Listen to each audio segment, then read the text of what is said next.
Okay. I bought some Japanese steel though. You mean like actual metal? I'm not really sure what you mean by that.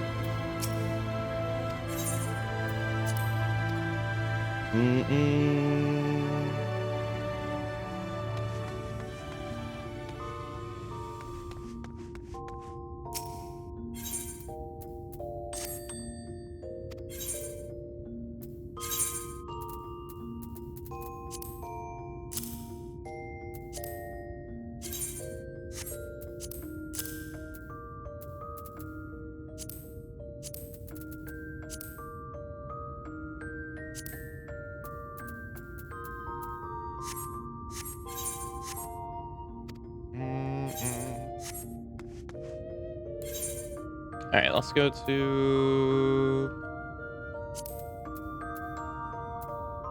the enclave.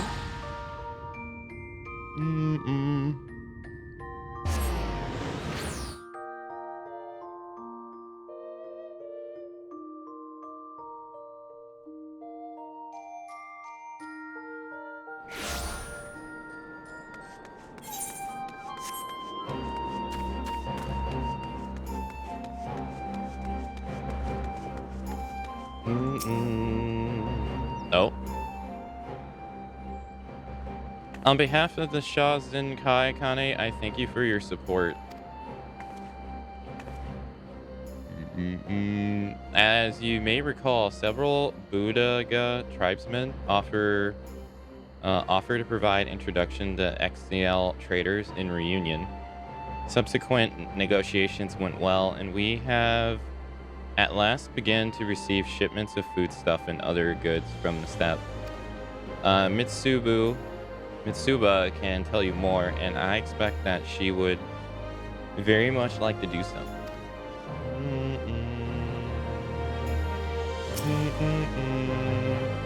Have you yet to speak with Mitsuba? I would encourage you to do so now. If you wish to make a donation, you may do so later. Okay.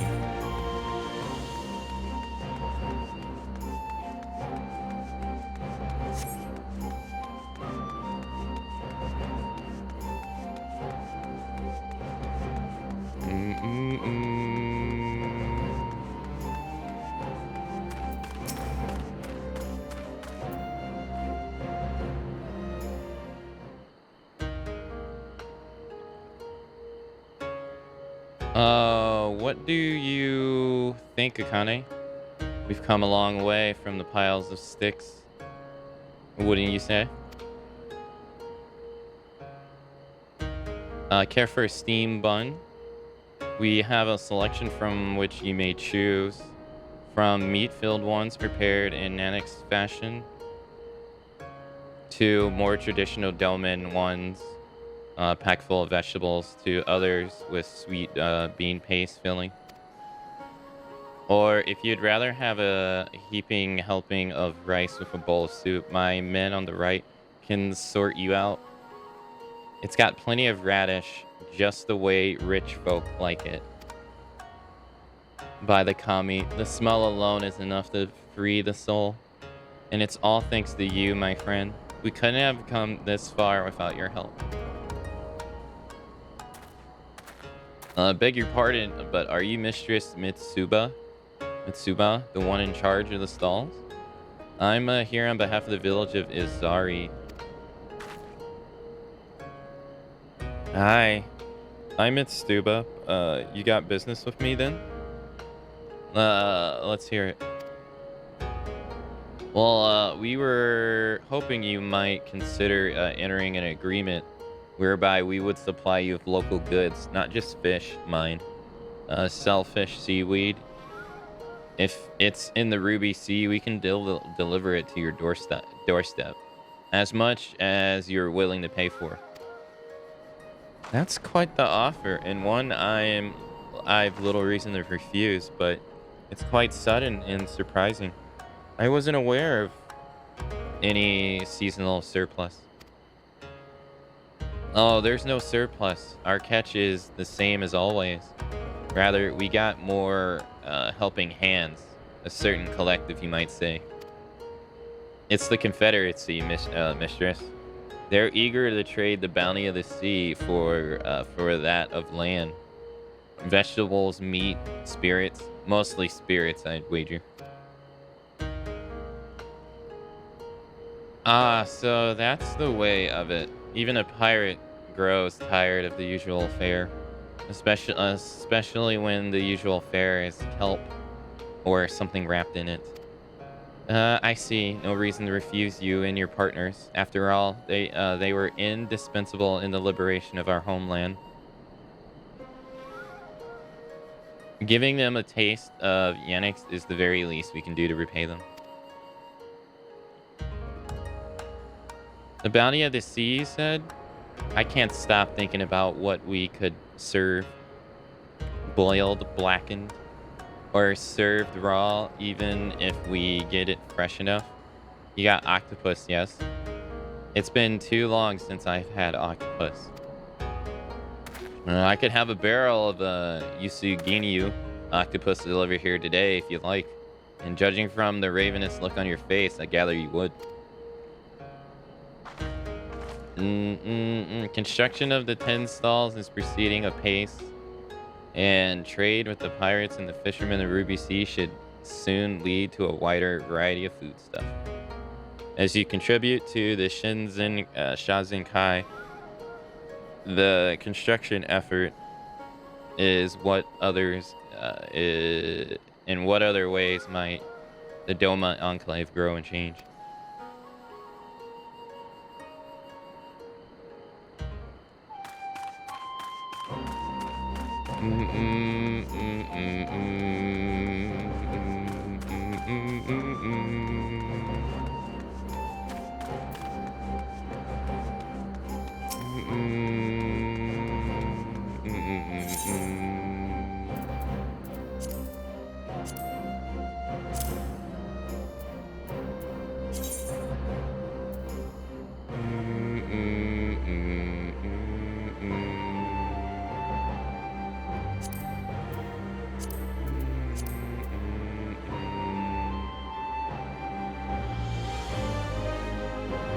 I can't give like a certain number of them.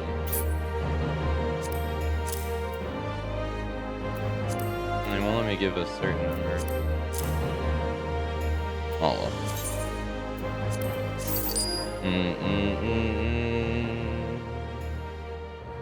On behalf of the Shazin Kai Kane, I thank you for your support. I am pleased to inform you that we have made great stride in our effort to rebuild the enclave.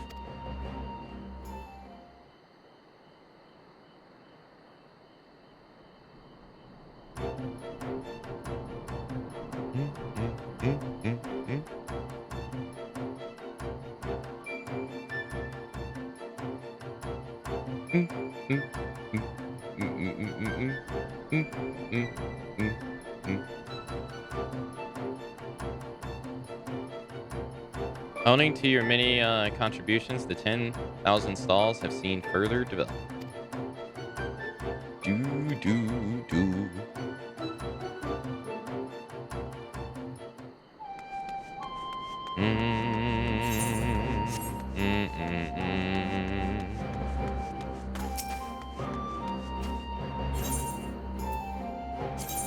There, I got that out of my inventory.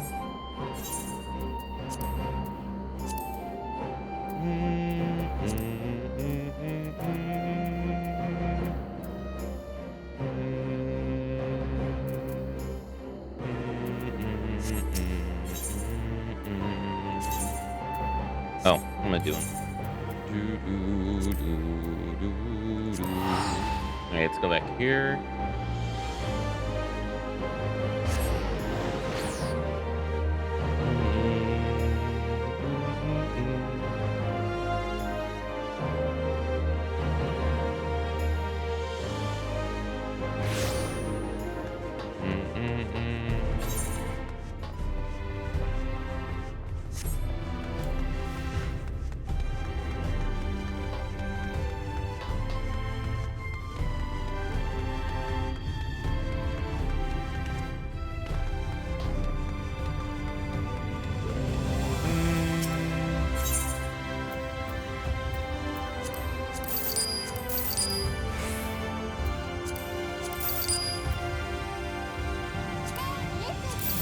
Hey Dan, thanks for the raid, sir.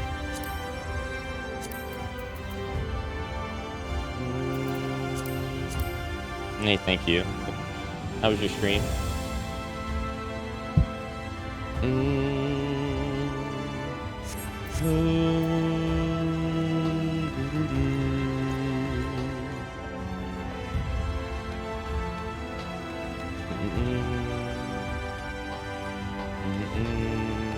Stream was great. Thanks. Hope all's well here. Yeah, all's going well. Thanks for the raid.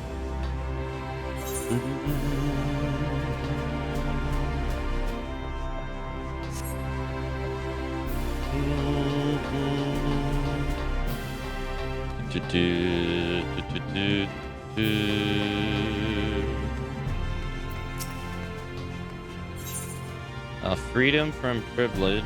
Lou Riqui is, as usual, quite pleased to see you again. There she is. Akane, come to rejoin her Blossom companion in the Great Hunt. It is well that you have, for I have obtained new information concerning a sighting of Andrea of Calusia. On Calusia. That fiend has formed yet another deadly mark. A giant bear in this instance into an even deadlier eater. And so it falls to Reap and Akane to slay the newborn eater, continue their pursuit of Novarant's most notorious virtue, to Calusio and to glory. Thanks for following.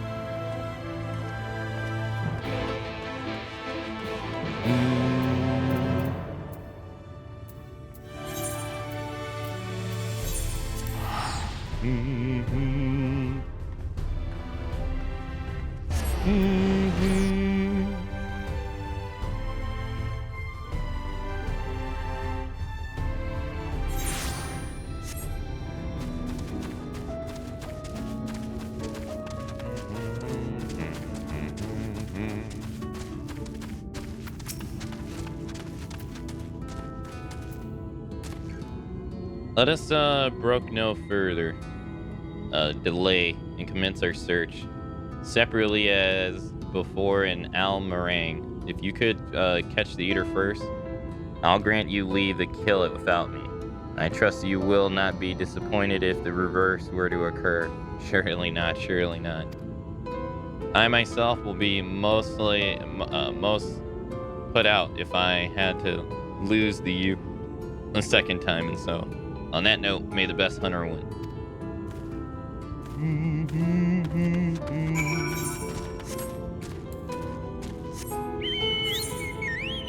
Oh, I can actually fly to the south since I'm here.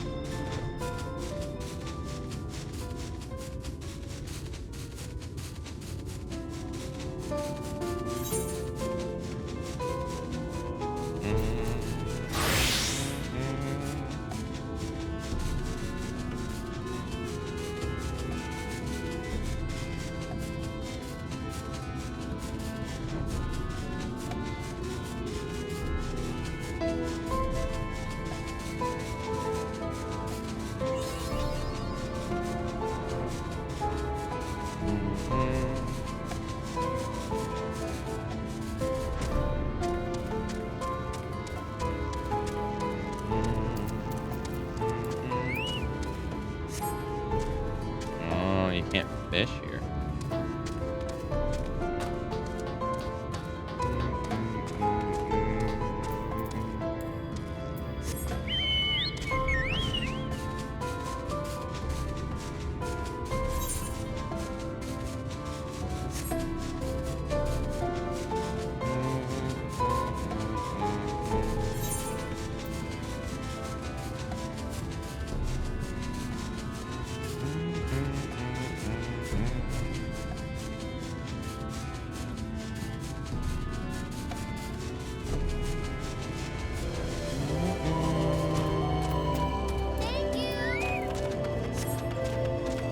Anonymous, thanks for gifting the sub to Bob Ross.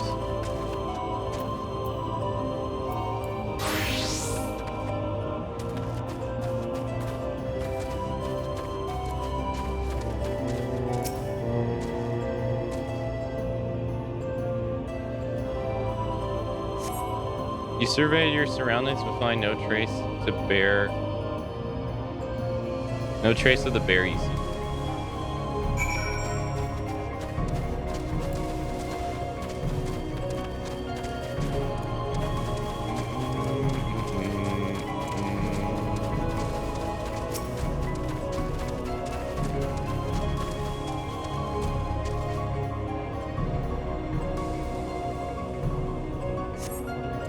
Despite looking far and wide, you fail to find any trace of the bear you seek. Perhaps Lu Kui was indeed the better hunter this day.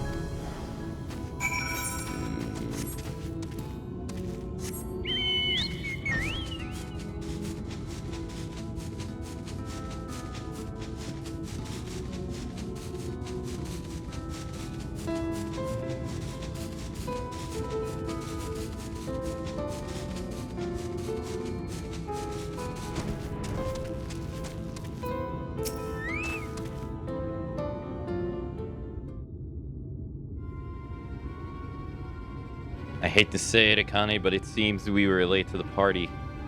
Landbrid and his mates slew the bear before we could. So it's true then.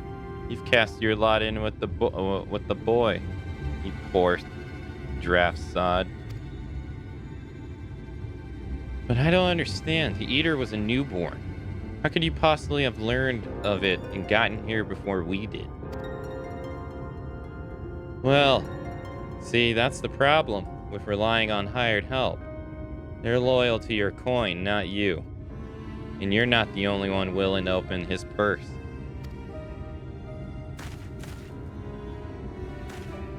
But more importantly, Reek, what's this I hear about you hunting Andrea? With help, I mean, rather than all by your lonesome? I have a distinct memory of you storming off in a huff saying you don't need me or anyone else to finish the job. Tell me I'm wrong.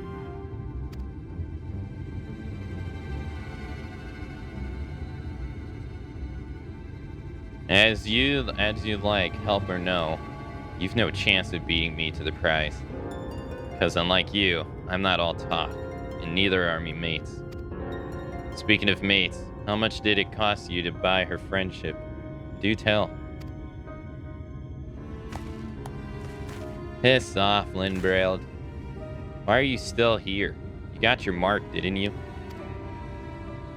You should choose your friends more carefully, sinner. When it all goes wrong, don't say I didn't warn you.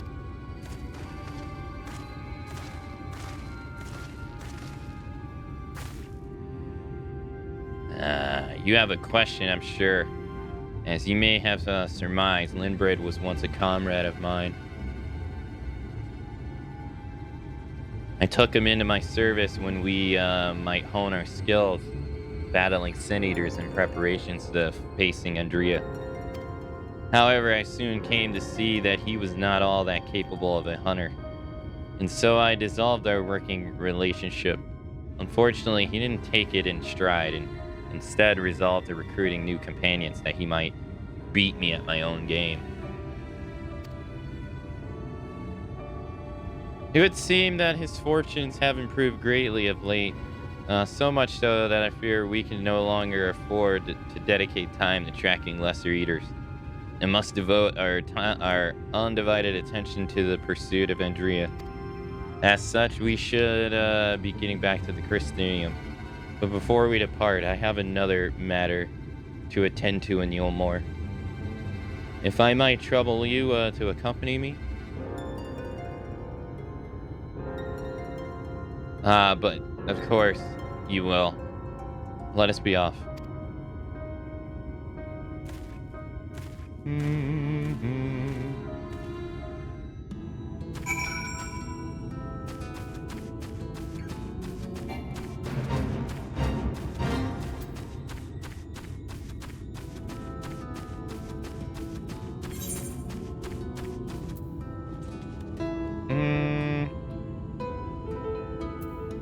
Oh, he actually wants to go to Yulmore. Do do do.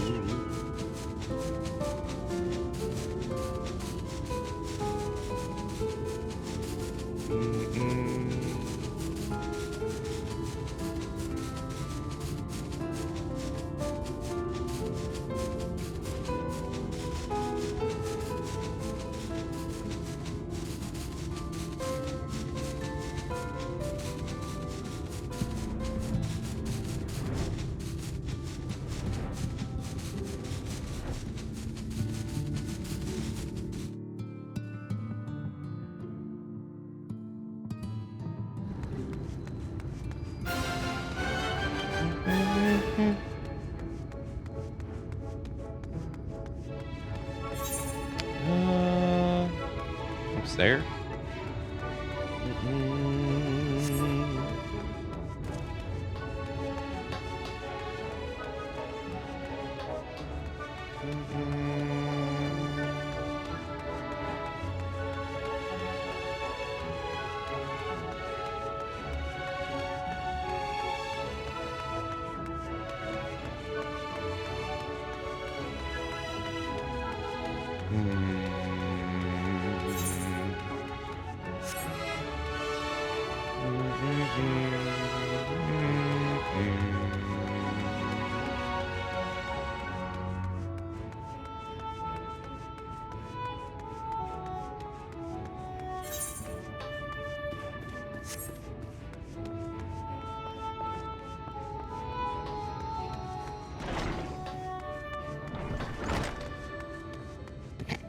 This is where he is.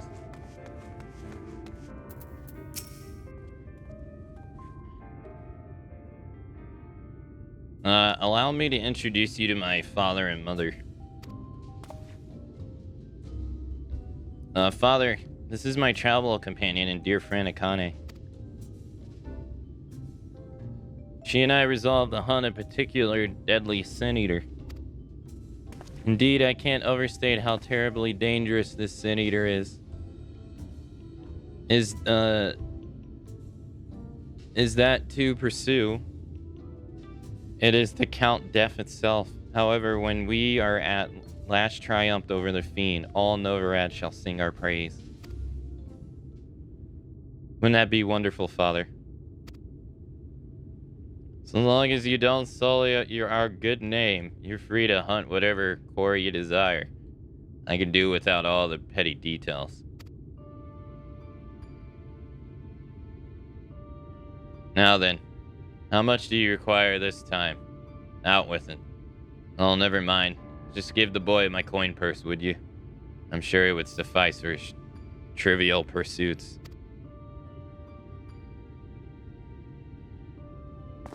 That is why you're here, is it not? Another handout? Don't play coy. You've never been any good at.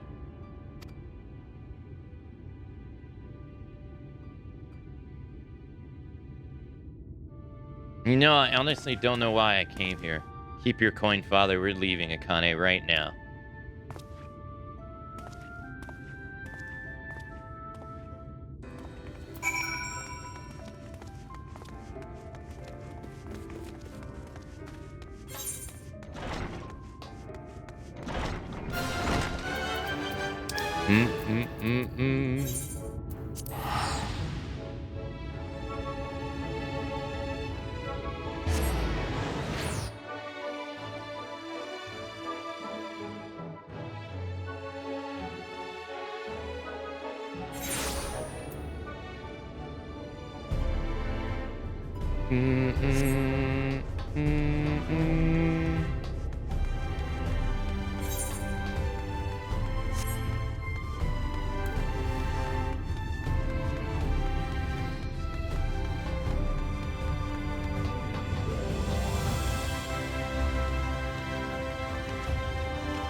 Forgive me, Akane, but I would forego the wine on this occasion. Father's lackluster reception has put me in a rather dour spirits. As you may have gathered from our exchange, I'm a free citizen of Yulmore, owning to my family's considerable wealth. I have enjoyed a relatively privileged upbringing.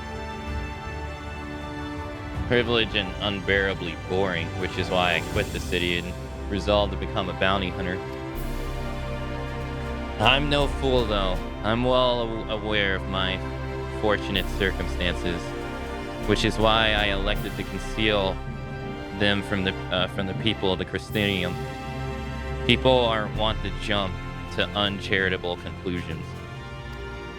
As you feel, though, I feel as though you and I have established a rapport and I thought it best to bring you into my confidence. I pray you refrain from telling the others. Now then, since Lindbra has decided to turn this into a race, we've no choice but to oblige him and slay Andrea before he does.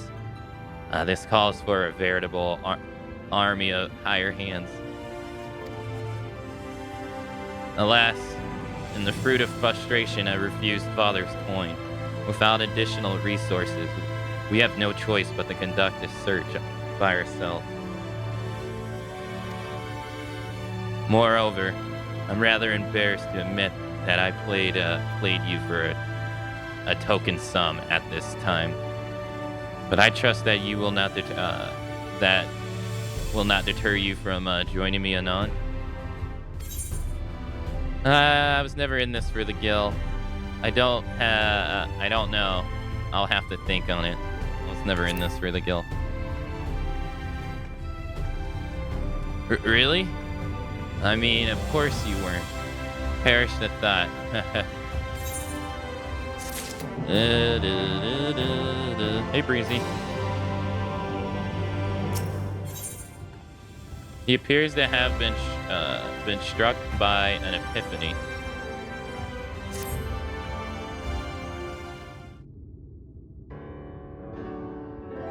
Akane, my friend, thank the gods you're here.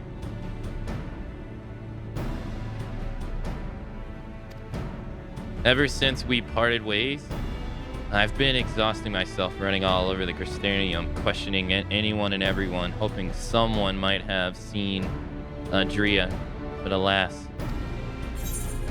Only the Crystarium?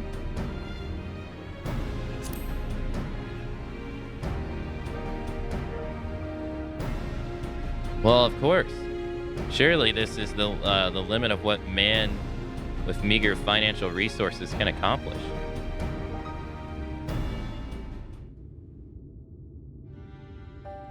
But never mind that. For it recently dawned on me that the vision you beheld of Rhonda Ray's past could hold clues to what we have been desperately searching. When you first described it to me, I felt as though I've heard it before, and I had. My wet nurse had told me the exact same story when I was still a boy. 'Tis was a tale of a courageous hunter who together with her comrades, embarked on a quest to slay a notorious mark, a great horned beast. They came upon their quarry in the desert, and they attempted to lay it low. Alas, the beast had singular strength, and the hunter a fatal weakness. And in that ensuing struggle, her comrades were killed, leaving her the sole survivor to swore vengeance. Would you not agree that your vision is perfect match for this tale? Then there can be no doubt. The Rhonda Ray is the celebrated hunter, the hero I so admire in my childhood. After that tragic day, the hunter resolved not to rely upon another, and instead slew the beast herself. Somehow found a way to compensate for her weakness. Anyway, my recollection of the tale is likely riddled with errors. We should ask Miss Alvarez to recount it in full. She was a bounty hunter herself before she entered into our service, you know. Also, in light of all of this, I should share with you an interesting theory concerning all the virtues I heard from a fellow hunter. Apparently, each one has been driven by a particular memory, moments that forever changed each of the fallen heroes. Makes sense, doesn't it? Rhonda Ray became a hunter of notorious marks in her in life and death. I don't know why it never occurred to me before.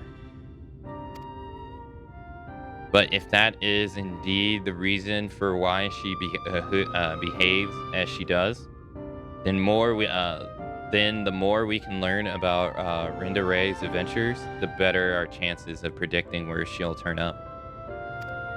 All the more reason to go and see my former wet nurse, Miss Alva Ray. Lives in Gate Town on Calusia. Let's be off then.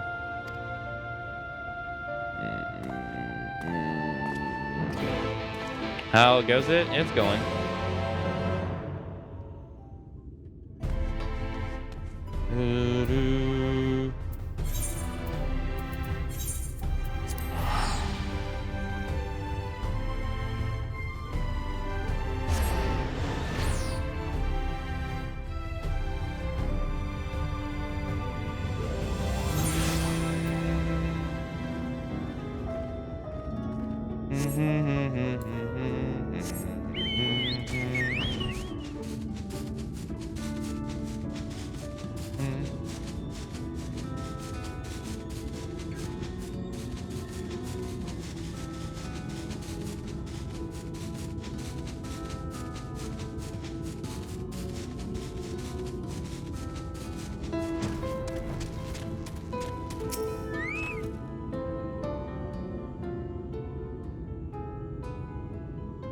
This is Miss Alva Ray, the wet nurse who raised me for practically the entirety of my childhood. She was bound to my family and lived with us in the city at the time. But when I came of age, she was forced to leave. Oh my, you've grown into such a strapping young man. But I can't imagine you. I can't imagine you came to Gate Town just to pay me a visit, my little reek. Not in front of her. Not in front of her, if you please. But to answer your question, we did in fact come to see you. There are stories you've told me in childhood of a courageous hunter. That was Hunter, perchance the warrior of light, Rinda Ray. Of all the reasons you could have had. Aye, those stories were of Rinda Ray, the greatest bounty hunter of her day, the legend so many inspire to become. Less so after the flood, it was still fresh in everyone's mind. When I was younger, and for all the good they had done in life, none could deny the chaos they sowed in death as sin eaters. But despite all that, me and my mates still looked up to her. We knew all her feats and swore to preserve them in secret, if we needed be, that she might inspire future generations as she had ours. So years after years later, when you wanted to hear tales of the adventures of heroism, I couldn't help but share with you the ones nearest and dearest to my heart. I only wish I hadn't changed all the names.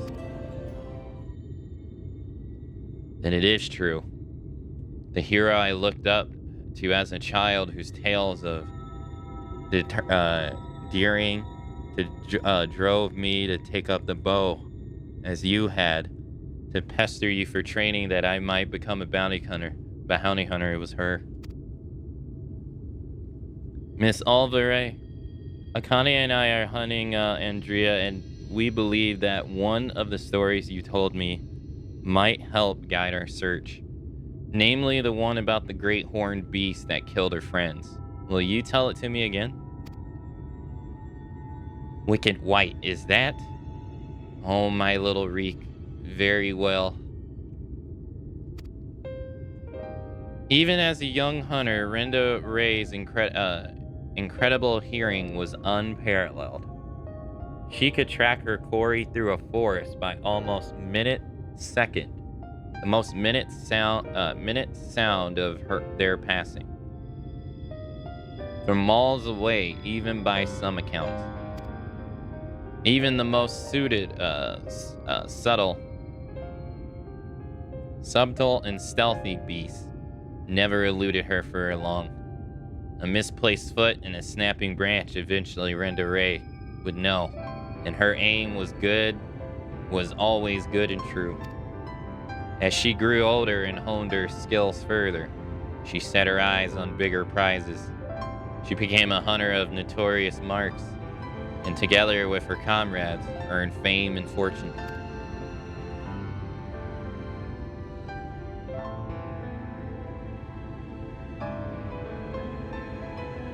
As their reputation swelled, so did their egos. Only the most dangerous game would suffice. And so they resolved to hunt the Scourge of Navarand, the Devourer of Souls, Balam Quilts. But what Renda Ray didn't realize was that her greatest strength would prove to be her undoing. For when she faced Balam Quilts, the beast roared with such force that it brought her to her knees. Helpless, she could only watch as it claimed the lives of her beloved comrades and fled.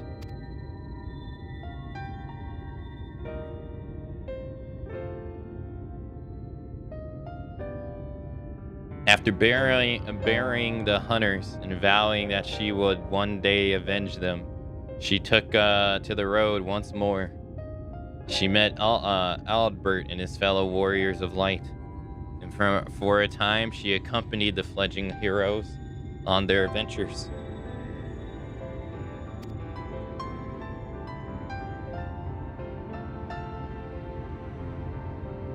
To them, she was a breath of fresh air, a vibrant young woman who savored every moment and found joy in the simple pleasures.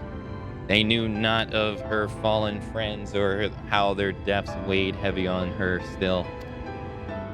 But the party wandered the realm, performing many great deeds and growing ever stronger, as did Renda Ray.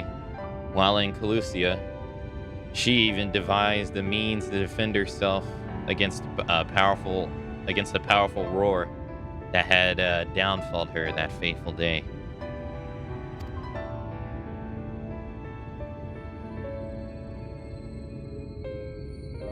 And then, while engaged in an adventure in Raktika, a rumor reached Renda Ray's ears that Balam Quilts, Scourge of Novarand, Devourer of Souls, had been spotted wandering Satia swamps. This was a golden opportunity, but to seize it,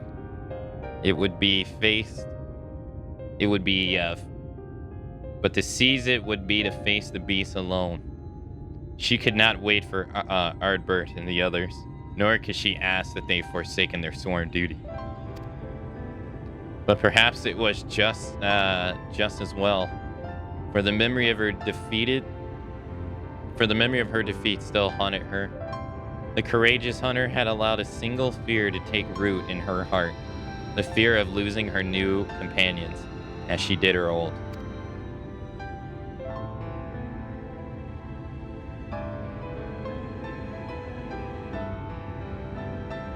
So it was Renda Ray ventured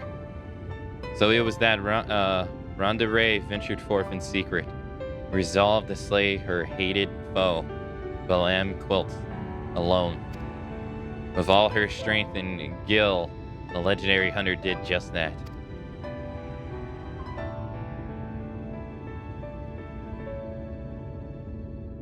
Vengeance claimed, she rejoined Adbert and the others and never spoke of the terrible beast.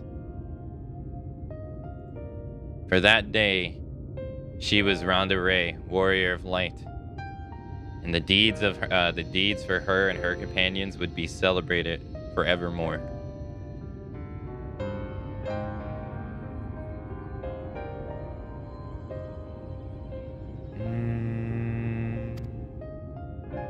It's the strangest to think that the lady I admired when I was young would become the sin eater I swore to slay.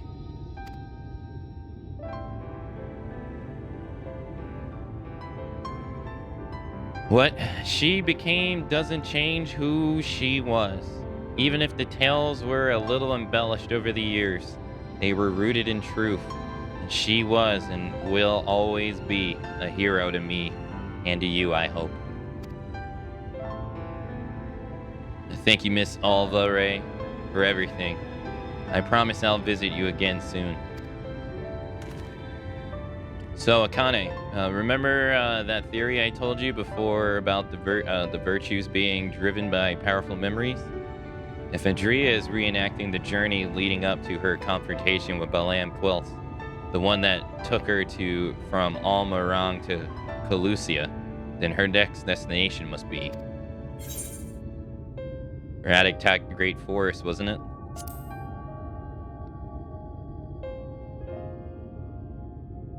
Right. That was where she laid low the beast at last. In the Sita swamps, to be precise. And so that is where we shall go. Let us away. Now listen, Reek. There's an awful lot of people. There's an awful lot of people don't know that Ronda Ray, or the world for that matter. So wherever you go, and whatever you see, remember not to take it at face value. Don't just accept what others tell you as good and true. Listen to your heart and decide for yourself, and be safe.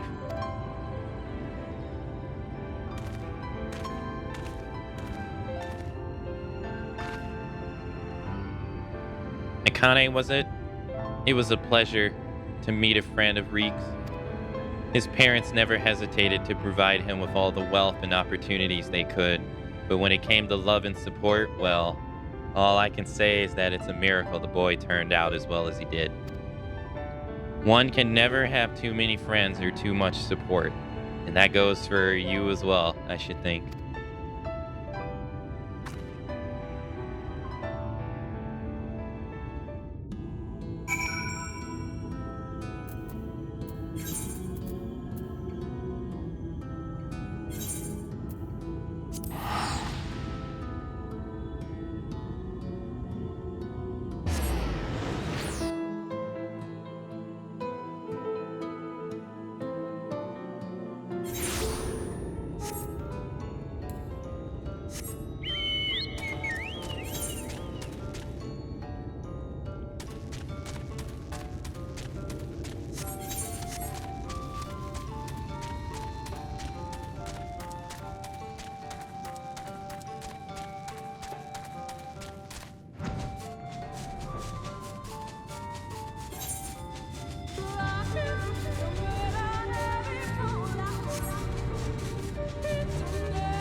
Doo-doo-doo.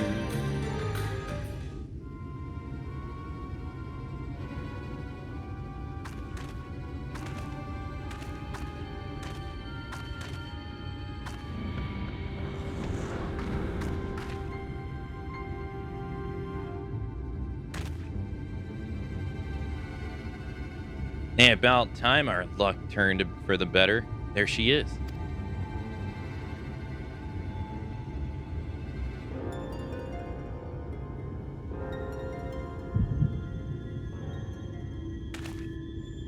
What now? Oh, you've got to be kidding me.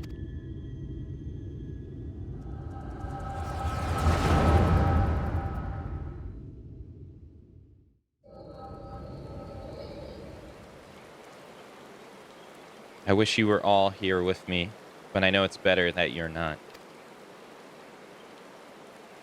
We have a score to settle, you bloody bastard. And this time I'm ready for your tricks.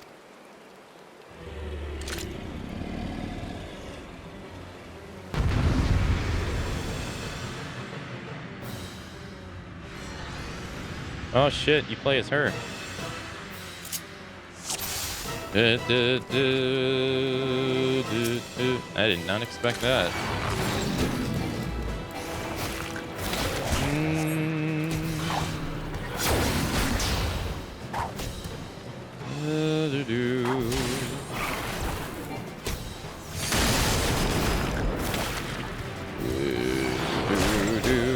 Hey, Daedalus.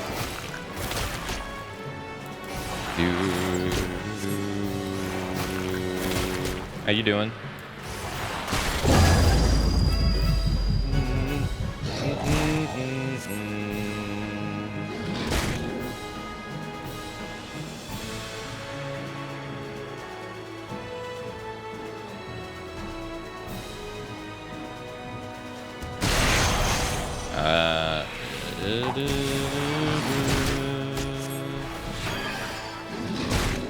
Hey, Serio. That's okay, Daedalus.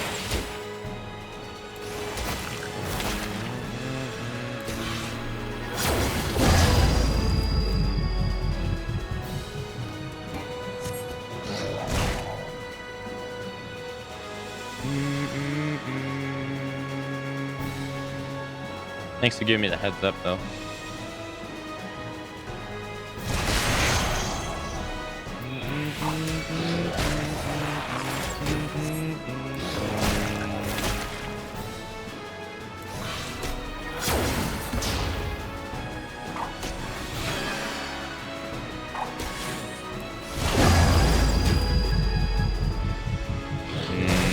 Okay, so you have to use dulling. I see.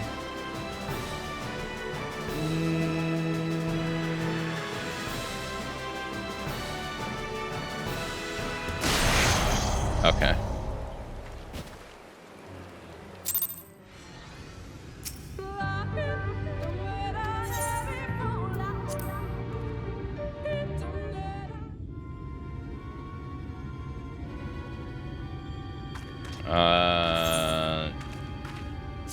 No, Stereo. I'm not sure what you're talking about.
Alright, we'll let it end like this.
I don't have alerts, man.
Oh, tough old little bugger. Everyone all right? Albert, I don't know what to say. Thank you, everyone. I'm sorry for trying to go it alone. And why, pray tell, did you even try to do something so foolish? If we had been here from the first, it wouldn't have been anything even approaching a challenge. And back in the day, I was a bounty hunter. I've told you that much. I haven't told you about my old partners. Together we tracked and claimed countless notorious marks throughout Novarant. We were the best in the business. Everyone knew our names and our reputation. They called us legends, and somewhere along the lines we started to believe it too.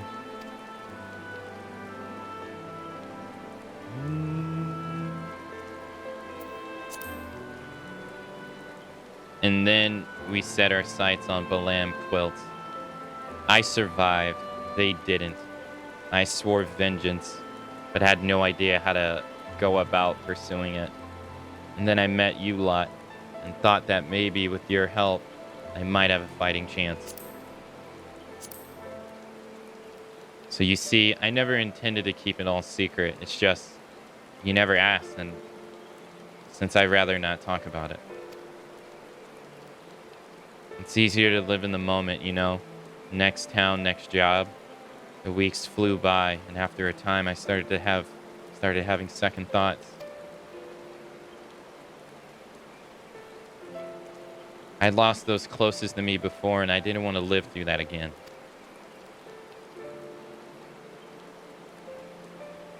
Are we? Or are we not comrades through thick and thin?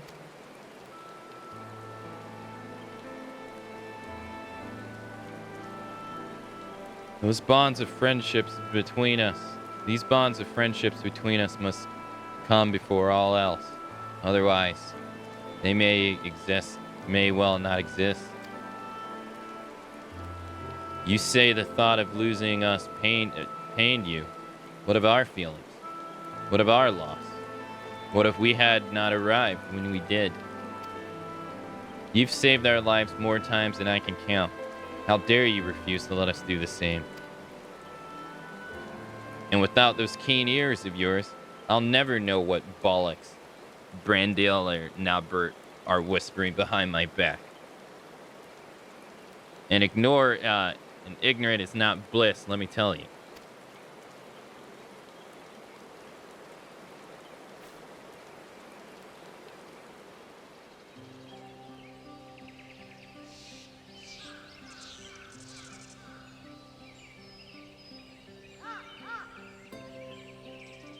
This one's worth a fortune, eh? And fame besides?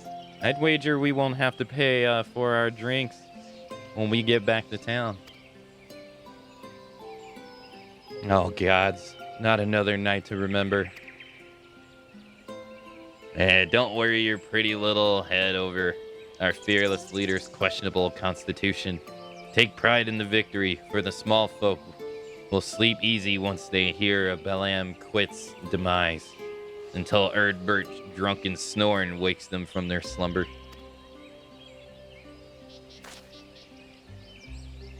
On that note, I think it's time we quit this place.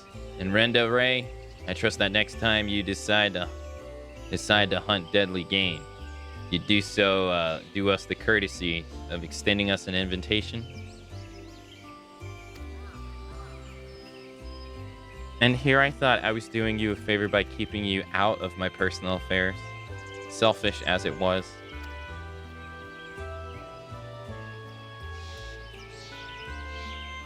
Oh, fine. But if you go and die on me, I'll pay a necromancer to raise you from the dead so I can kill you out of spite.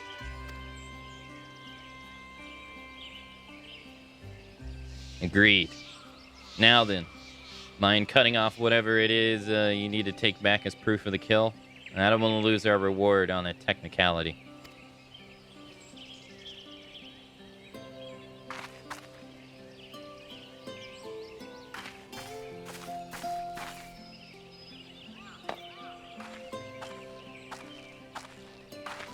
Such a fine crystal. Why not hold on to it as a memento for of this occasion?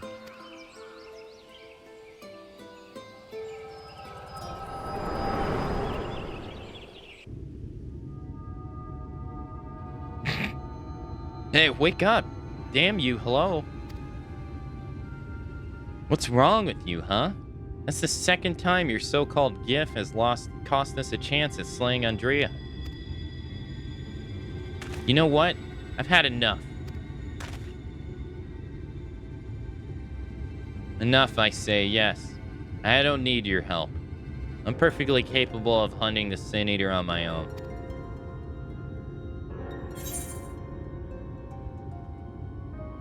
It's past time I told you to piss off.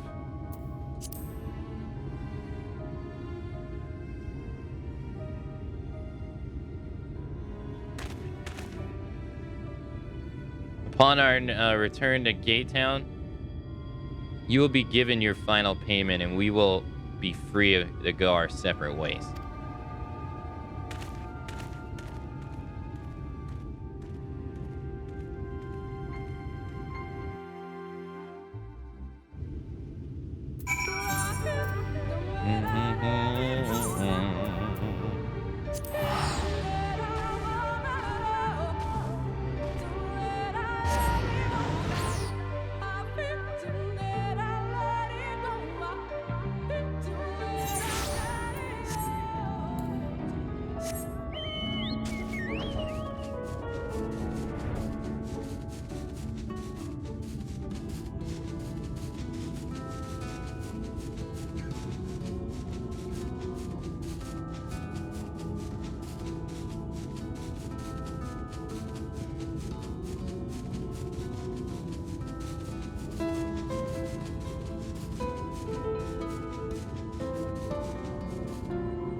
Honestly, I don't know why I even placed my faith in you. You're such a disappointment. Consider this the formal dissolution of our partnership. Let none ever again speak the names of Reek and Akane in the same breath. Yes, never again. With that, I bid you a good day. When he was little, Reek's parents punished him for a time without withholding his allowance. Without money to lavish his friends, he soon found that many were only drawn to him by his wealth. I dare say he feared you would abandon him as they did and decided to push you away first. I'm not trying to make excuses for what he said. I only hope you can find it in your heart to forgive him. Take some time to think it over and then come and see me. Oh, and this is for your troubles.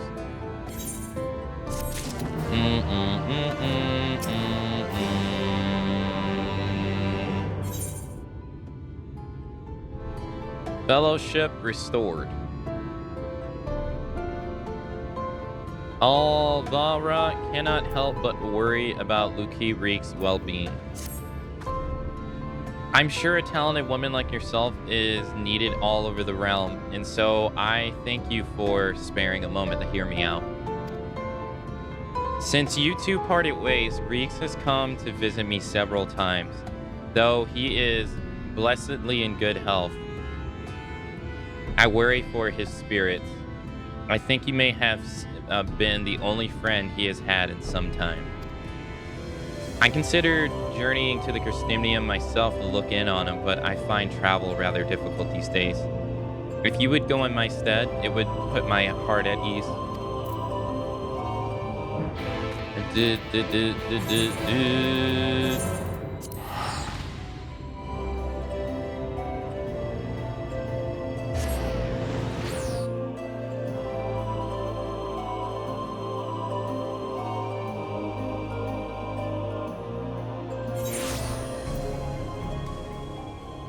Yeah, he was being pretty rude, yeah.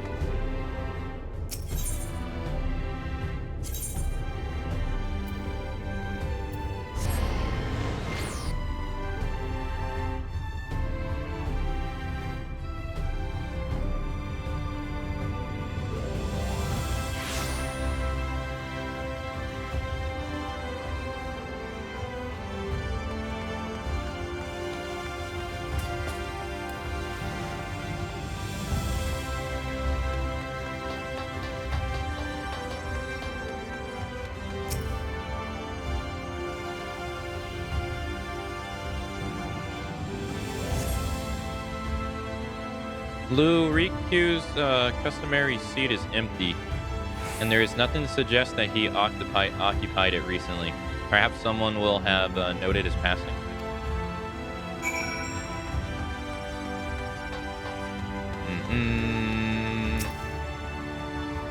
Looking for Master Reap, are we? I dare say you're the only one. Word is Mommy and Daddy cut him off, so there's no point in pretending to like the little shit anymore. Last I saw him, he was moping about like someone had shot his Almoro. I'm sure he'll turn up eventually.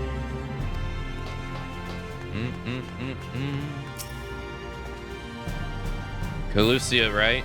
You're Loqui's partner? I was with Landbray, remember? Was. I oughta stress, because after we left you, we headed straight to Raktika. We heard rumors of Andrea there, and Landbird wanted to strike while the iron was hot. By the time we realized we were out overmatched, it was too late. I saw Lambria fall, and when the Eater set her sights on the others, I fled. Call me a coward if you like, but my cowardice saved my life. Wicked White. I still remember looking back as I ran and seeing Lambre rise to his feet. I told everyone what happened to warn them off the hunt. Some listened, but a few bloody fools took up their weapons and joined the hunt. Glorious, hungry imbeciles. And not one of them has returned. I didn't expect Lucre to be one of them neither. I remember thinking it odd, especially when I saw him leave for Raktika alone. You're meeting him here? There, I presume. Good luck, friend. But I've no doubt that you're going to your doom. That's nice.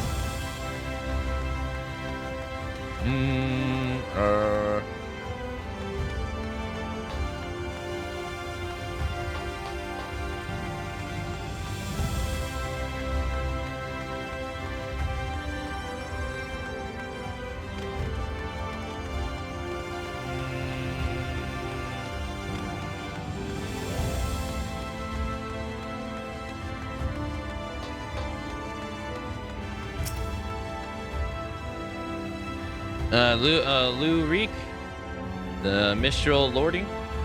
If he ain't sat at his usual table, then I have no idea where he's at. Yeah, we'll probably be level 90 really soon, yeah. I imagine we'll gain a lot of EXP through the raid stuff and post-story. I imagine.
Akane, why are you here?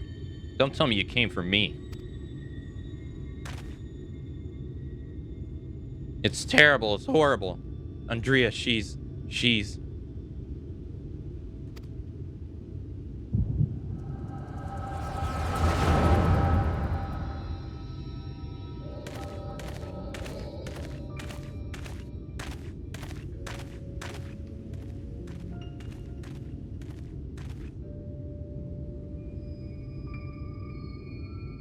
Rhonda Ray.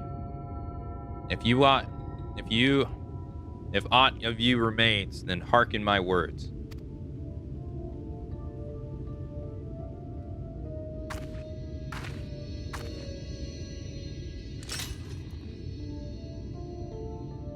I have come to lay your soul to rest, alone, as you face the Balam quits a century ago on this very ground.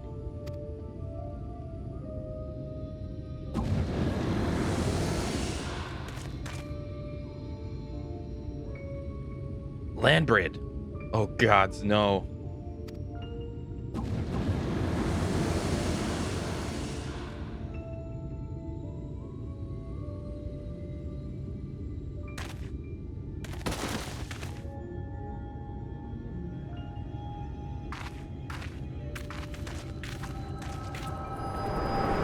Damn, she just walked off.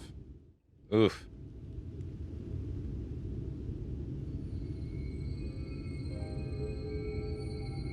Don't tell me you beheld a vision of my past just now, didn't you?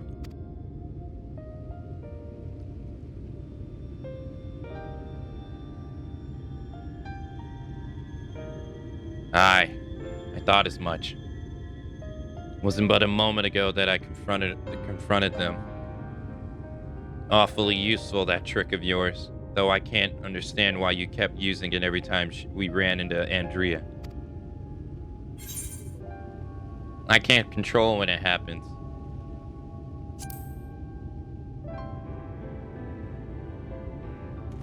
Huh? So it wasn't something you did deliberately. Good to know. Anyway, unintentional or not, at least I won't have to convince you of what I saw. She's turned Landbrid and the other hunters into sin eaters like herself. The Hume Axeman, the Galgant swordswoman, the Dwarven healer, and Elven mage. Look awfully familiar, didn't it? She's rebuilding her fellowship. She's remaking the Warriors of Light.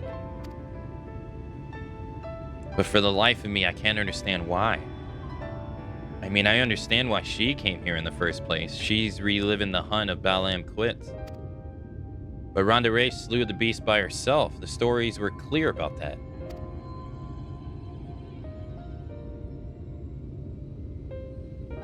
What? They were there too? Then the stories were wrong?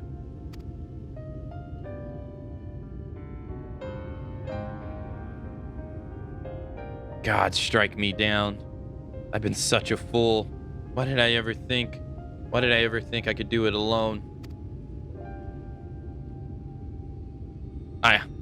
I hope you can find it in your heart to forgive me for all the things I said, Akane. I've regretted my behavior ever since the day we parted ways. It was stupid and nonsensical and utterly pointless.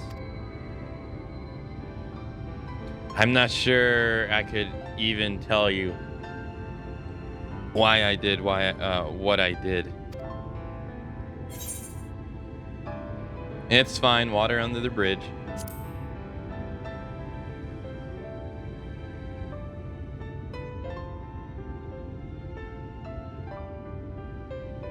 Thank you, my friend.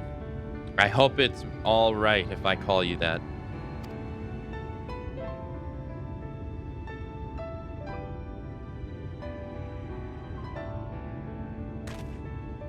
Right then. Andrea should be around here somewhere, still on the hunt for Balam Quits. I expect not that she'll ever find it. No doubt Landbred and the others are with her too. He and I may have had our differences, but I do not wish the fate on my worst enemy. He deserves to be laid to rest, and they all do. Randa Ray most of all. She was my hero. And if I have to kill her to save her soul, then so be it. But this is too much for even the best hunter to handle alone, and I am too far from the best. The only way to see this through is together. You and me, my friend. What do you say?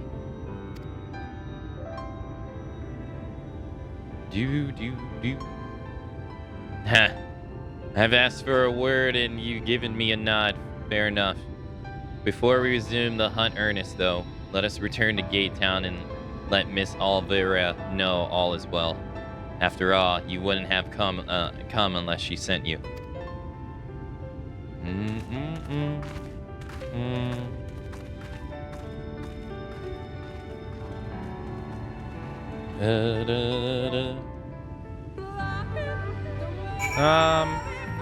Not really.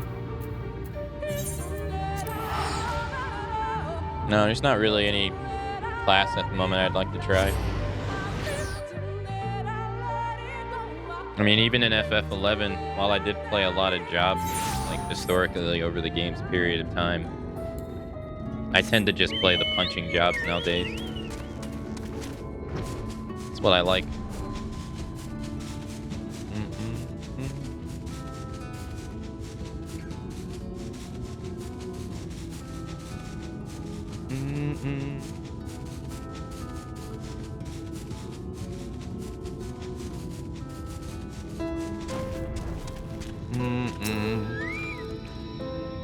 Akane, what a pleasure to see you again in the company of little Reek. And no less. I'm in right to assume you've patched things up? I should think so. Yes. It is all thanks to you. Had you not implored her to give me a chance, I might well still be sitting alone in the swamp, dealing with my marred feelings.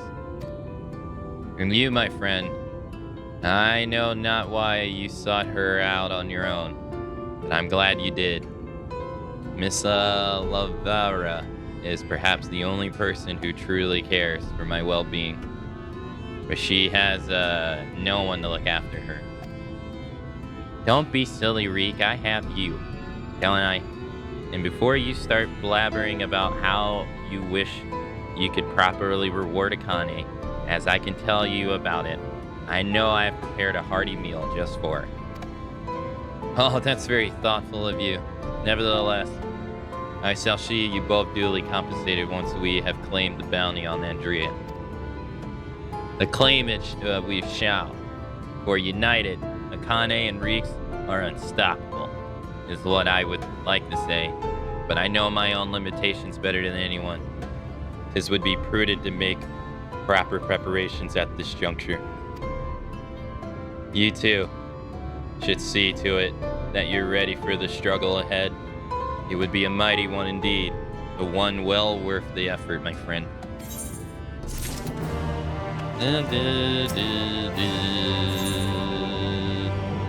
Reek wishes to confront an uncomfortable truth.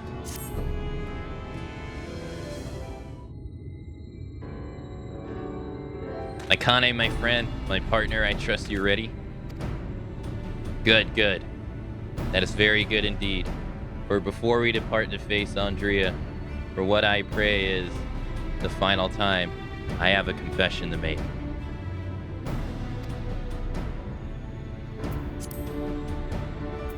I may have somewhat misled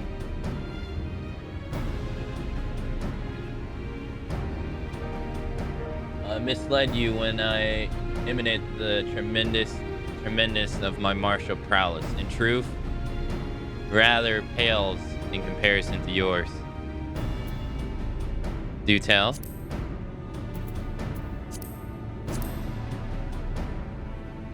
You must be terribly chestfallen, I am sure, but it is my deepest regret that I allowed you to labor under the misapprehension that we are equals for so long.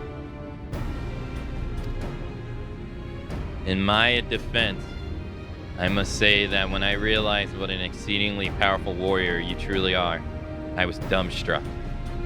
To conceive of how even to broach the subject. Furthermore, I must admit that the great majority, nigh all of your efforts to hone your skills in preparation for battle to come have been entirely for my benefit. That the disparity between us might not be so readily apparent. To think that my insecure drove me to postpone this fateful day for so long. In my cowardice, I allowed Andrea to assemble the party of followers. Where before we might have only contended with one foe. We must now confront 5, and for all my preparation, I am still no more likely to be an asset to you than a hindrance. But perhaps that need not to be the case. In discussing this grim reality with Miss Alvara while you were away, we hit upon a potential stratagem. Recall you that Rhonda's greatest strength and weakness, her preternatural hearing? We can be reasonably certain that Andrea is possessed of it as well. Therefore, if you were to fashion a device that could produce a loud sound at will, you could use it to secure advantage in your battle. What I lack in strength and arms, I may make up with guile. While it will not guarantee us victory, it will surely bring us one step closer.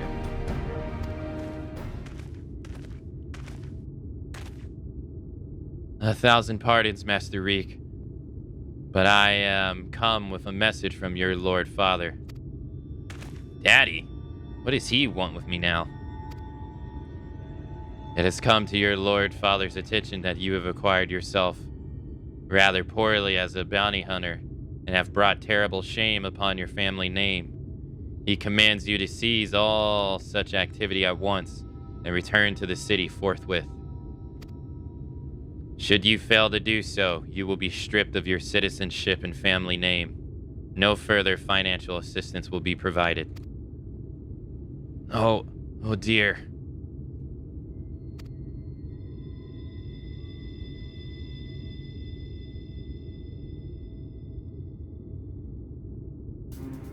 You tell my father and my mother the following, that I am Ram Laqui, proud bounty hunter and slayer of sin eaters, that I have no intention of renouncing this cause, and that they are free to do as they deem fit. Tell them that they have no son, then I have no parents, that I have no family save Miss Alvara, who has shown me more love than they ever have. Very good, Master Reek. I shall deliver your reply to them at once.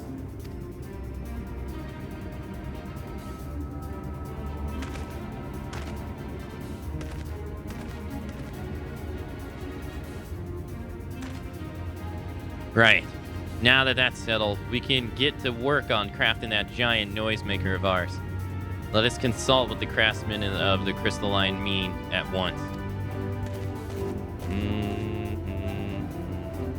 I dare say you lit a fire in him, Akane. I never thought I'd see the day when he mustered the courage to say anything like that to his parents. Dun, dun, dun, dun, dun, dun.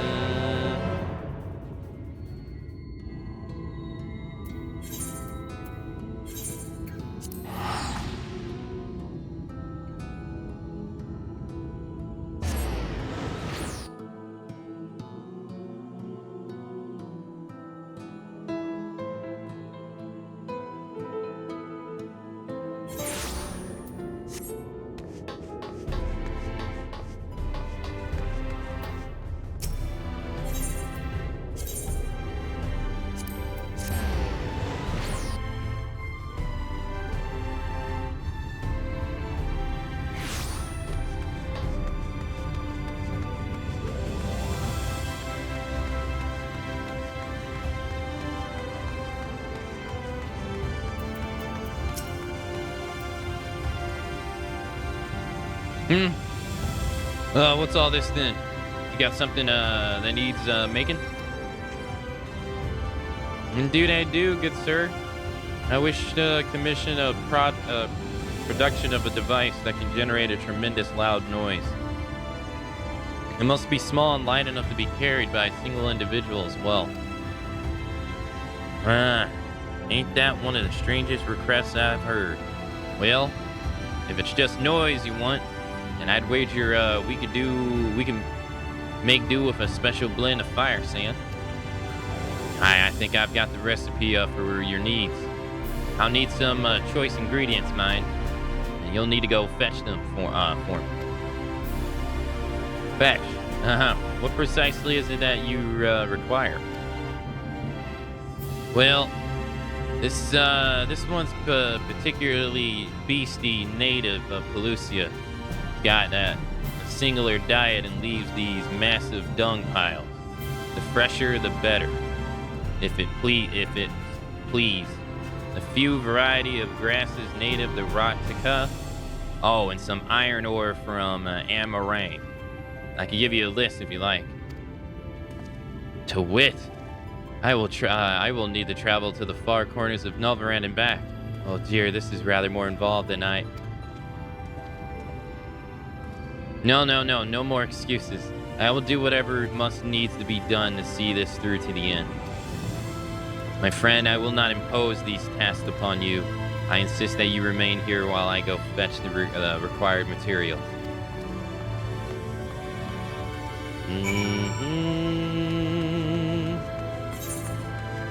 Okay.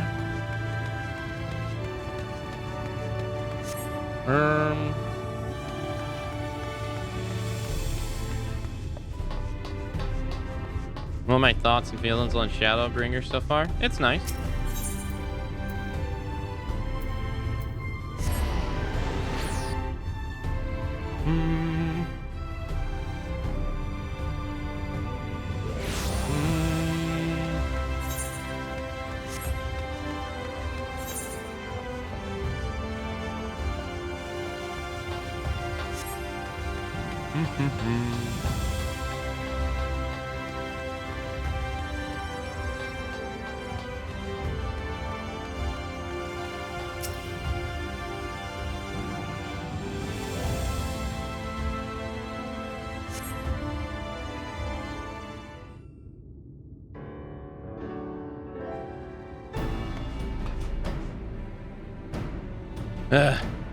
It was a series of surprising, harrowing experiences. But in the end, I managed to obtain the materials necessary for the construction of my secret weapon.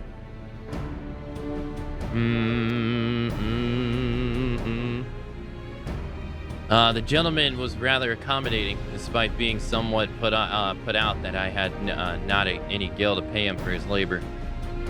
He was nevertheless willing to teach me how to craft the arrows himself. He said he found my industrialness endearing. I must confess, despite being utterly exhausted by all this busy work, it has been somewhat refreshing. And now that my noisemaker arrows are ready, I can't wait to put them to the proof. If all goes to plan, the explosion should be loud enough to incapacitate Andrea for a time. Let us put it into her tale, my friend, and in doing so, write the opening of ours, of Reek and Akani, bounty hunters extraordinaire. Come, the Ritaka glory awaits.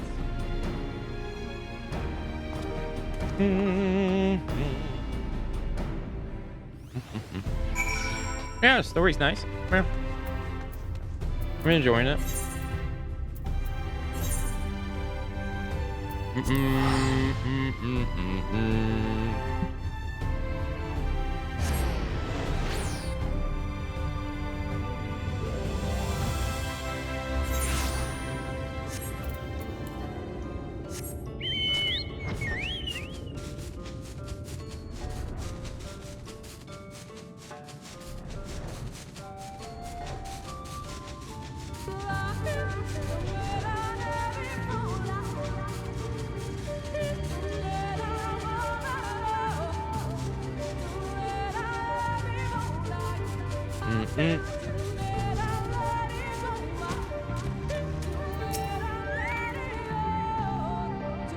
If I may make one small request before we begin, please, for the love of God, please try not to succumb to any visions of the people's past. This really could not be a worse time.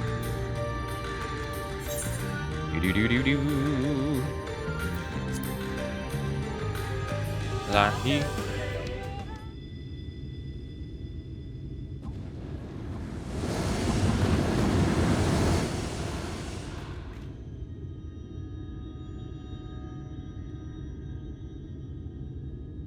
Well, are you still with me here now?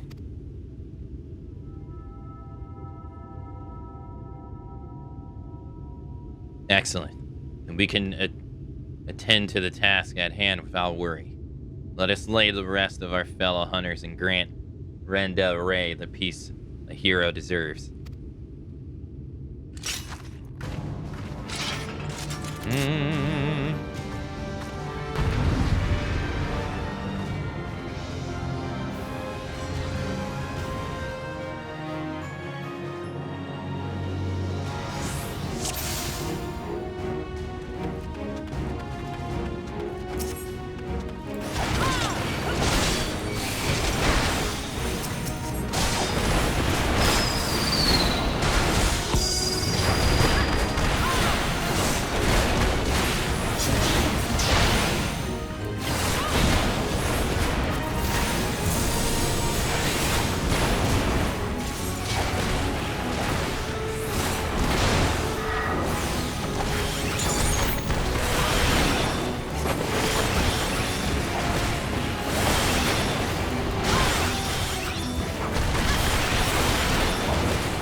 Yeah, it took too long to kill the healer.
Hi, hello.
A gray one, hello.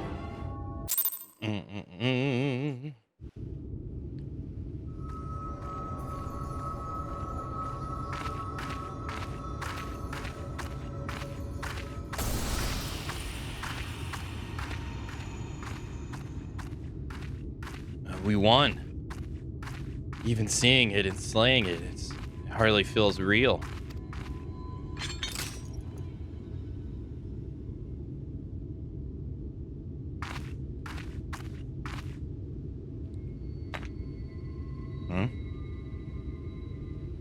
Oh, what's that you got there?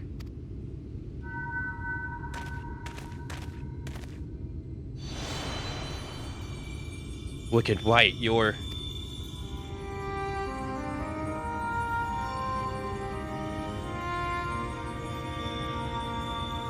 Randa Ray, the real Randa Ray.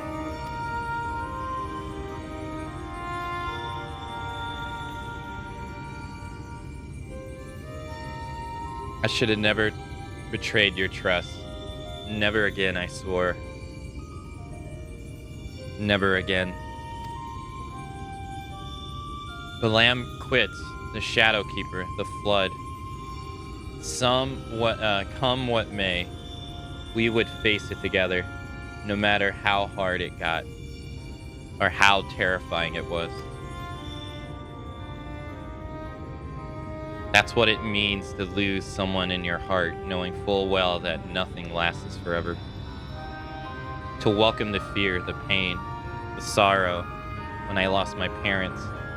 When we laid the Keeper low, you felt it too, didn't you?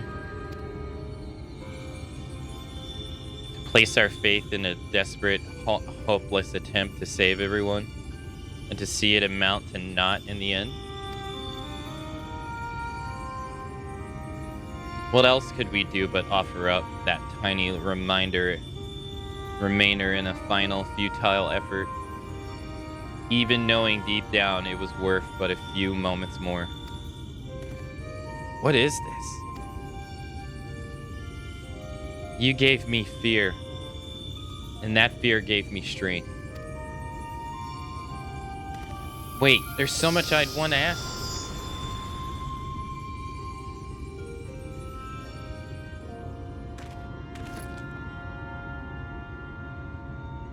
I don't understand. What was she talking about?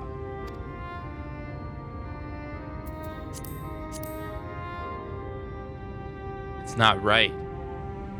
It's not fair. Heroes sacrificing themselves for nothing, becoming villains, being forgotten.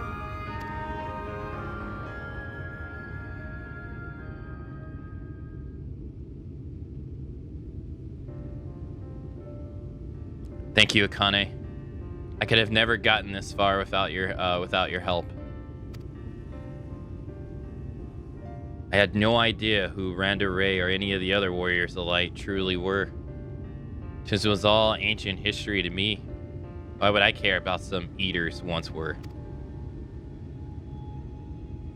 I was no better than my parents, judging them out of hand, dismissing their sacrifice, not bothering to look deeper. It made it all easier to pursue Andrea for my own amusement. I pray I've made up for it in part by helping lay Randa Ray's soul to rest. Miss Alvarez is probably worried sick about us both. We should return to Colusia and let her know we are all right.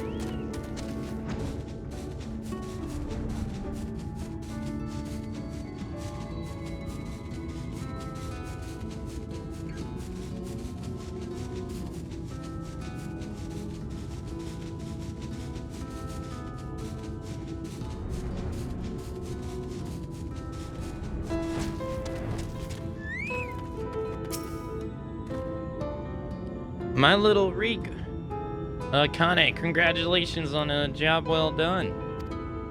From one hunter to another, thank you for helping Rhonda achieve a measure of peace. She was a hero to me too, and it broke my heart to know what had become of her. To our legacy, to have your legacy tarnished. So, and have the world call you a villain even still. But at least I can take comfort in knowing that she can finally enjoy a long rest.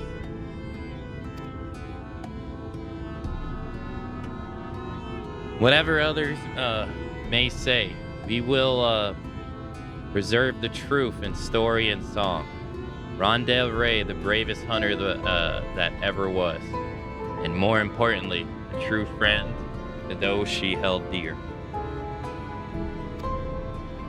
I can only hope they'll measure up to her example someday.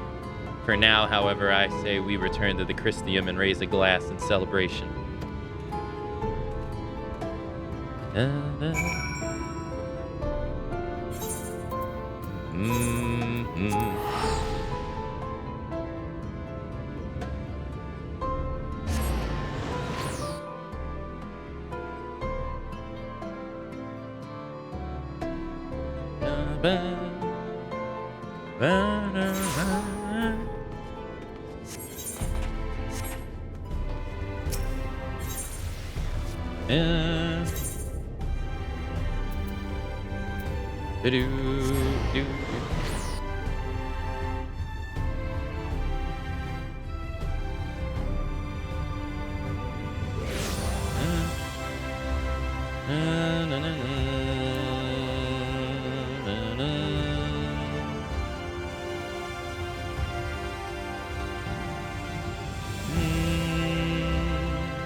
Andrea's bounty has been paid in full.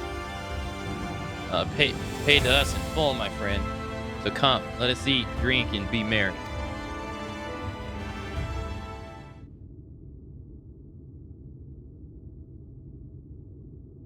Now, I've been meaning to ask Akane, but I have the impression you're rather more acquainted with these warriors of light than you've been letting on. What exactly do you know about them?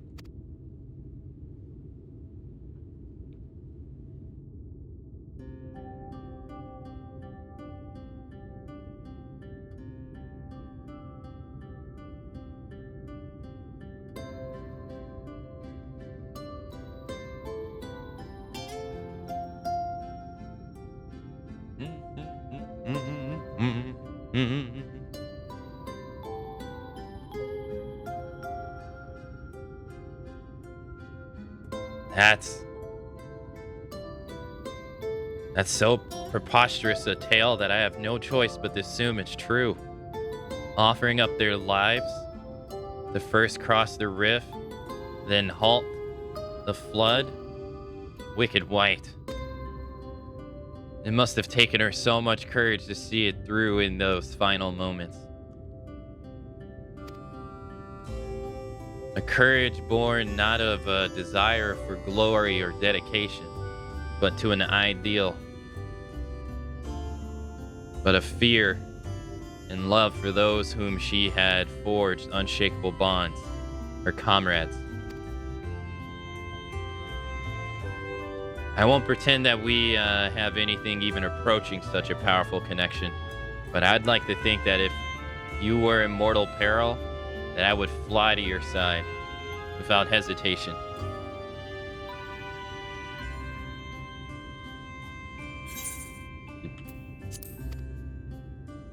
Having said that, if I were tested as Rhonda Ray were, if I were challenged to offer up my life for others without even knowing if I would amount to aught, I doubt I could rise to the occasion. I'm a child and a fool who knows little of the world. I've been coddled and spoiled, and have only just tasted the bitter fruits of life that you and countless others sup on daily. You're made of sterner stuff, Akane, far sterner than me, and that is why I know I can never walk your path. But do you wish you could? How could I not? I can't recall a time I have felt happier, more alive than when I was traveling with you. But you have countless other journeys ahead of you, don't you? For you are destined for greater challenges, whereas I'm suited to rather more pedestrian affairs, knowing your limits, as Miss Alvaray used to say. Meeting her again after all these years, seeing how much older and more frail she's become, made me realize how little time together we have left. She shouldn't have to live out her days living alone and in squalor. I've decided it will not be so, and I shall return to Calusia and attend to her needs, for I would do my utmost to repay the love and kindness that made me the man I am today.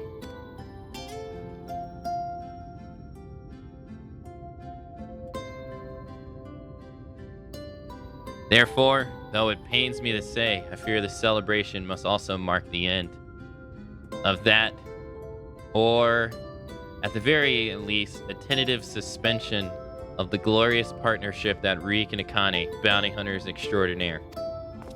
Should you ever find yourself in Calusia, however, do come and pay us a visit.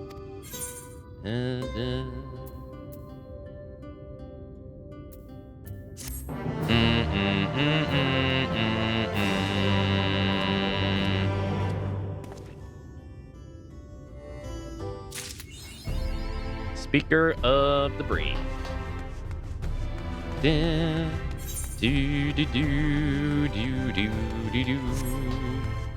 Oh, so now we can go turn in Light of Inspiration.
Bait. Lure. Freshwater fish.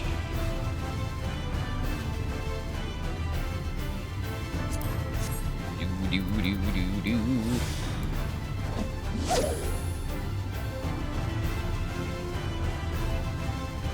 Dun, dun, dun, dun, dun, dun, dun, dun.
Pretty sure this is where I have to catch it.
I'm not having any luck.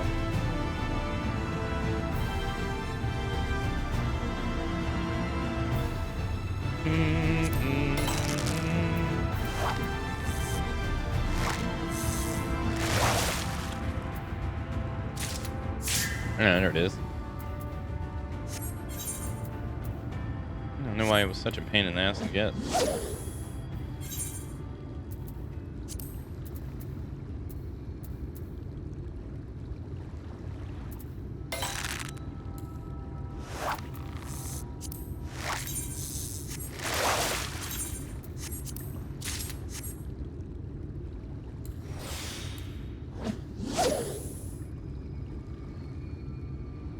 Need 5 or 6 of them.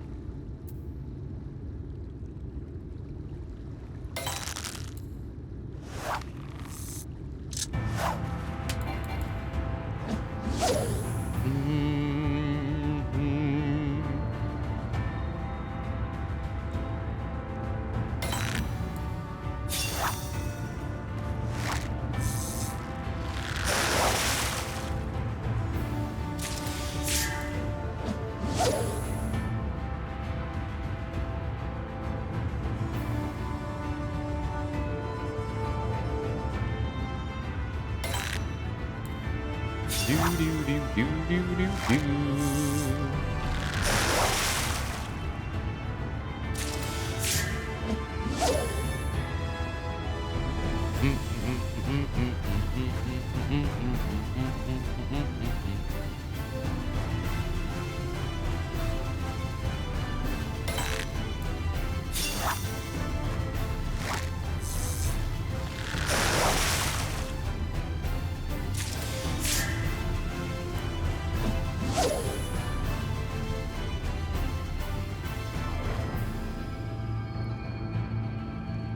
Do do do do do.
Jeez.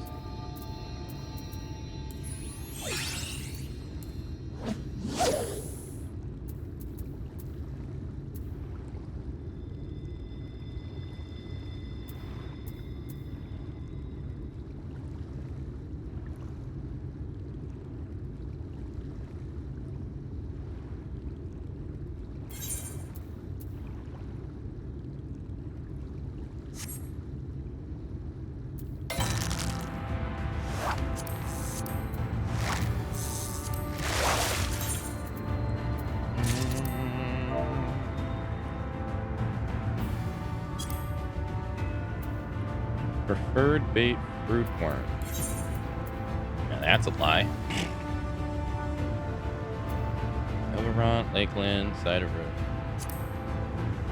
He ain't biting like that at all.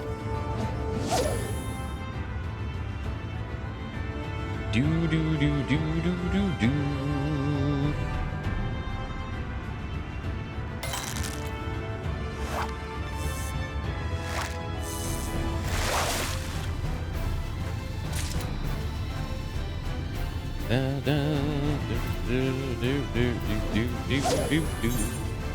I got 3.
27.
Nice. Ugh, only 4.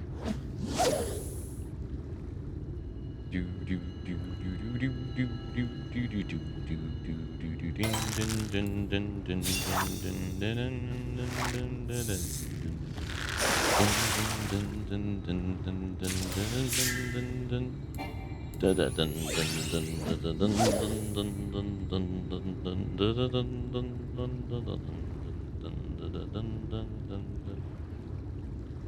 walk up to her,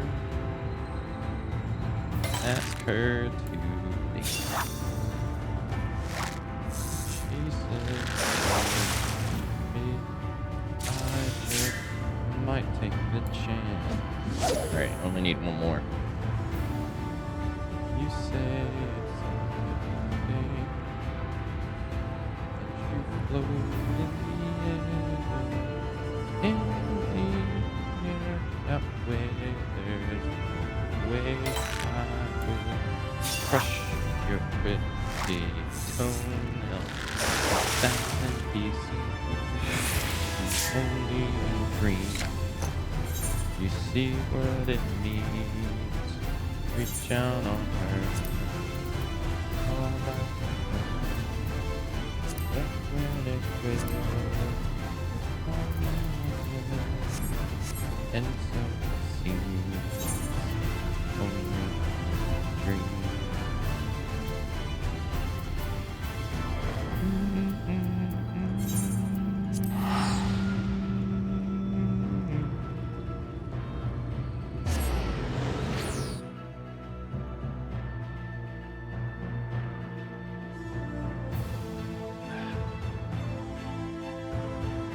Let's go turn these in. Here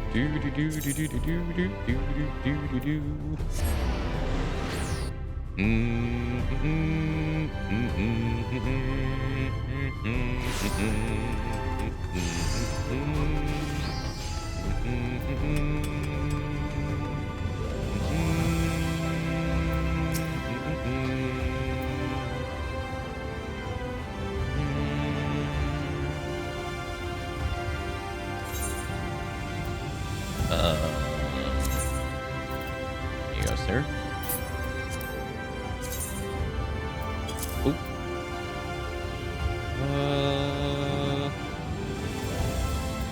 Okay. I say, this one must have been quite the bloodthirsty glutton, in a very literal sense, where you managed to reel it in. His esteem for you has grown. Deliver the items Frank needs and deliver them often to improve your standing with the facet official.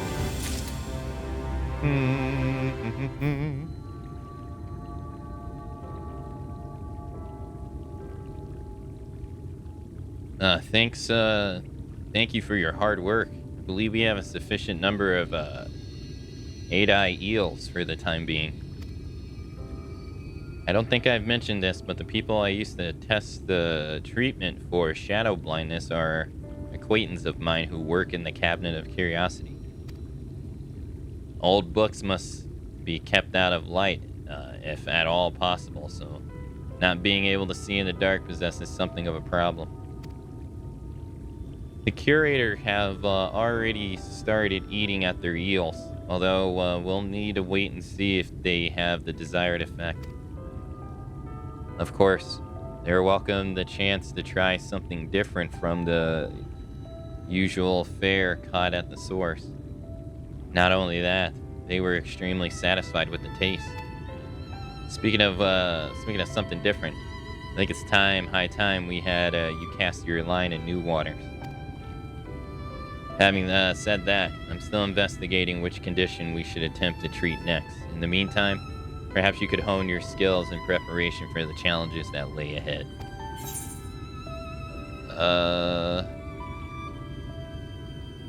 Oh, okay, cool.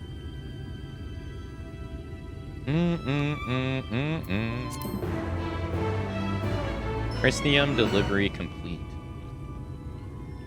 Esteem level increase. He now considers you a fisherman's friend.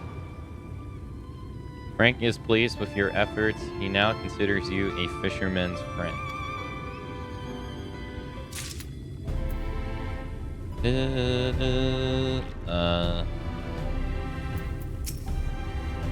Connie, I was hoping you would stop by, for I have the most welcome news.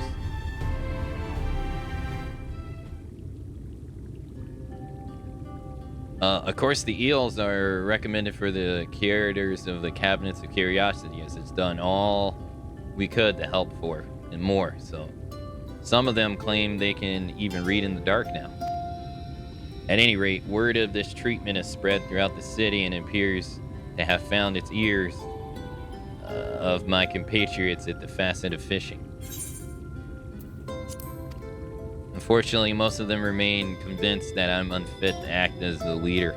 So I asked the chirurgeon of the Spagaris if there are any other diseases that they have difficulty treating.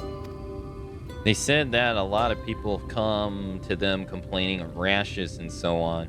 However, a few of those patients have also taken to eating all sorts of strange things, such as coal and paper. After consulting the Cabinet of Curiosity, I've learned that these symptoms often occur in those who lack meat and dairy in their diets. At first, I didn't see any way for the facet of fishing to help, but after a little more digging, I found that these types of foods are rich in zinc. Do you know what else is rich in zinc? Creamy oysters. Unfortunately, they can only be found, they can be hard to come by. You go all the way to, unless you go all the way to Calusia. But being the helpful sir you are, you'd be willing to go and snag some, wouldn't you? Splendid. I'm sure the chirurgeon will be thrilled once the Spag Lyrics is free for paper-munching patients. Christium delivery commence. Deliveries listed has been updated. Sounds like the clergyman can't get those oysters soon enough, and the patients have taken to eating parts of the Spagaris itself. If we delay any longer, there'll be nothing left to fill the place. While skin rashes and strange eating habits are far from life-threatening, I imagine the sufferers are at their wits' end. We must do all we can to help them.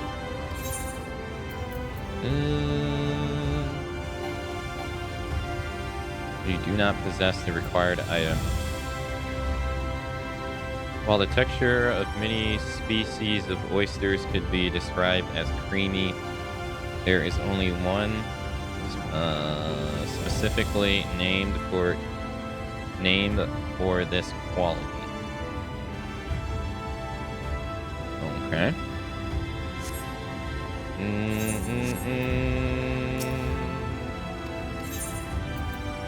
Creamy.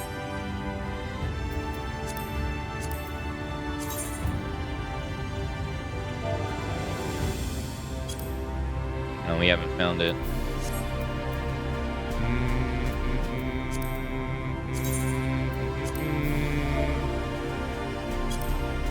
No, it's not spear fishing either.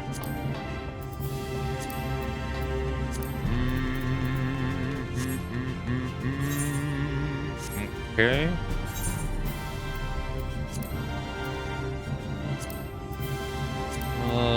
Calusia.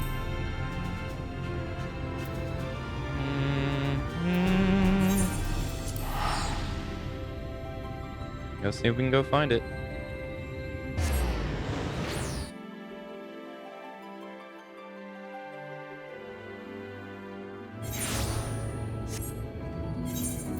Undiscovered.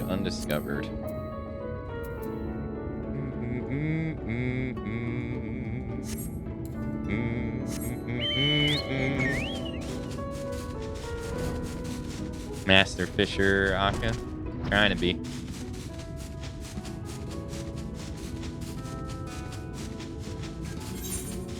Let's go this way.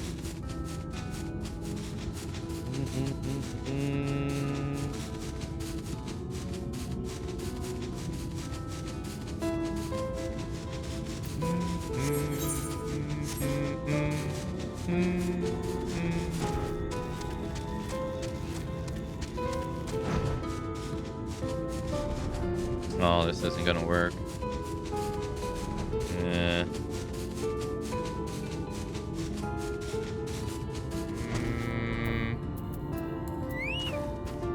Oh, no.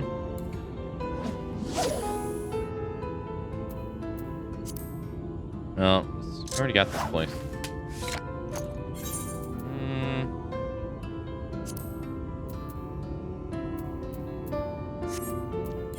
use the lure.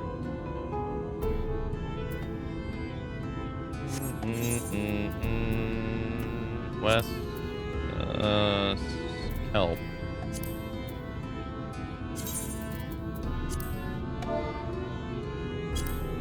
Oh, you must have to start with the first name.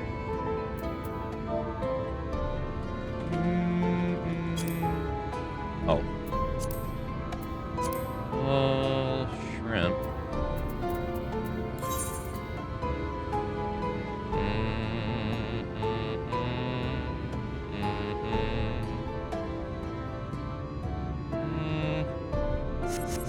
Okay.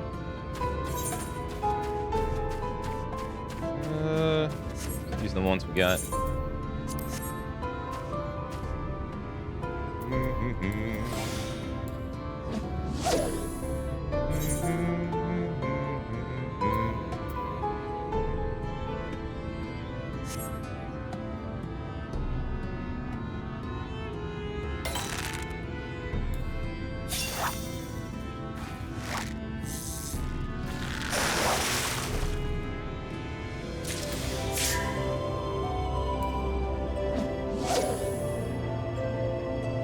See if we can find it.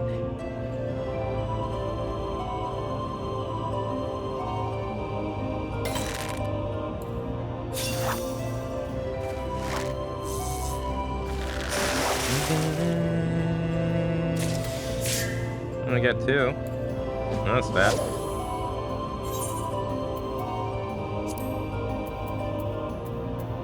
I have 4 more.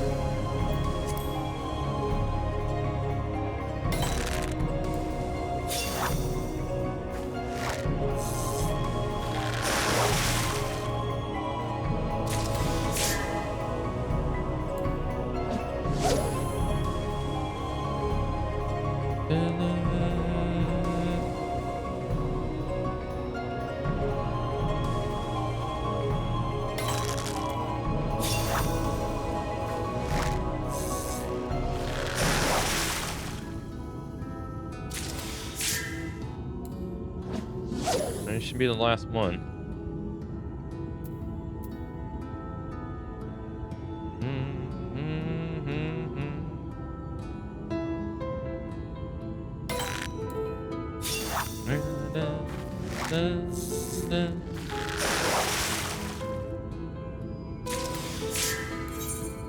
Yeah, I don't have any more bait. Let's use the lure.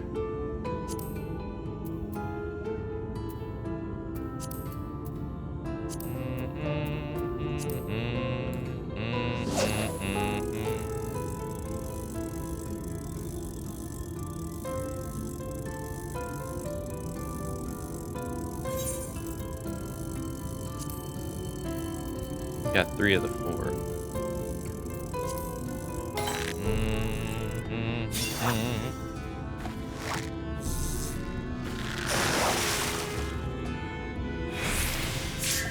Kelp.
A rose shrimp.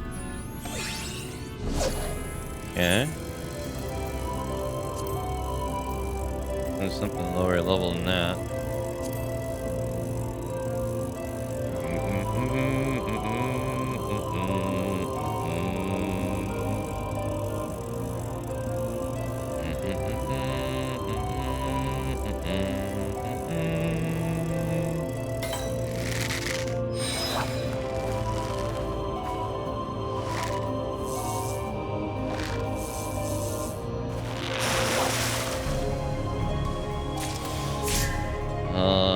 crab. Nice. Oh, he was the hardest one.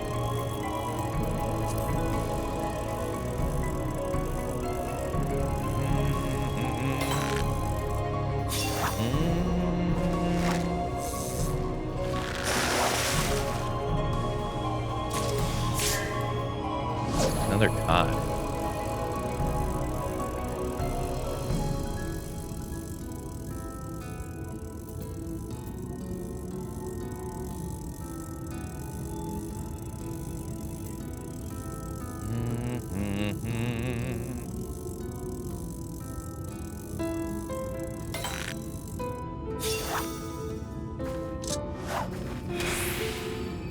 The fish got away.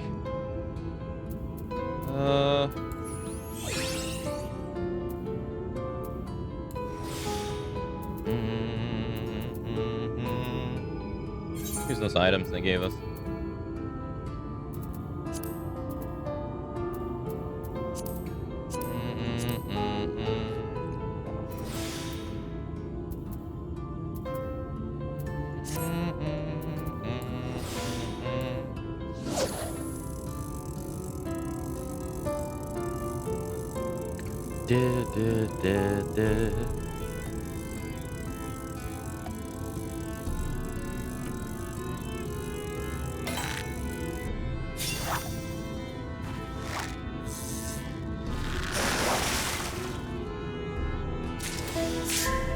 More kelp.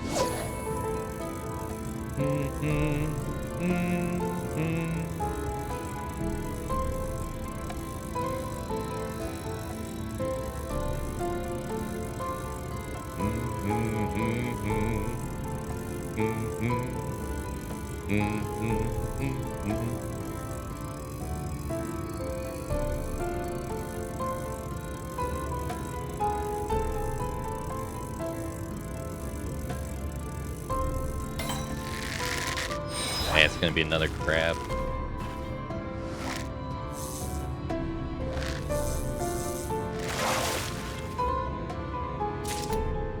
Yep.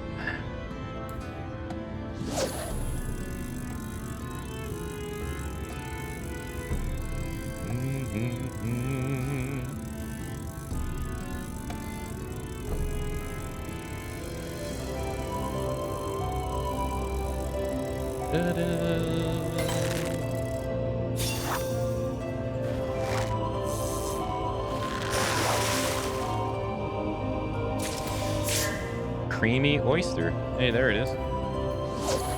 Found it. Need 6 of them.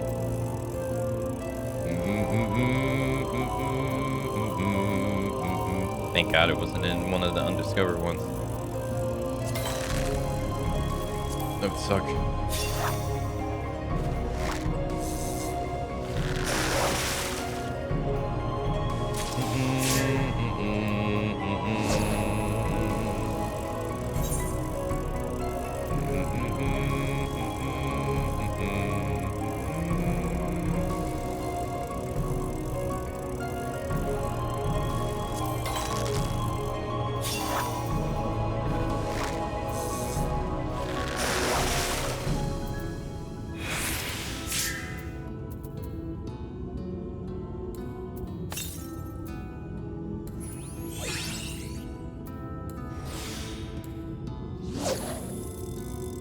How many we get? 1. Ooh.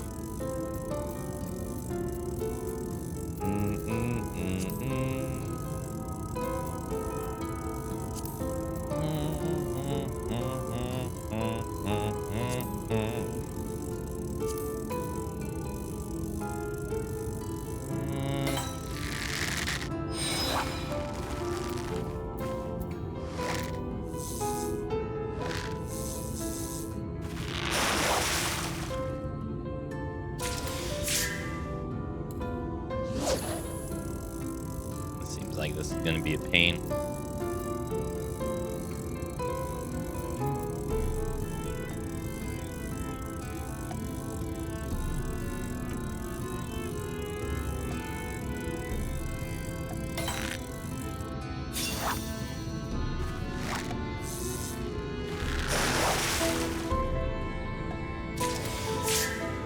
Yep.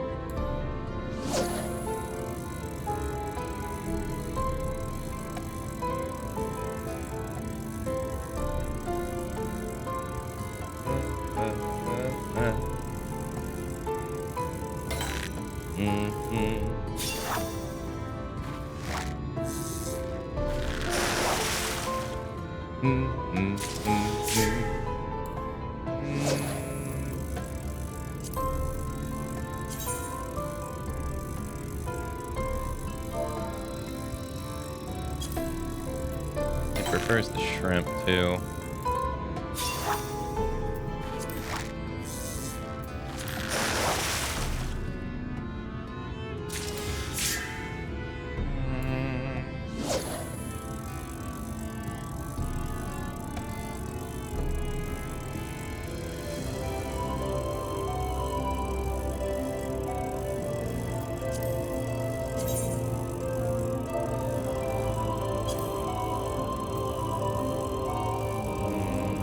West Coast.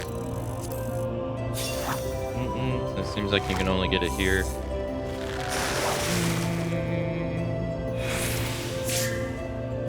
I got another one. Let's see if I can buy bait somewhere.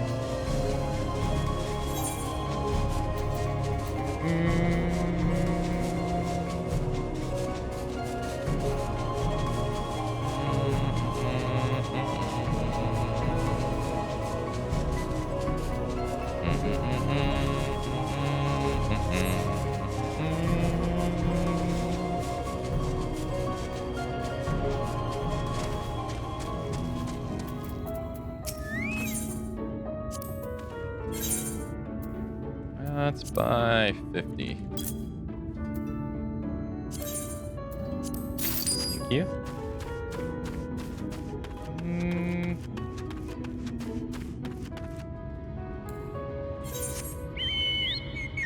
Let's also go this way.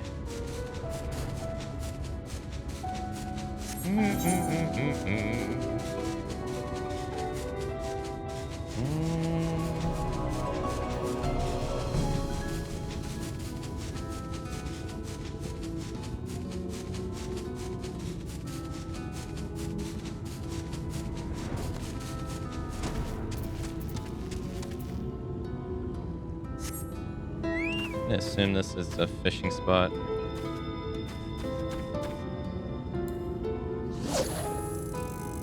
This gets... what? This is considered the same.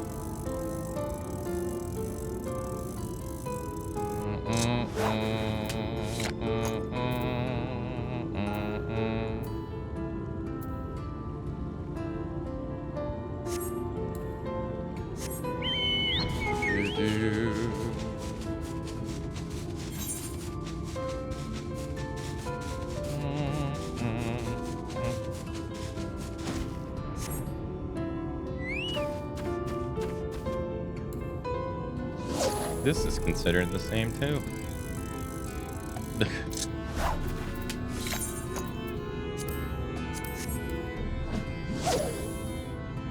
Don't make any sense to me, but all right.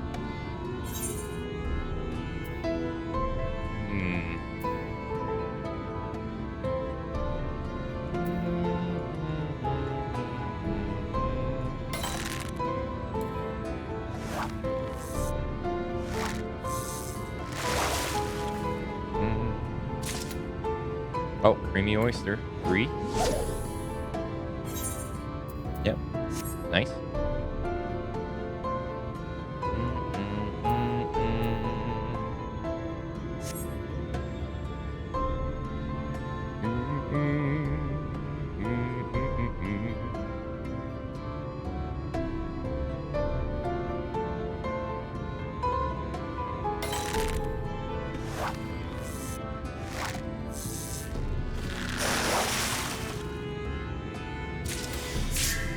Oh, nice.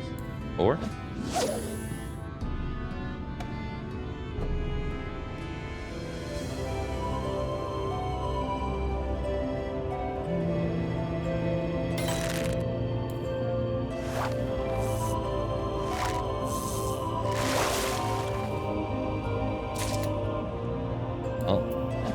dice.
Every step that I take is another mistake to you. I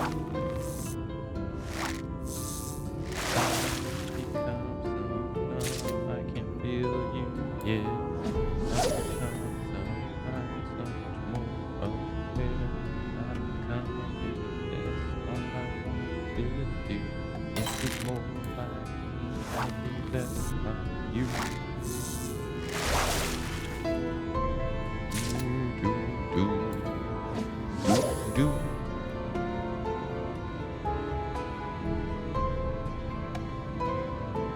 Can't you see that you're smarter than me? Holding too tightly, afraid to lose control. Everything that you thought I would be, falling apart right in front of you. Every step that I take is another mistake in you.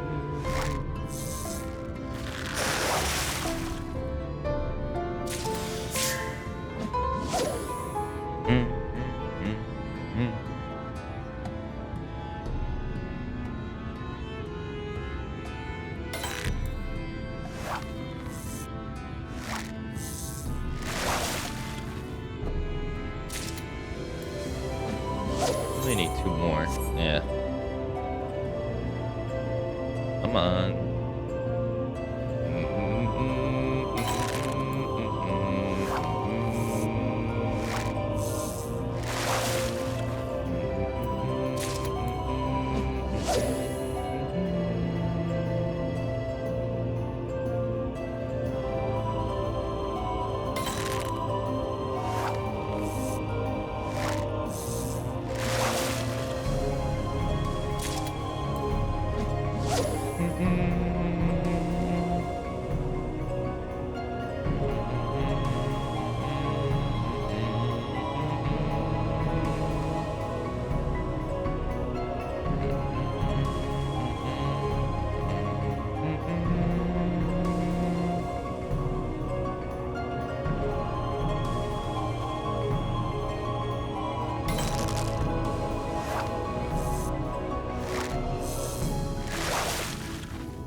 Razorfish.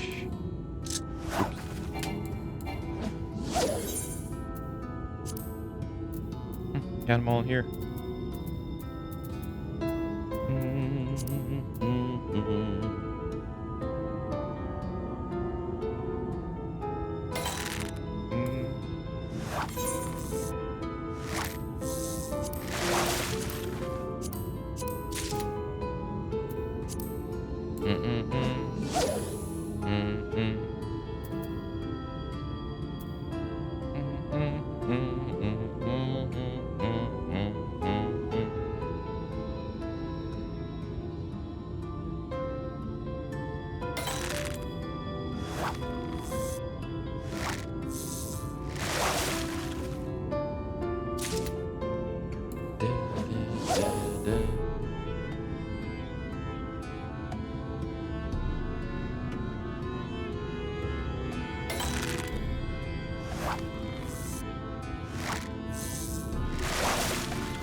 Reluctantly crouch at the starting line. Hey, Craig. Engines pumping and thumping in the time. The green light flashes, flags go up. Turning and yearning, they burn for the cup. They justly maneuver, muscle for rank. Wheel burning fast on an empty tank. Reckless and wild, they pour through the turns. Their prowess is potent and secretly stern as their speed through the... Hey, nice. Through the finish, the flags go down. The fans get up and they get out of town. The arena is empty except for one man still driving as fast as he can. The sun has gone down, the sun has gone up. Long ago, somebody left with the cup, but he's driving and hugging the turns. And thinking of somewhere who he still burns. He's going the distance. He's going for speed. She's all alone in her time of need. Because he's racing, facing, plotting a course. He's fighting, driving, and riding on his horse. He's going the distance. Hey, nice, got them all. Let's go.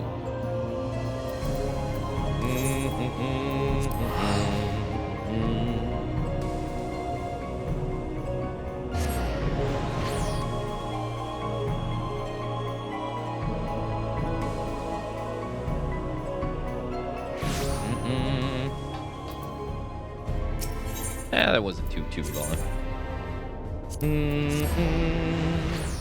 Yeah, lucky to find it. Here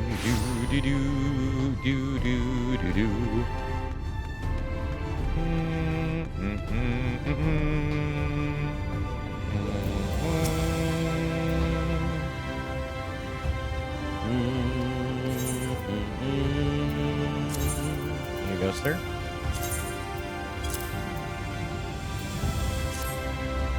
You certainly don't see creamy oysters like this every day. By all means, keep them coming.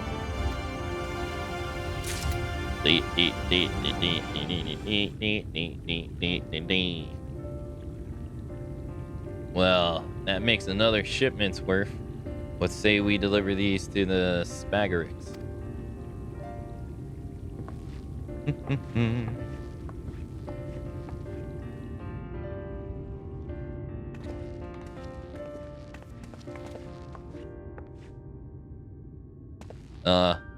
Yellow, we've come bearing oysters. Oh, you're just in time. The patients have already eaten their way through the last batch. And we're pestering for more. This fellow was the most persistent of the lot, although he tells me he's well on the road to recovery. I am. Oh, praise be, it's a miracle. Before I started my course of oysters, I've eaten almost anything I could get my garnishes around. Boots, candles, even a tatty old Almoro brush. I spent goddess knows how long pricking the bristles out of my teeth, and then I ate those as well. But thanks to you, I'm cured. Actually, the remedy's from an old book, so its author is the one worthy of your gratitude. Come now, Master Fithric. There's no need to be so modest. As a matter of fact, you and your scholarly pursuits have become the talk of the Christian. First, the creators of the Cabinets of Curiosities, and now the patients here at the Spagarits. It really is quite remarkable. I wonder, might I be so bold as to request your aid in another matter?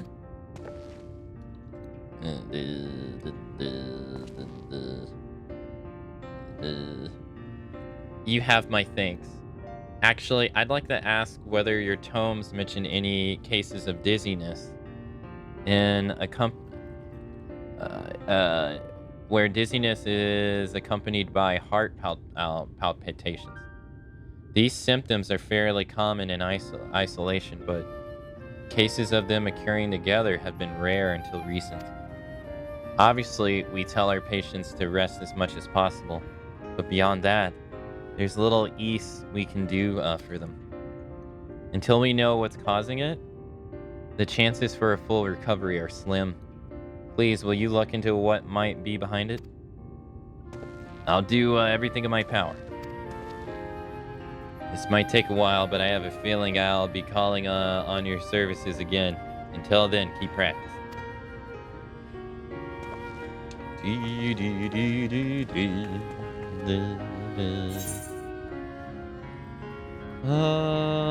Gathering plus 15. Mushroom saute.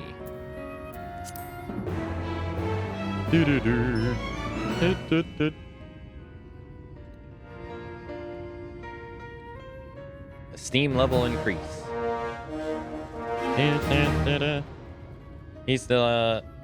Is delighted with your efforts. You are now considered a piscatorial pioneer. Nice. 2.6 million EXP. I've had an incredible breakthrough.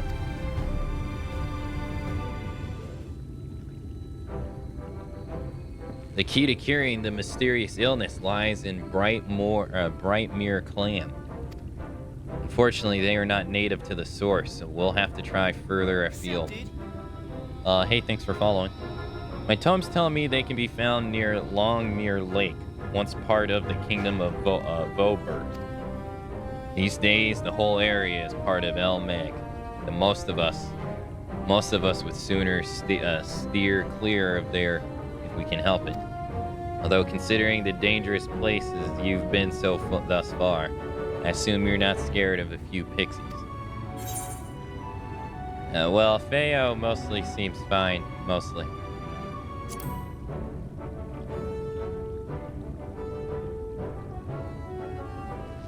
You know Feo? Then the rumors of a traveler who befriended Pixie are actually about you? Am I right? Haha, you certainly are full of surprises. It seems I've found the perfect candidate to go fishing for clams in Elmeg. There should be some in a river called the Spoiled One. If rumors are true, so are you up to the task? I say, you seem rather confident. Those mischief makers had better think twice before playing any tricks on you. Unfortunately, I won't be able to join you on this incursion as I have things to take care of.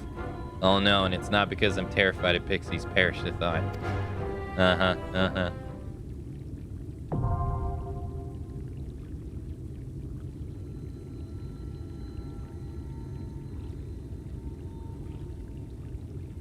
Delivery has been updated.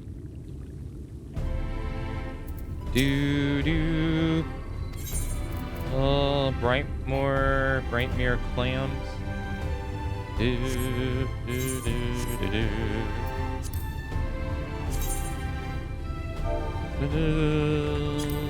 Never found them.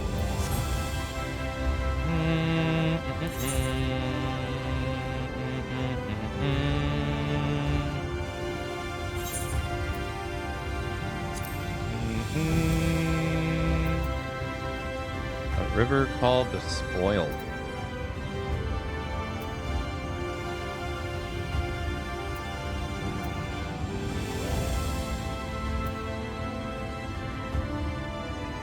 The naughty one, the jealous one. Must be right here, maybe.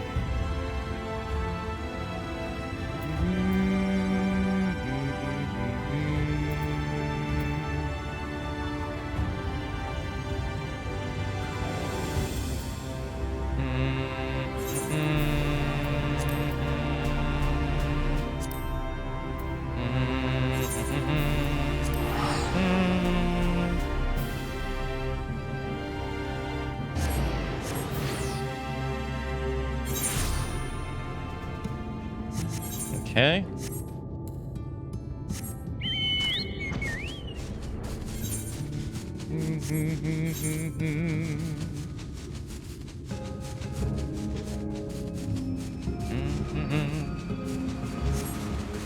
see if it's this. Unknown fishing hole.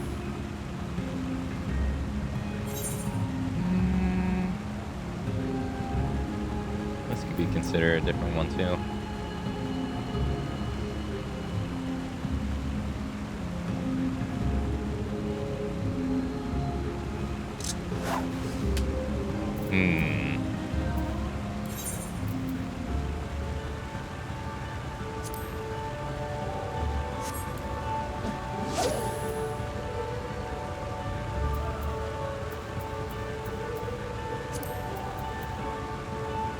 Race fruit worms. Oh, so fruit worms work here.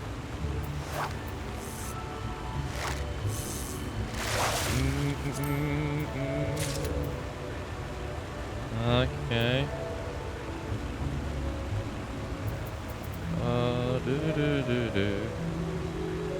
The spoiled one. Hey, this is it. But go check the other one anyway.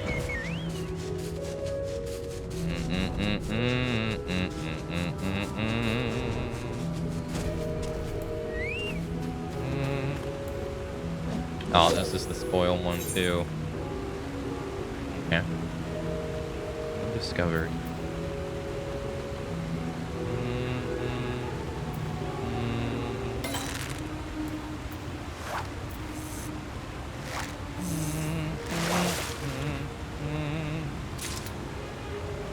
Gray skipper. I'll be here.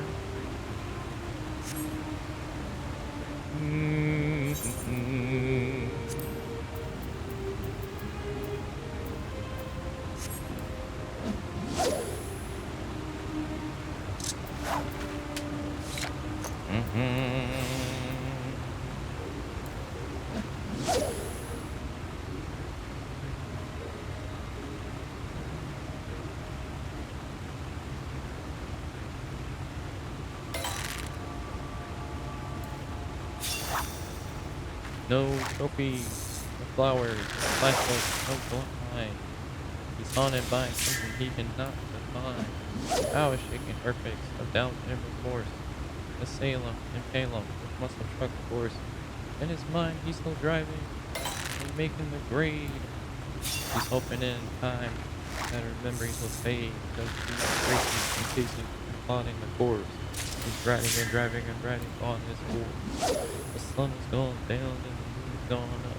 And long ago, somebody left with the cup. But he's driving and driving and hugging the turn.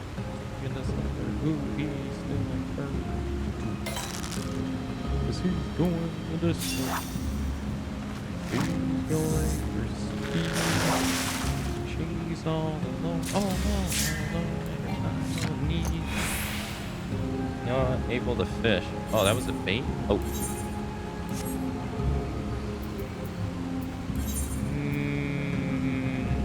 Let's try fruit worms.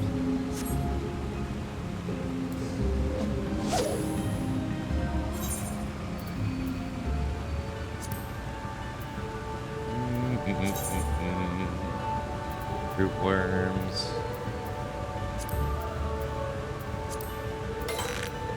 Should work.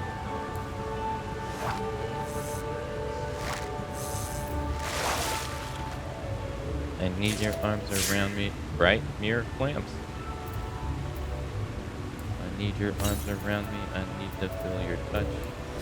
Do do do do do do do do do do. I need your understanding. I need your love so much.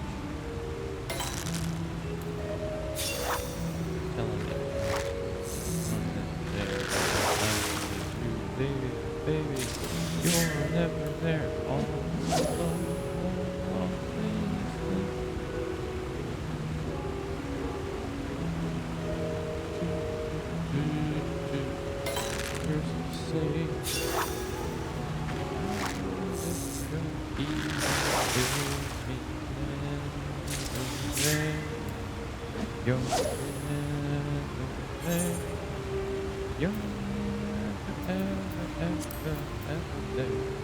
I got two.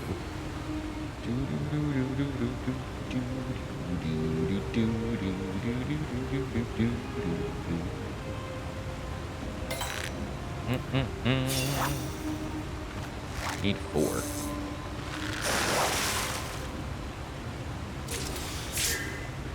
Okay. Need 3.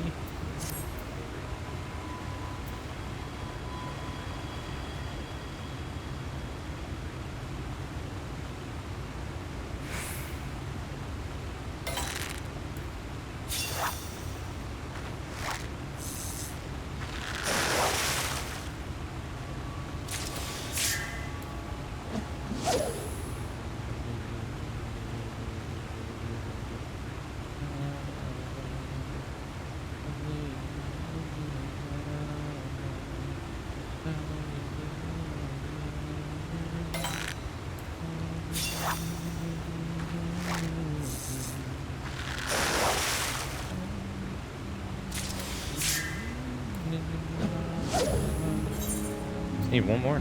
This is fast. I just...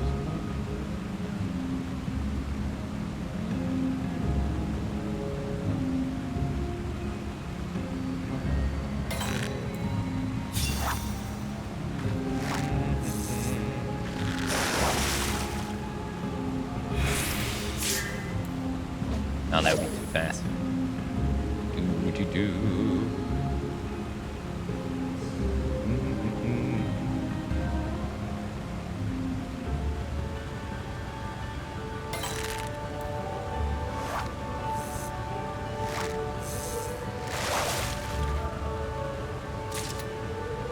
Got it. Back we go.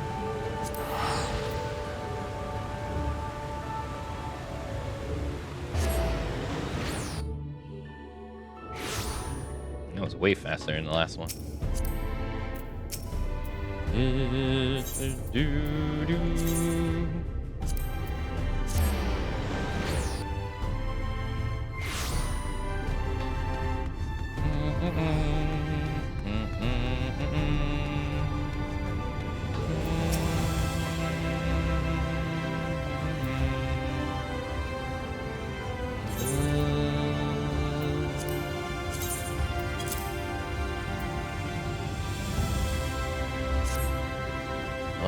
Well, seems like your hard work has been rewarded.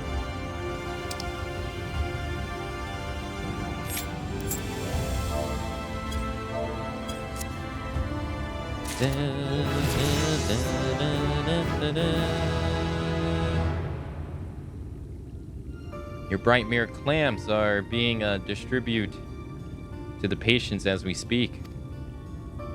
Oh, that's right. The Kyrie-men mentioned that they might pay us a visit at some point, presumably to shower you with praise.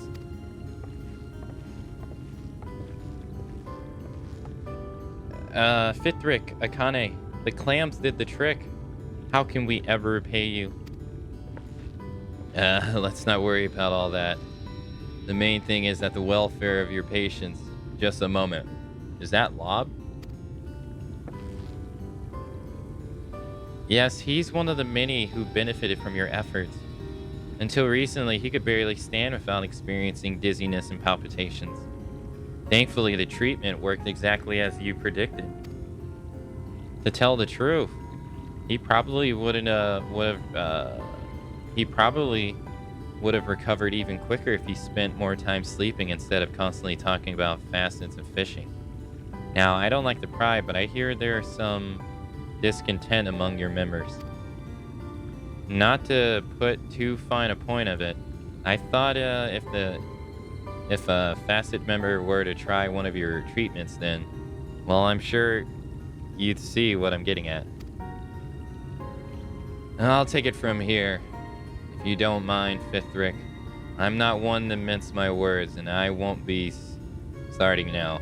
When you first started sprouting off about balanced diet and nutritional value, I thought it was a load of nonsense.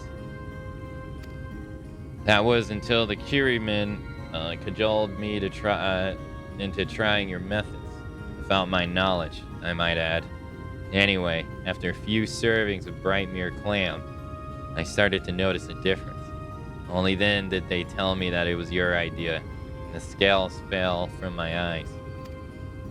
As much as I hate making apologies, I reckon I owe you one. I'm sorry, Fithrick. If there's anything I can do to make it up to you, just say a word. Oh, it's quite alright, really. If you're feeling up to return to work, there's a few assignments you can help with.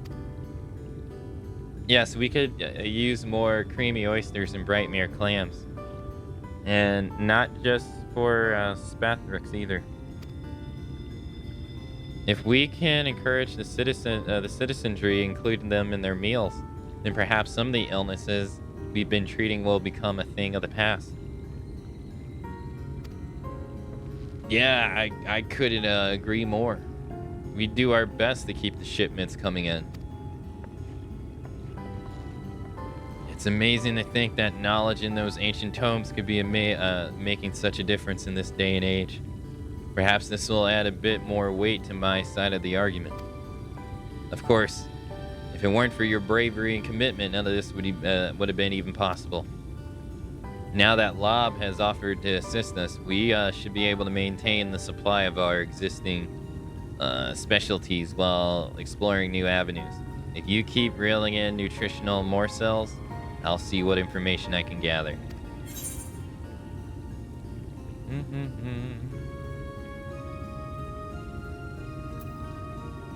Peppered potatoes.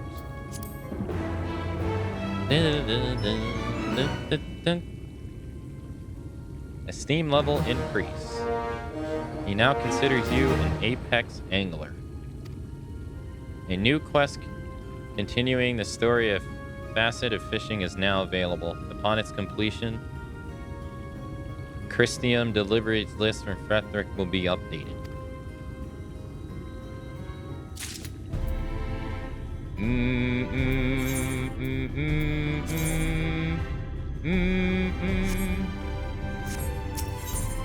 Fishing with confidence.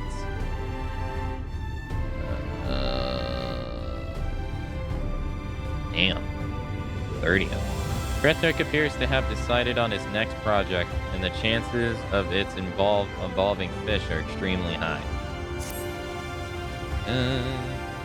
You've come at a good time. Lob was telling me about a young woman stricken with the most unusual combination of symptoms. And she's been having frequent dizzy spells, much like I was.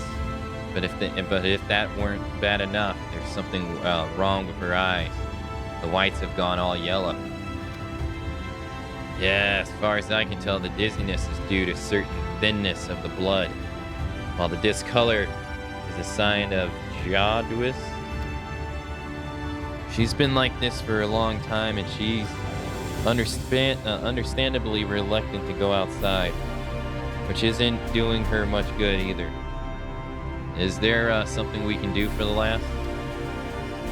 Well, those ancient tomes might have something to say about the matter. Lob, follow me. I have a feeling we'll be needing your help too.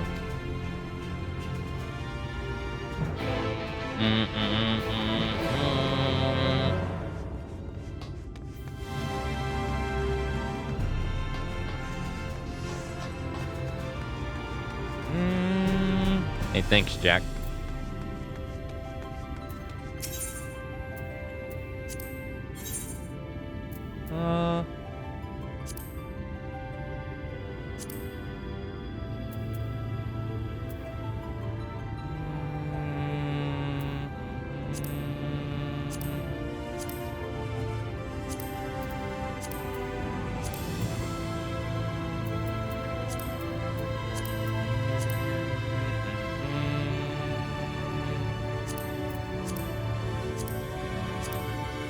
Lovely, 50, 350 apiece.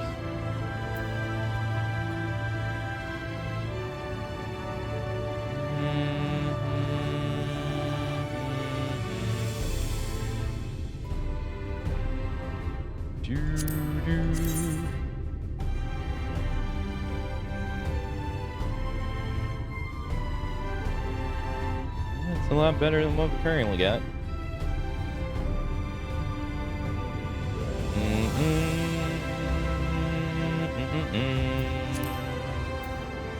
Do do.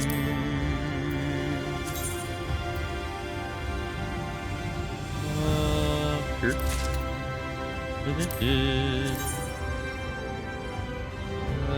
476.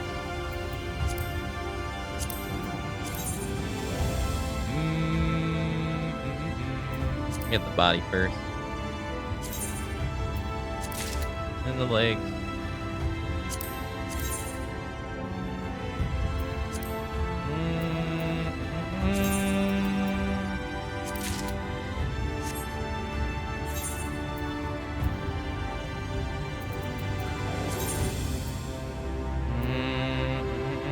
Forgot to put on Lynch's stuff he gave me.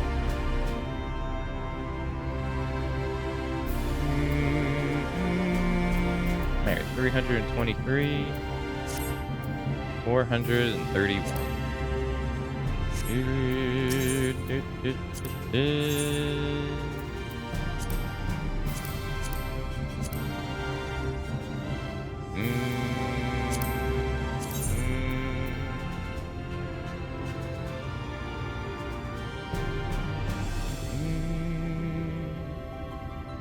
Land Saint accessories plus 5 GP.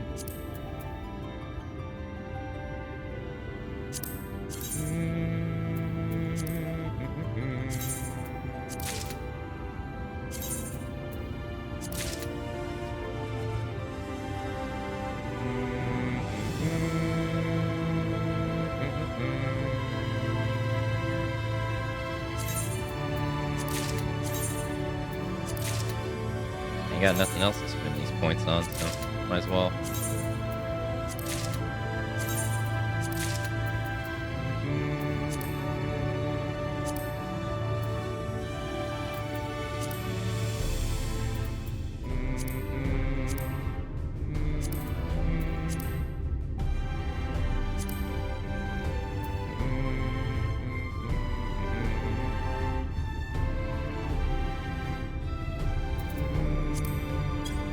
Okay.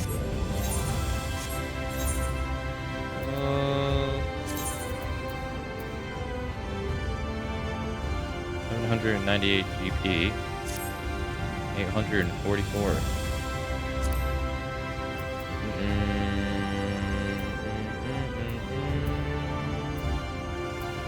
Wait, Land Saint. Oh, I didn't get the hat. There is one. No, I didn't.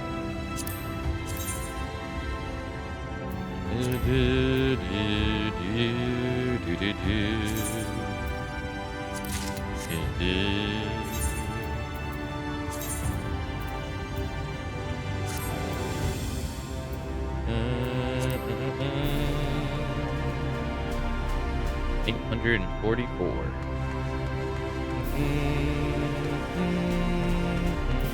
Soul crystal.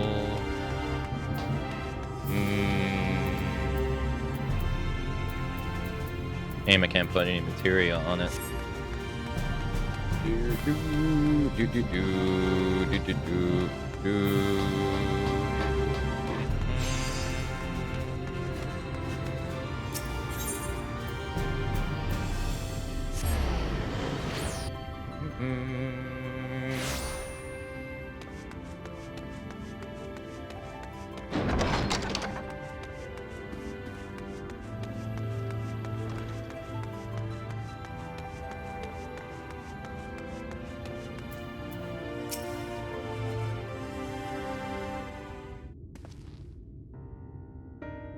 I believe the information we seek should be in this section. Would you mind checking over there?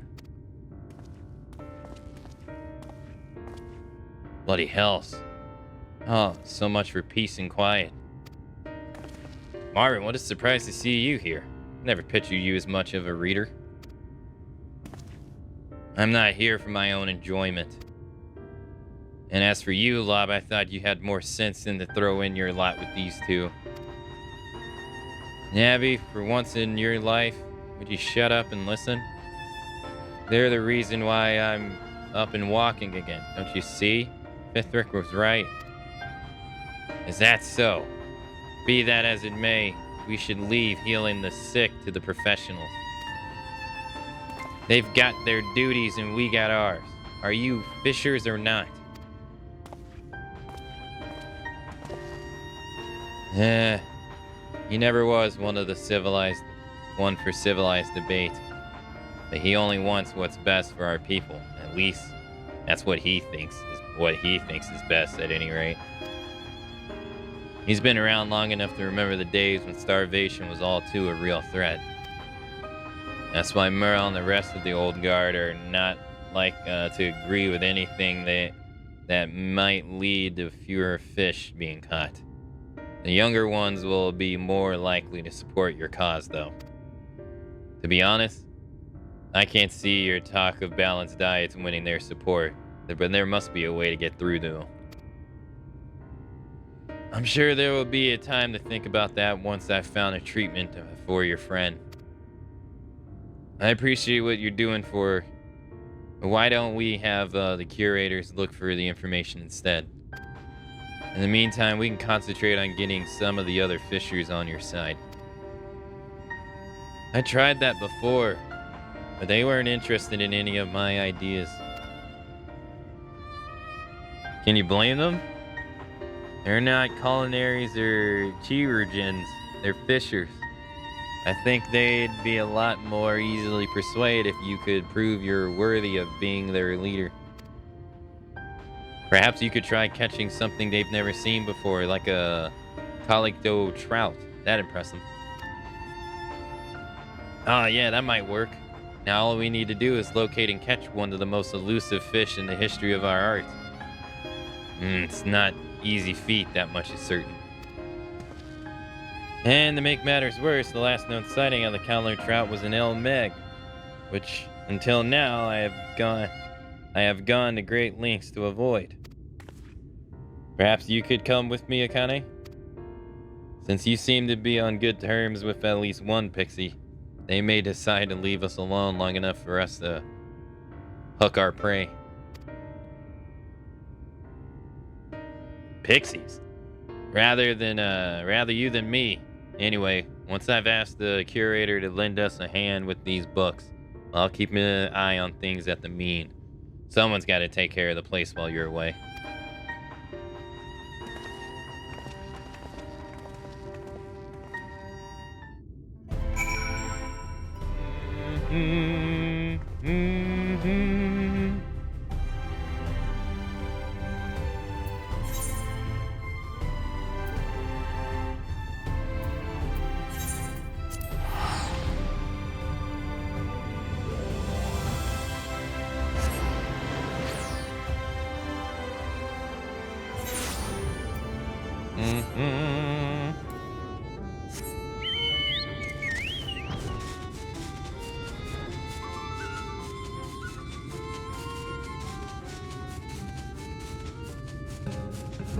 Lane cell's probably better. Yeah.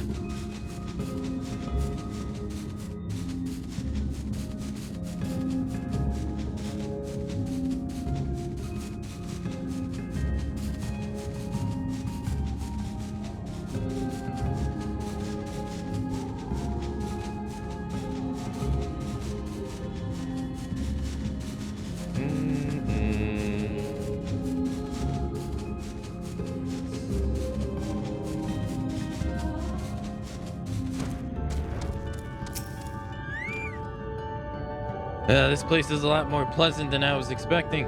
I haven't been accustomed to accosted by even one pixie thus far. I don't think they'll play any mean tricks on us, do you? If it's all the same to you, I'd like to catch the fish as soon as possible and get back to the Crystinium. We might even be able to get it done more quickly if we make it into a friendly competition. The first one to deliver the calico trout, the lobe, is the winner.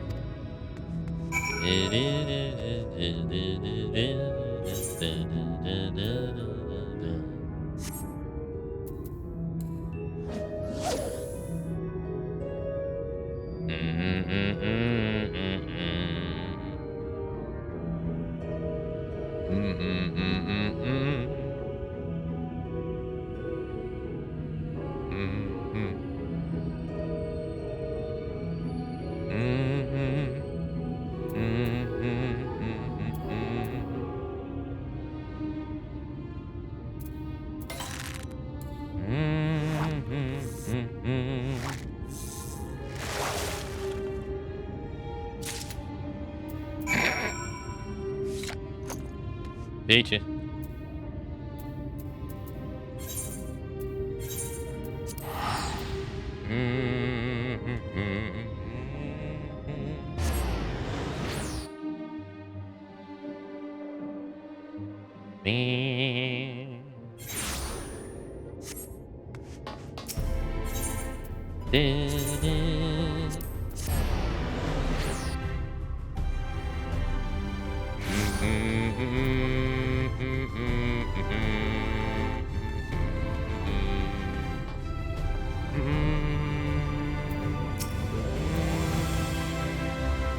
Well, so how did it go?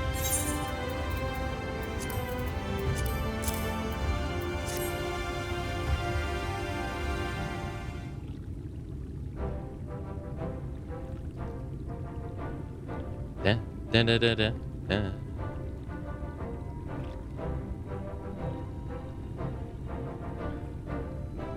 As I live and breathe, it's magnificent.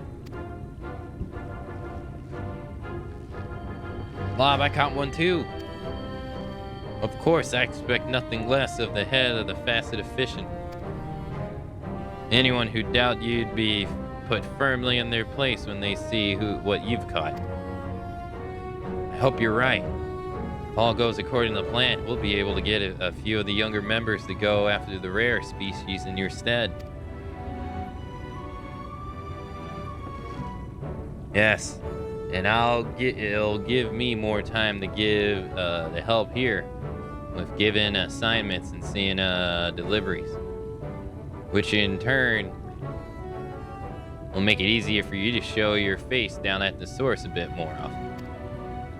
Navi and his cronies will find it a lot harder to ignore you that way. Once they see you taking care of the day-to-day running the fishing, they'll more likely lend you an ear, may even a hand. But before all that, there's a certain young lady in need of help. Maybe the curators have dug up information we were after. Goodness me, I admit that all that slipped my mind. I'm lucky I have you to remind me. I'll go ahead to the Cabinet of Curiosity, but we'll send word if there's anything that requires your assistance. I'll see you anon. Dun, dun, dun, dun, dun.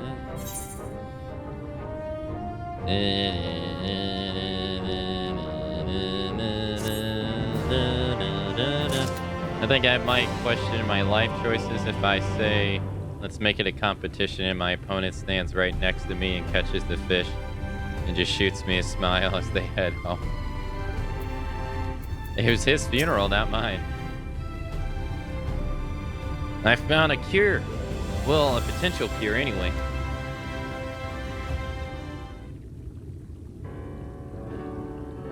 As you recall, Lob told you of a young lady suffering from a prolonged bout of jaundice and frequent spells of dizziness.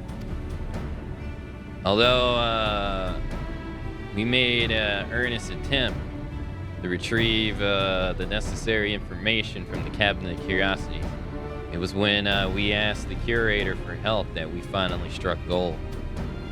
It seems the key to overcoming such sympathies lie in the nutritional rich fats reserved in a certain fish, particularly those spend extensive periods out of the water. Now, I think if you think that species like that would be incredibly hard to find, you'd be right. The tomes tell me of an amber monkfish, which lurks beneath the sands in Almarang, around the Hill of Amber, seeking what little moisture it can find. Fishing in the desert sounds like a rather daunting task, but I assume you're up for the challenge? I knew I could count on you. If the illustrations in the book are anything to go by, they're ugly little blighters. We should probably try to catch as many as possible, though. Oh, and watch your fingers.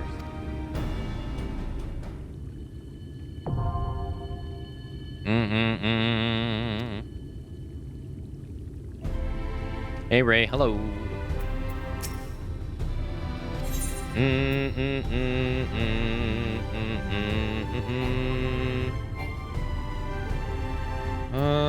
I should have this.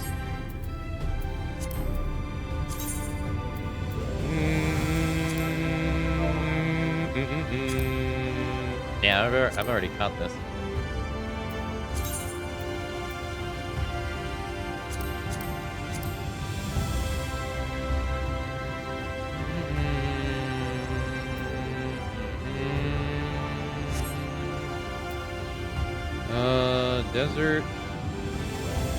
Desert frog.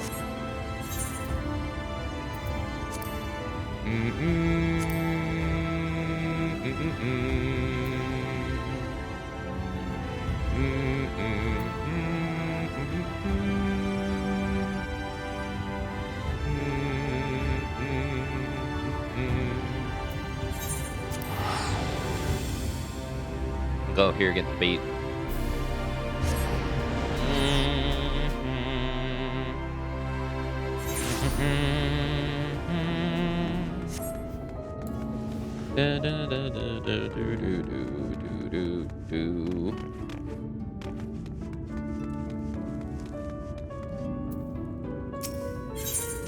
You're not the guy I'm looking for.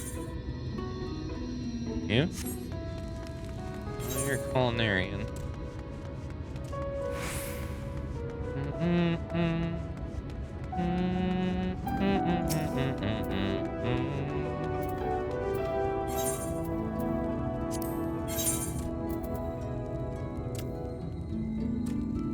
Oh, it's a lure.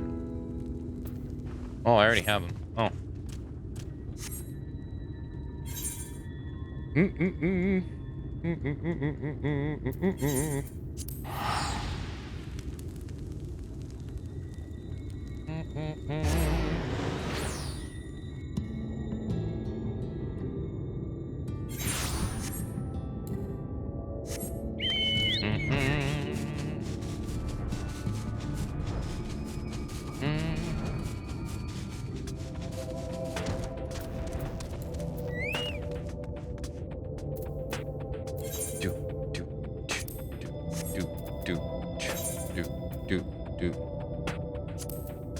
Yeah, we already caught everything here. Nice. Do.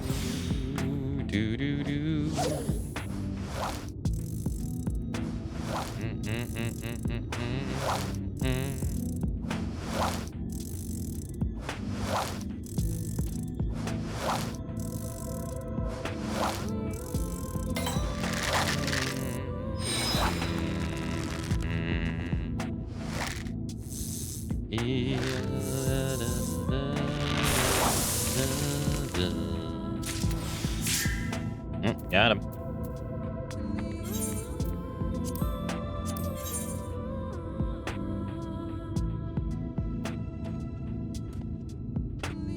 Well, I only need to catch 2 more. I have 3 on. I already got 3. I knew I had them.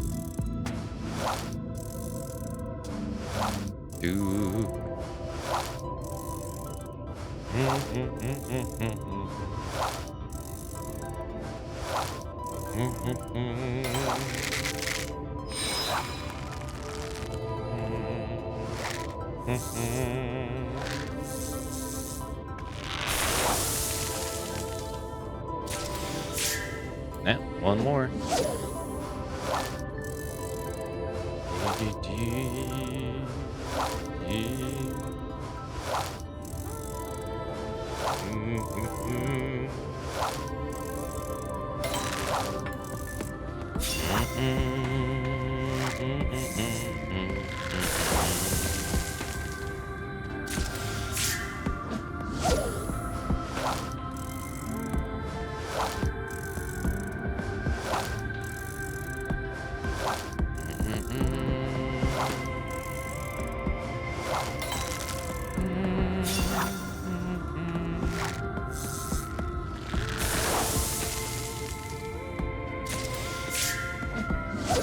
Of course, it doesn't want to give us the last one we need.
No special condition.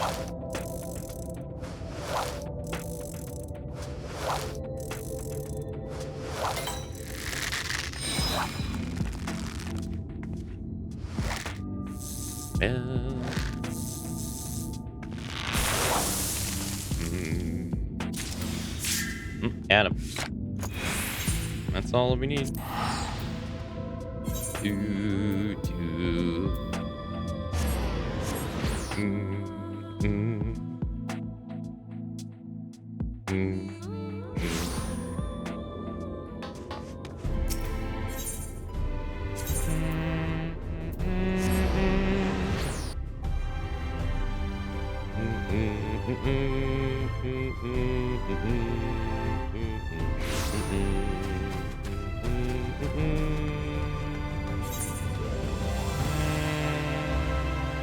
What am I doing?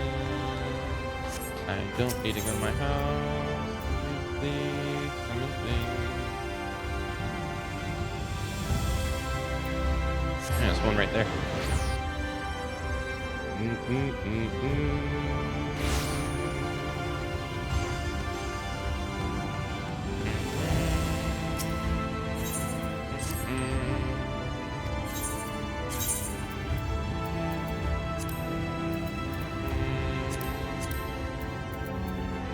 Nice. Thank you.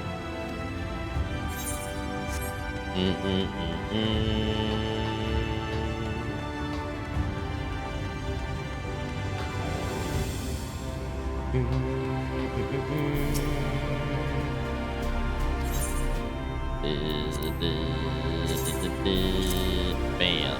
Steam levels can't get any higher. Ugh. It's a monster. I do hope that Lob does something to make it look a little more appetizing before presenting it to his friends.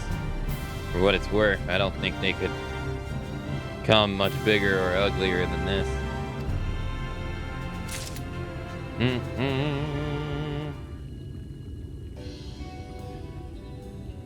I think that should be enough. We don't want her to be overnourished. Come to think of it, I don't believe I've ever met our patient, which is not so surprising given her condition. I take it the treatment's going well? Oh yeah, she looks a lot better. Yes, yellow around the eyeballs at least. Trouble is, even after eating all that liver, she's still as limp and lifeless as a bleached jellyfish. She's always been a bit of a sickly kid, but the Chirjiren seem to think it could be something worse. Most likely Christosteus? Oh God, I wouldn't wish that on anyone, not even Marlin. Man. Oh, I'm sorry, Akane. Since you're not from these parts, you probably never heard of Christosteus. It's the name derived from the fact that it only affects those living in and around the Christinium. Although the exact causes are unclear, the body gradually becomes less and less responsive and can even lead to death in some cases.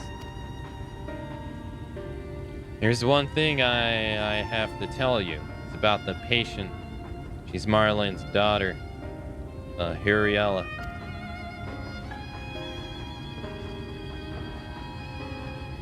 We all know that he's too proud to come to you, and I thought it best to keep her identity from you in case you refuse to help.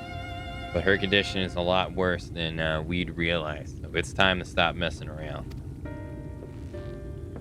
Yeah, we can't allow the feud between Marlin and myself to jeopardize Hell Leader's treatment. Though I must say, Loeb, I'm rather disappointed that you thought I could be that petty. Your doubts were entirely unwarranted, I assure you.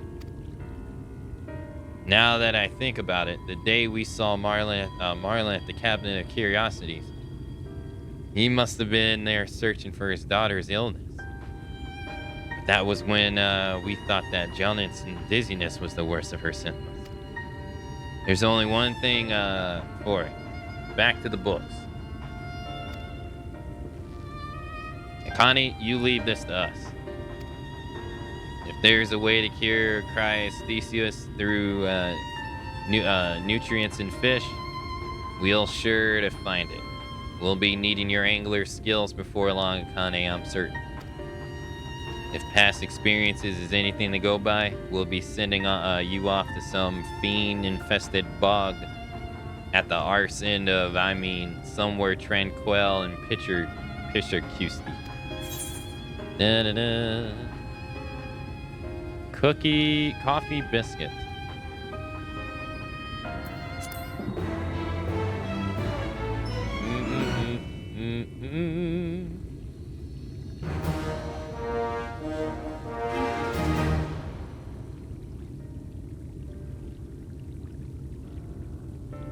He is deeply moved by your efforts. He now considers you an aquatic artisan.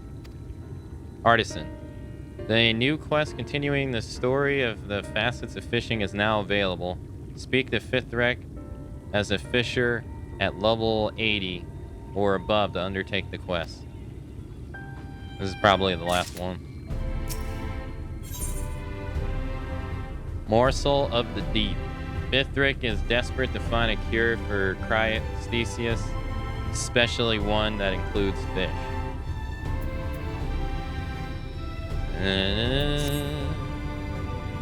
If you came to hear good news, I've got none to give. We're still no closer to finding a cure for cryesthesia.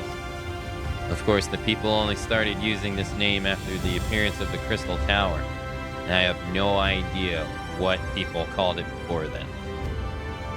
Having said that, an ancient records speak of a noble's rot, which has remarkably similar symptoms to Hurley's illness. But as the name implies, it only seems to affect those who live in luxury. Since we're not likely to find anyone like that around the Cristumium, it's hard to say where nobles rot and cryesthesis are one of the same. And the only people who might consider wealthy are those quaffing gluttons over in Yulmore. Yulmore, wow, you're a genius. Am I? It never occurred to me to go all the way there, though. The chances of them being able to help are slim at best. Well, a slim chance is better than none at all. There's a cure for nobles' rot. They must have their own way of treating it. Can I ask that you keep a keen eye on things here for a while? Aye. Connie, let's head to Still Tide and ask the local fishers.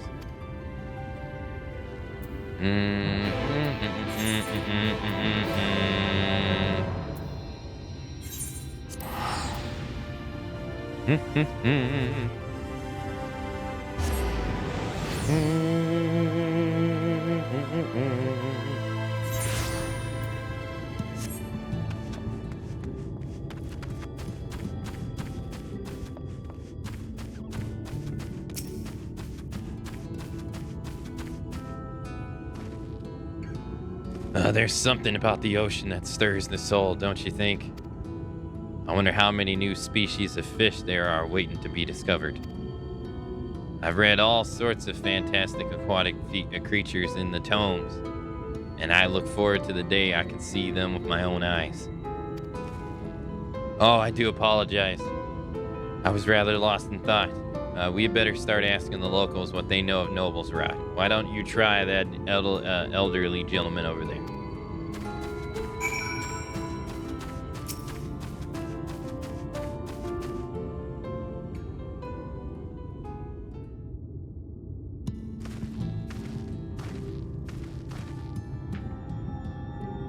You're not from around here, are you? What do you want? I'm terribly sorry to bother you, but we were wondering if you knew anything about Noble's Rot. Ha! That's one name for it. Or as I call it, rich bastards comeuppance. Loads of people in Yulmore get it. And they've only got themselves to blame. All day they sit, filling their faces with expensive delicacies and drinking themselves senseless. They don't do your body that don't do your body a whole lot of good. So while their bellies grow fatter, the rest of them grow weaker. Luckily for us down here in Stilltide, the morons seem to think eating phosphorus eel cures it. We sometimes find them tangled up in our nets, and they fetch a decent price. I see. Tell me, good sir, where can we catch these eels? Well, it's hard to say since it's not impossible to hook one intentionally. Normally they'd be out of reach, but they occasionally drift up from the depths. There's no telling how long it'd be before we snag another. I've seen a few at the market before, though. Some elf boy opened up trade between Yulmore and Ondo, who's sometimes bring pro-fossilus eels to sale. But even they don't seem to catch many. And it's not often they make the journey here. Their merchants came by quite recently, which means it'll be a while before we see them again. It seems we're reaching something of a dead end. Those eels are no match for the power of friendship. If they live at the bottom of the ocean, that's where I'll go.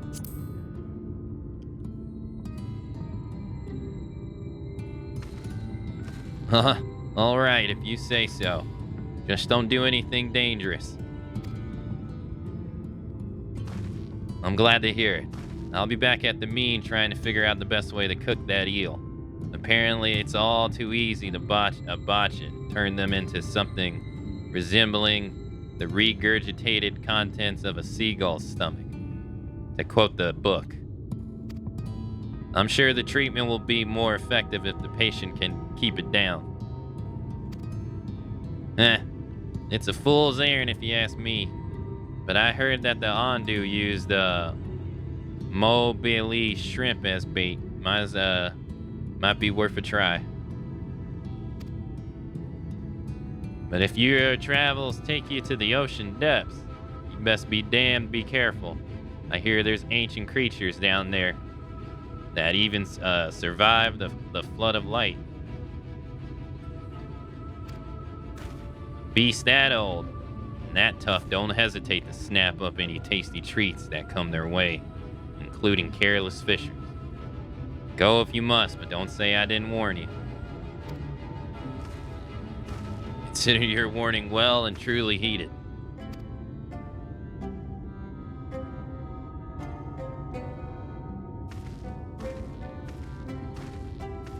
It appears that the prosperous eel you seek inhabits the Tempest. You may be able to catch them at the Nelvarant slope.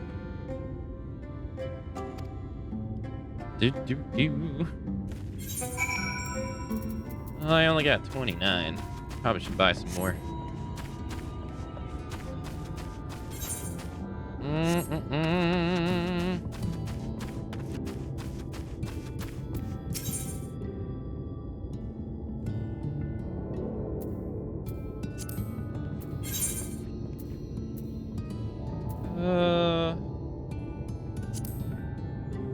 Let's buy 31.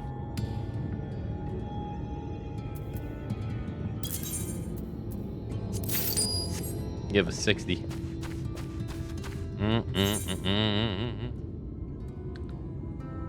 They only exist at the bottom of the ocean so we're out of luck. Runs off into the water, cannonballing in. I was thinking that they were gonna make us go spearfishing.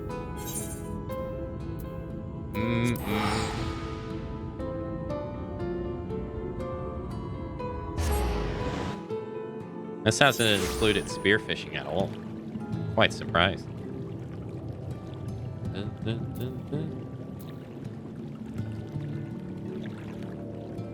Said it's in the slopes.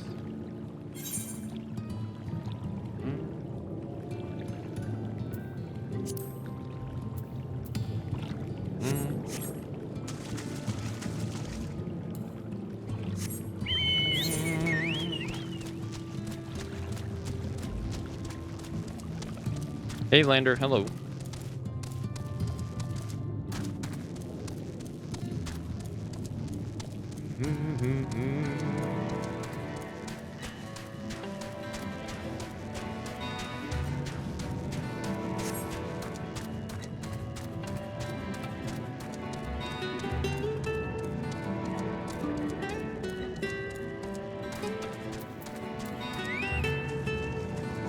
Okay, you can't fish here.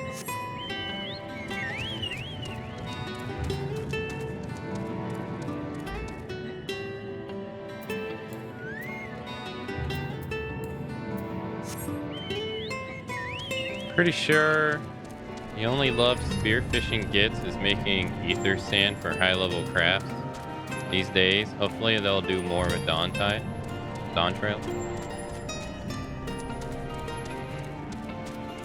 This expansion doesn't have many places to spearfish.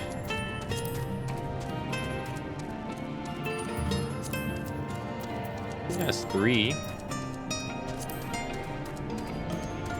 The same as the last DLC.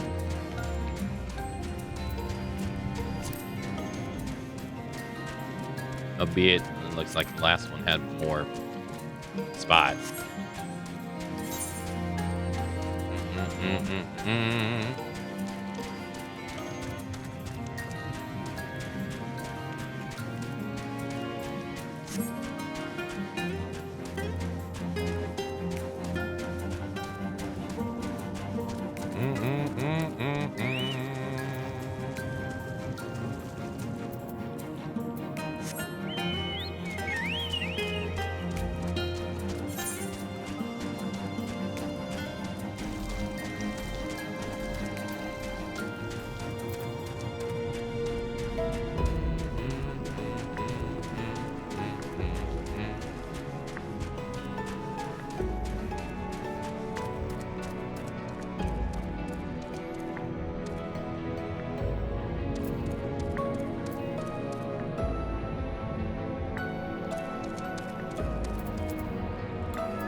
There's how many fishing spots here? 7?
I can't see shit.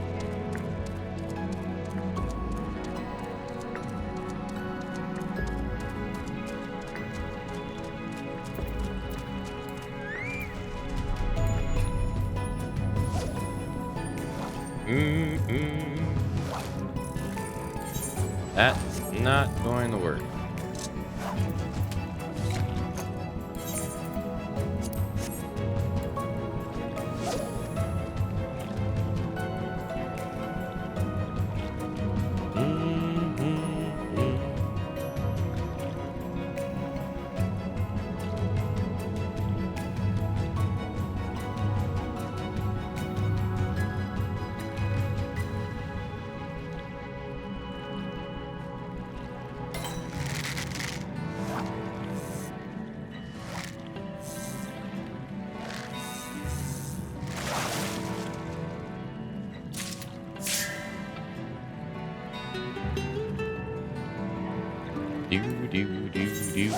Yes, this entire area.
I kind of map. I got one of those in a long time.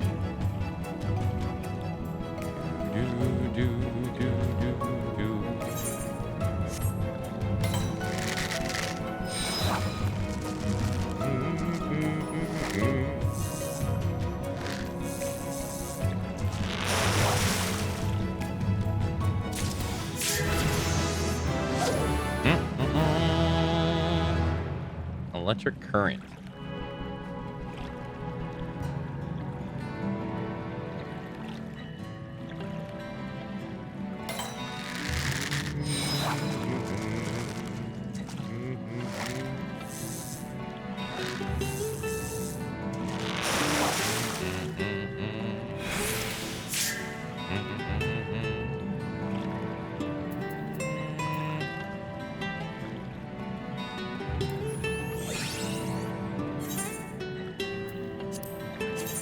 Decipher.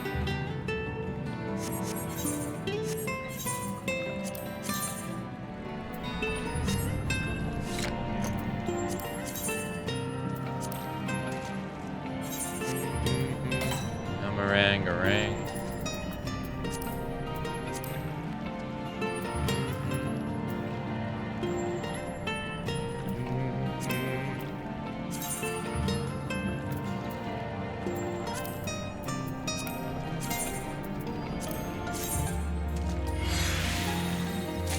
break down some of this stuff.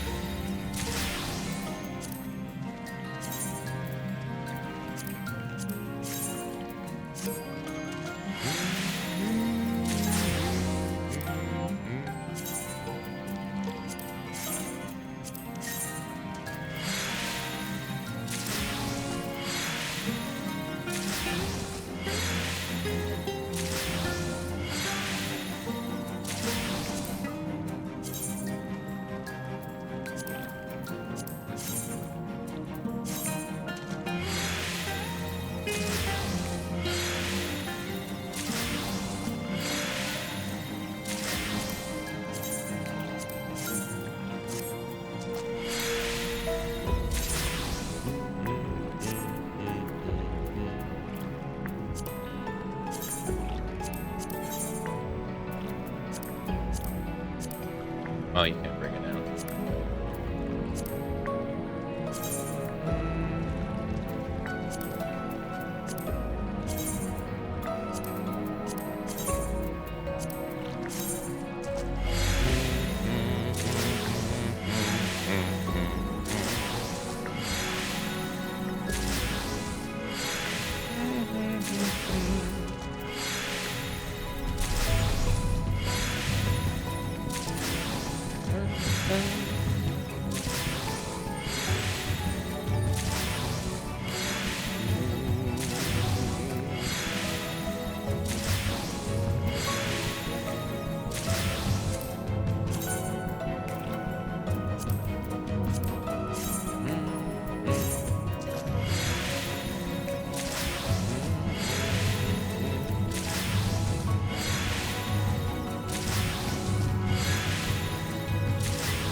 Oh yeah, I know about the maintenance. Yeah.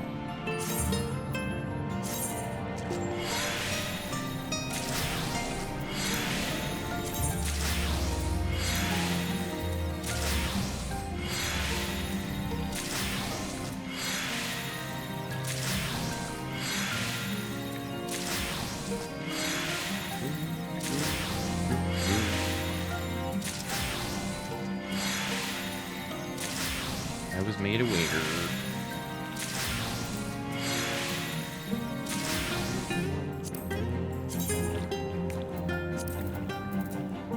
Have to figure out what I'll do tomorrow, beginning of stream.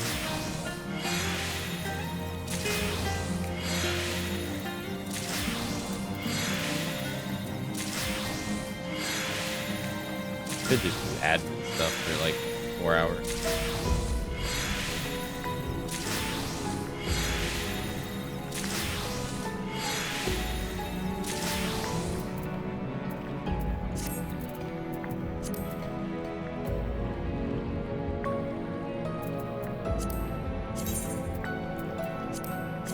Break this down too.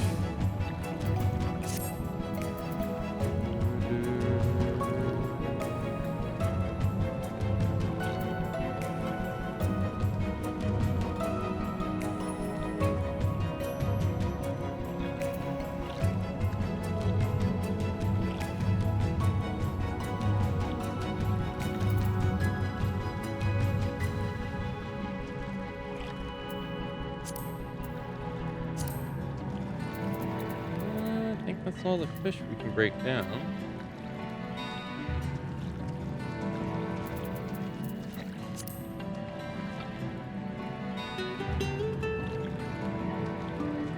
Yep. Alright, might as well use one of these foods.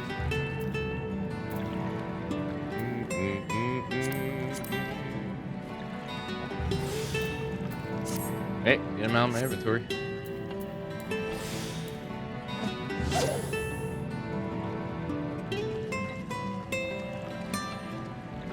Nah, I don't want to start anything I can't finish.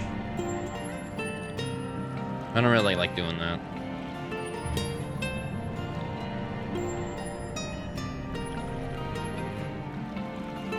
Like for the longest time, I've been very much against starting games and then switching to another one when like the new one comes out. I've never really liked doing that either. I always like to finish what I'm doing before I move on. Like I wouldn't really want to start Resident Evil 4 Professional and then not be able to play it for like 2 months, you know? By the time I get back to it, I should probably just restart.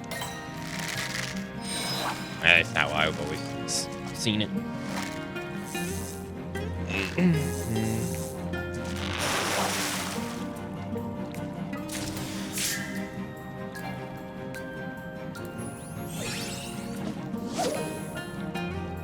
Yeah, I thought of mercenaries.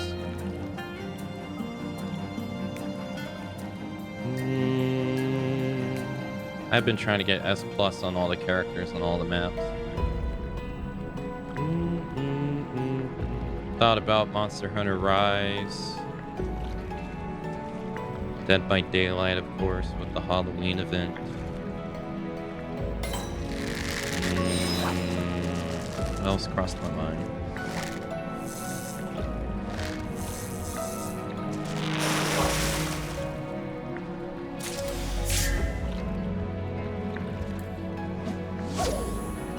Thought about maybe just doing a learning stream where I just focus on learning Korean too, or maybe Genshin. I don't know, or just do admin stuff I've been meaning to do.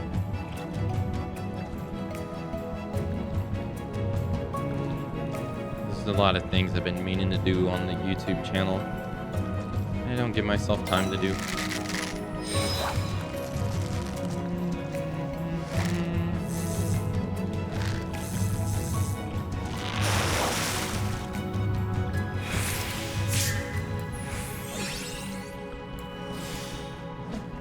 I'm not getting anything different here. I've only speedrun Resident Evil 2 Remake. It's the only game I've ever speedrun.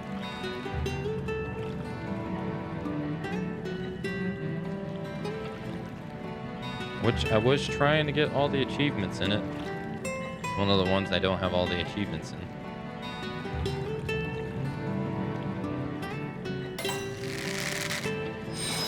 Hey Lumi, hello.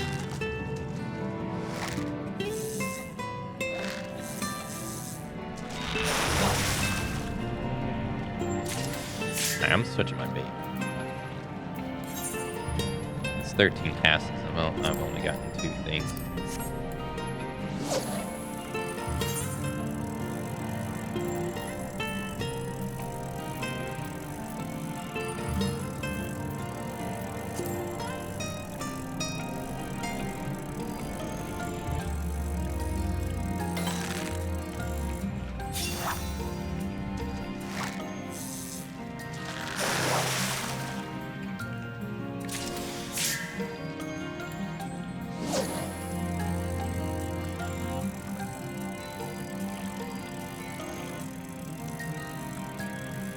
I keep getting unfollows on my YouTube channel, and I think it's because of all the uploads I'm doing for Liza P.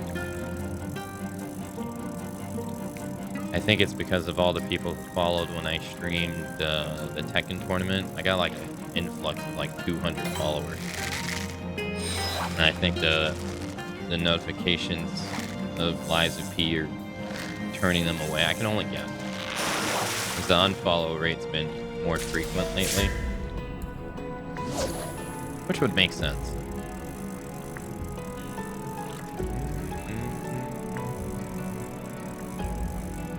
But it's been making me wonder if I should put the Let's Plays on their own channel or whatnot.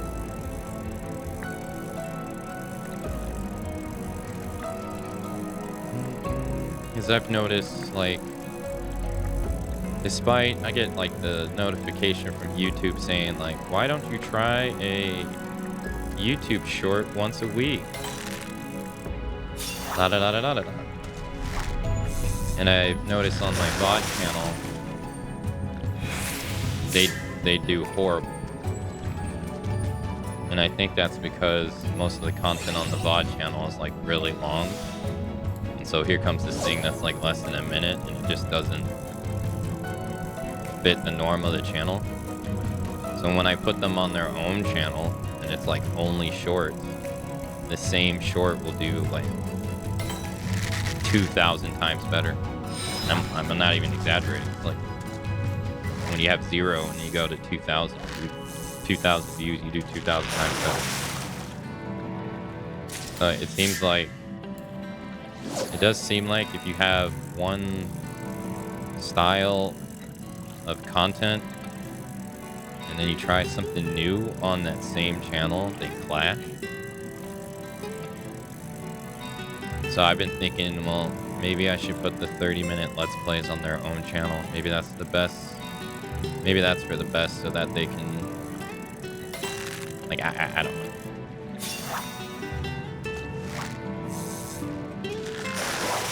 It seems like you can't do everything on one channel. That's what it seems like. Like you can, but you should.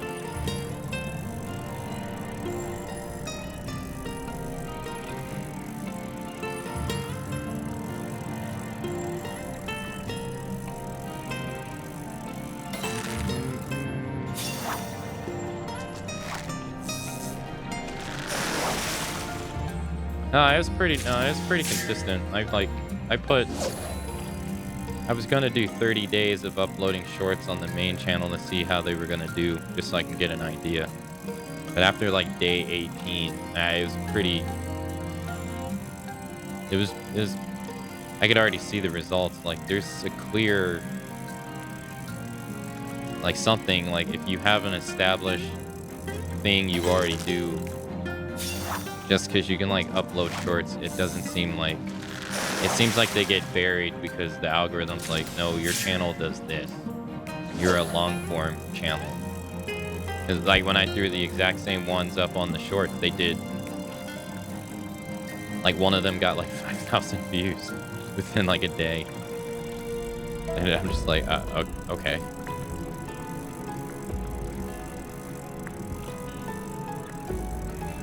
But they all did better. So it seems like they just get suppressed because of, I don't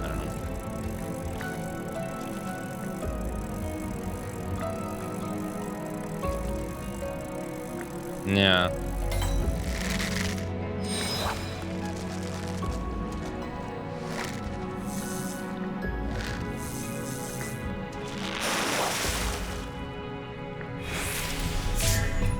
But then, like, opinionated videos on the main channel do pretty well, too. Like, ones where I'm just talking about my opinion on things. Those tend to do pretty fine. It just doesn't really make sense. And those are, like, 10 minutes, 10, 20 minutes, maybe? I don't get it.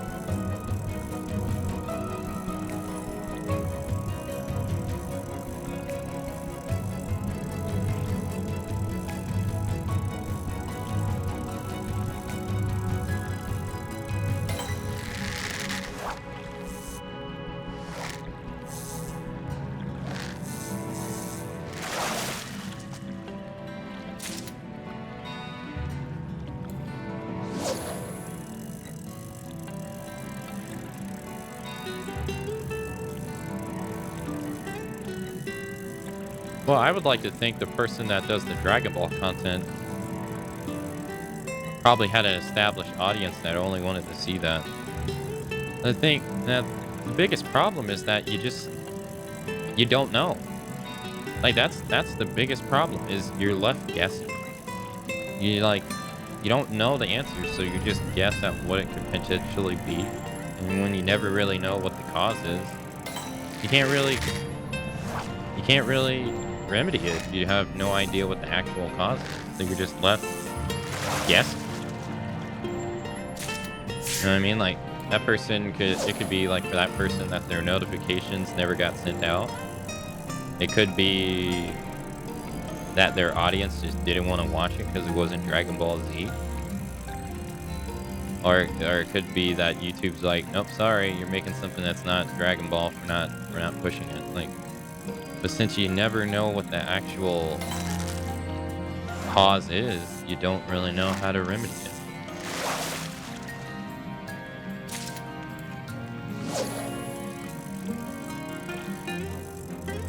Yeah, you can't fix a problem when you don't know what the problem is. Or yeah, you have no idea that's the most frustrating part about it, is the lack of feedback.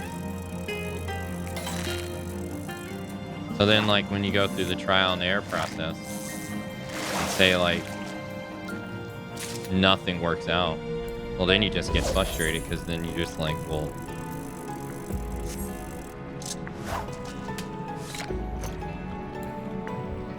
you don't know. You're just left with nothing.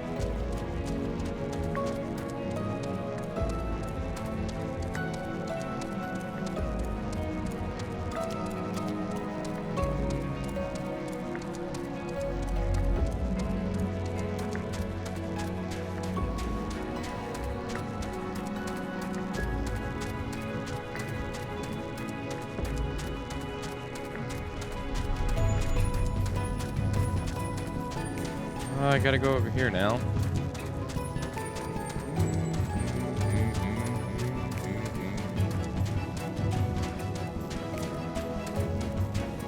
Trying to push a channel to demographics that make no sense.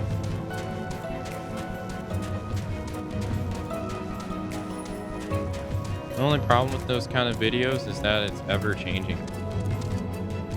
Because they're ever doing things to change it.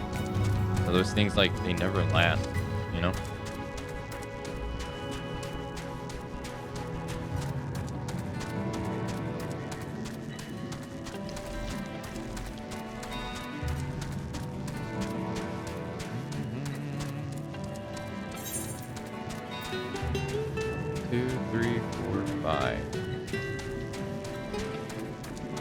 There's a fishing spot here. I have no idea where it is.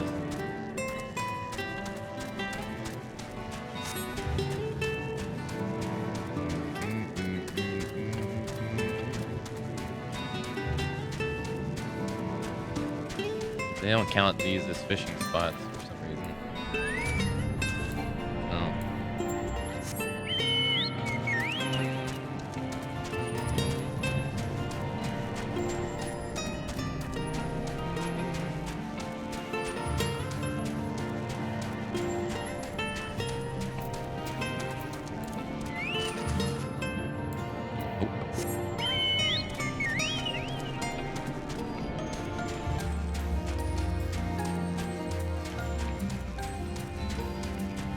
Yeah, like a viewer only watches videos about baking in your technology channel instead of trying to push your channel to people who watch tech videos. One of yours, yeah, a viewer only watches videos about baking in your tech channel. Oh. Instead of trying to push your channel to people who watch tech videos, one of yours ends up going on the first page for the person who watches baking. Yeah.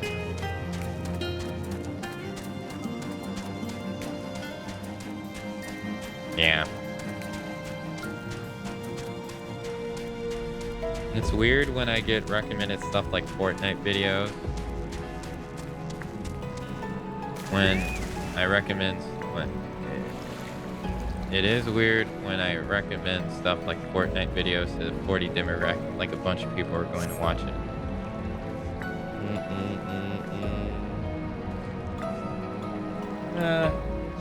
Yeah. There's two here. Hey Dodger Guns, hello.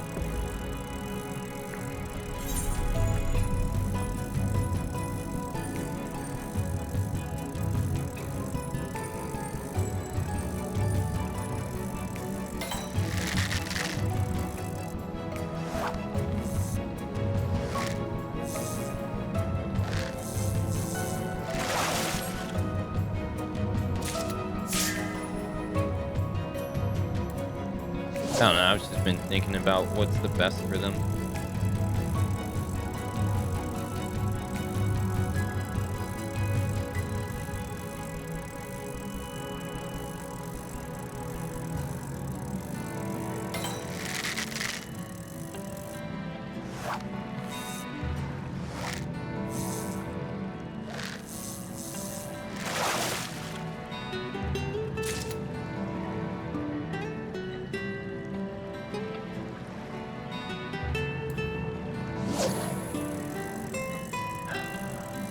The algorithm is wacky. I search for and watch a dozen FF videos, but my recommendations don't change. I watch one Japanese volleyball short. I feel like my recommendations change quite frequently.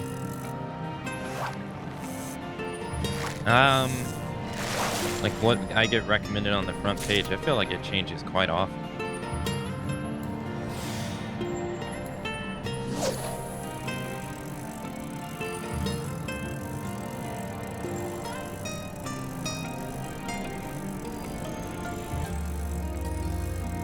That's a little strange.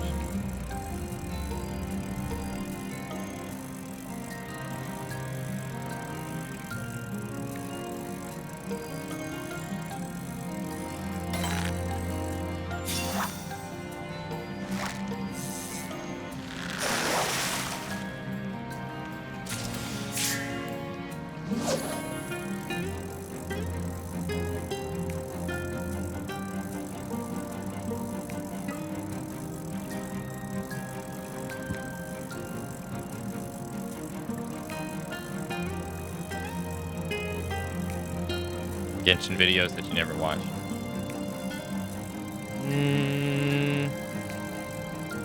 Mine's all over the place.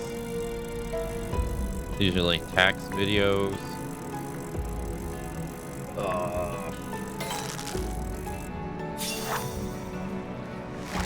I've been watching fitness videos, so I've been getting those too.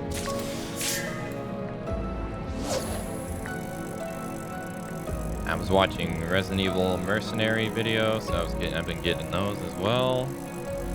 I've been watching like compare and contrast of the animations from both games, which has been pretty cool to see. This has been a while since I played the original Mercenaries.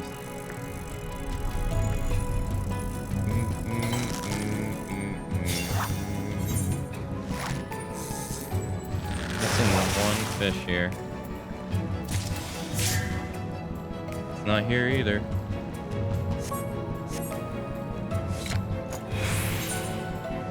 Yeah, these are the only two fishing spots I know, and it's not here.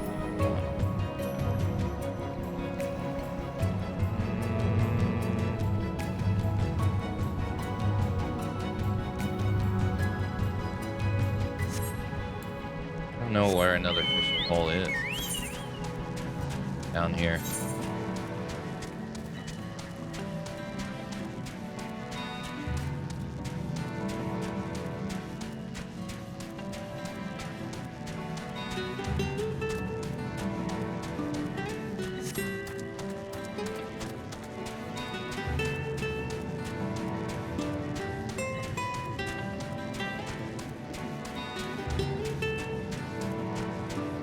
I won't lie. I don't even pay attention to notifications for channels that I'm subscribed to on YouTube at all. I usually only watch stuff off the front page now. Like I don't go to like the subscription page or anything. So I never see well, that's not true. I have notifications on for like 2 people. So I do see their stuff fairly regularly. I think the majority of people I sub to, though, I don't.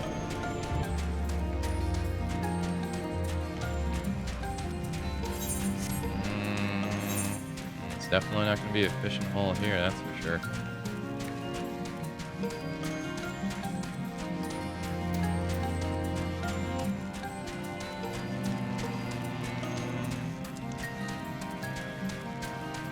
I don't really know much about that. I don't really use it that much.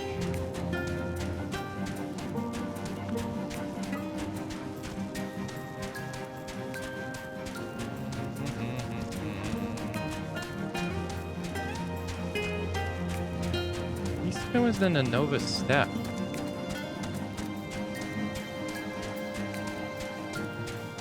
I think he meant this whole area.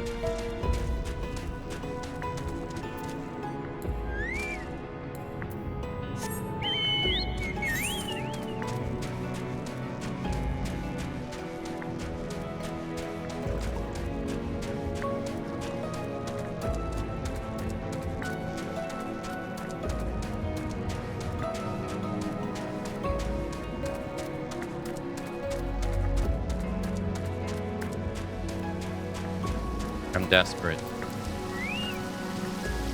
Yeah, I didn't think so.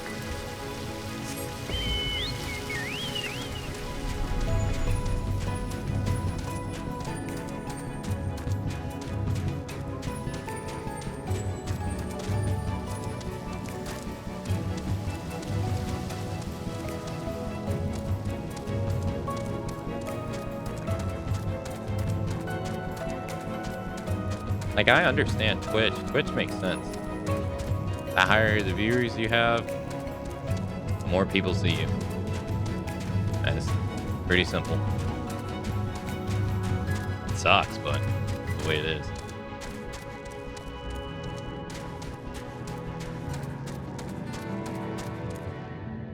I've been all over this place. I don't know where they wanted to find another fishing spot.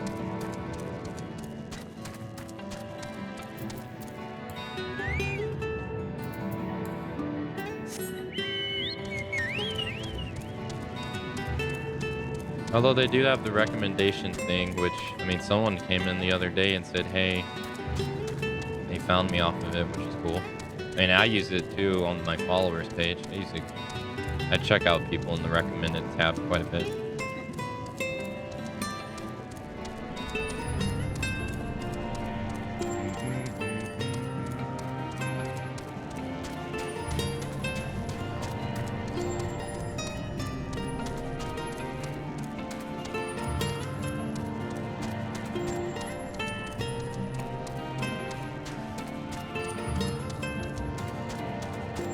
Found you through the recommendations through the 10 playthrough. That's cool.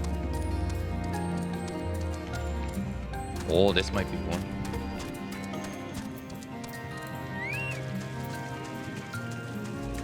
How's this not one? It's a lot of water.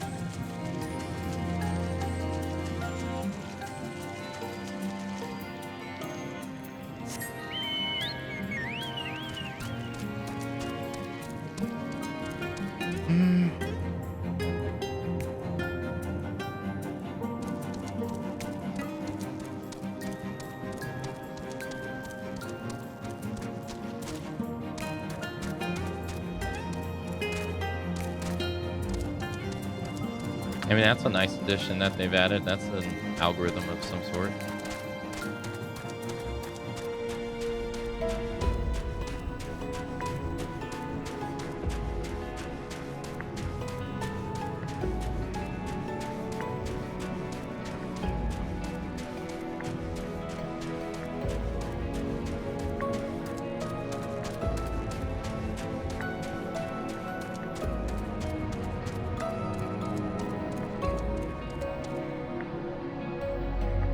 Want a hint? Sure.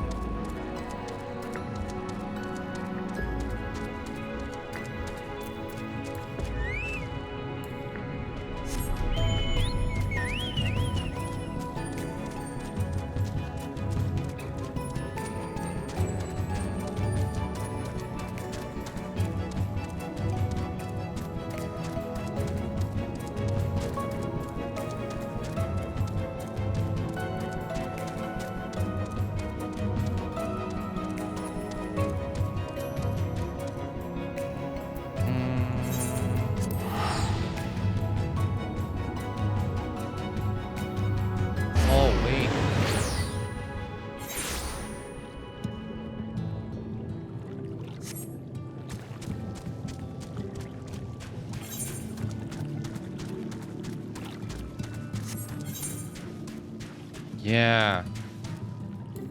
It looks like you can go down. Or...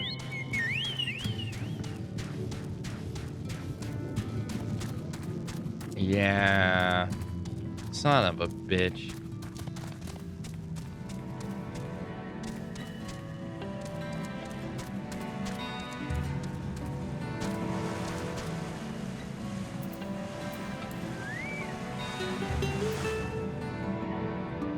That's cool. How are you liking the game so far? It's pretty nice.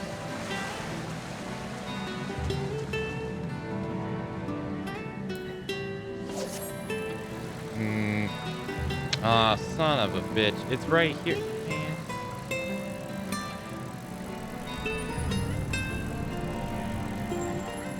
No, I mean, I noticed that on the map. I noticed, like, when you look over here, it looks like it's below, but I couldn't figure out how you get down there. I was looking, I'm like, how the hell do you get down there? And it's the exact same thing.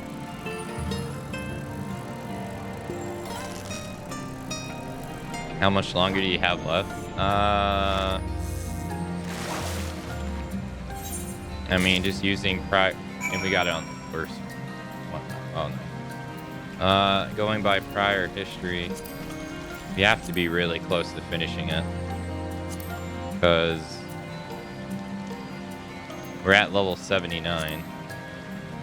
1, 2, 3, 4, 5, 6, 7. We're 7 quests in. If we just use Stormblood as an example. They only had 2 level 70 quests.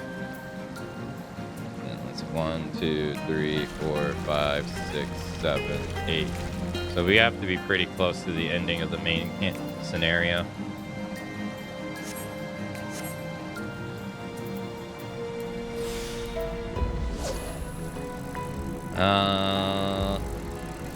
This is day 7 of us playing Shadowbringer, so usually the Alliance raid, granted the last Alliance raid, it took us a really long time to get in. Like I think we waited a total of like 7 hours altogether just to get in. So that's like a whole stream of just waiting.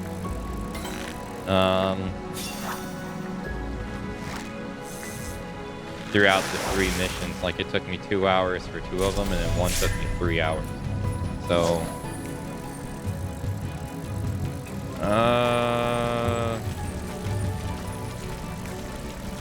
who knows?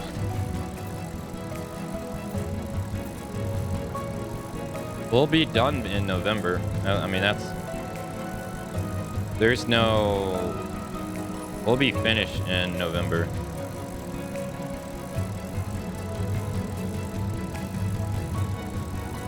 It took us 13 days to finish Heaven's Ward.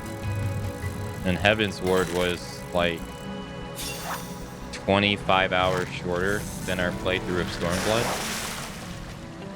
Stormblood took us 16 days.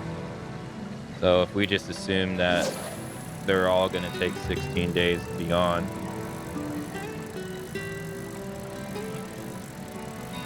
we'll be done like sometime like mid-November.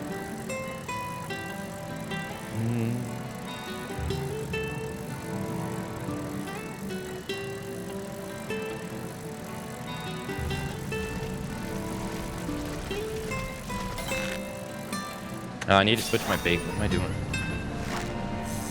E-release raids in general seem to have the longest queues. Yeah, they were really long. It was like really long. The longest queue I think I had prior to that was getting in the Odin, which was 50 minutes. That was the longest queue we had.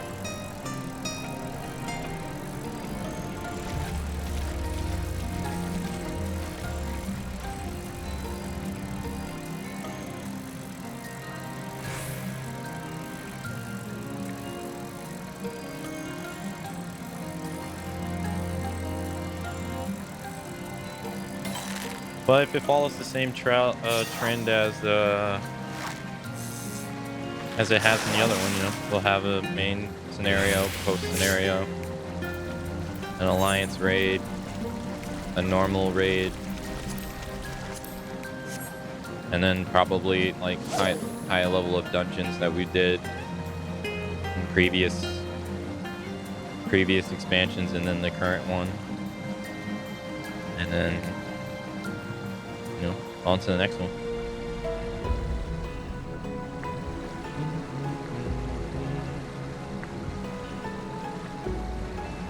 These monsters, by the way, are from Final Fantasy XI. The model.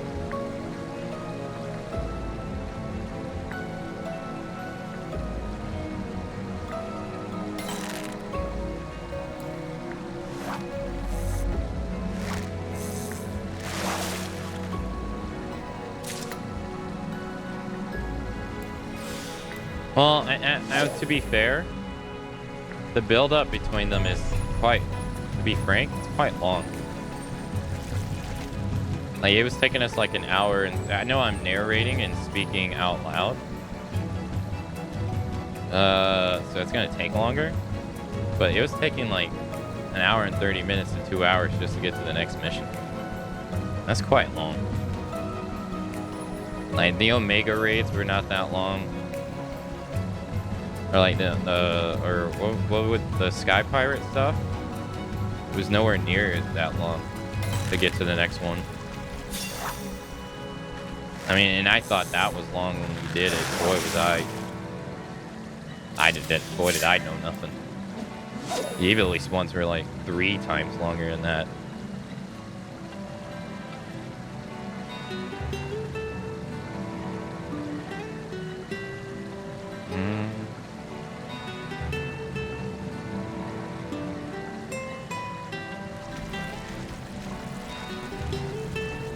The Final Fantasy Tactics writers like to be extremely verbose, and he guest wrote the Evilise raids, I believe. I mean, that makes sense. And I wonder if he had his hand in Final Fantasy XII too, because 12's the exact same way. They talk a lot to say a little in 12, the whole game. And half the time, like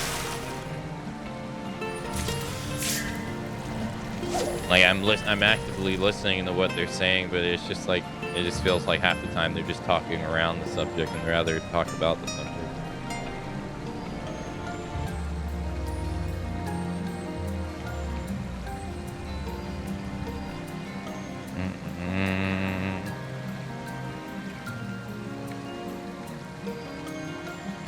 But if you're still here, trust us. I think the game's fun.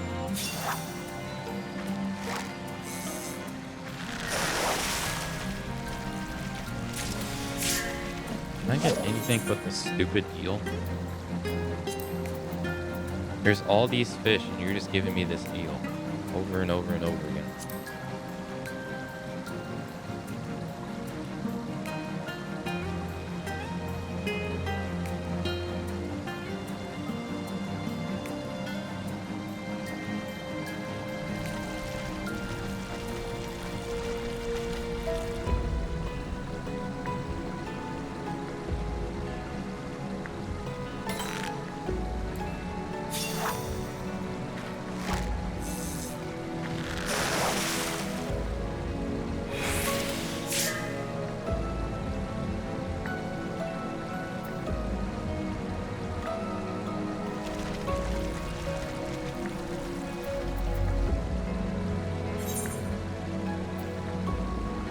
No, I already have it on. Oh!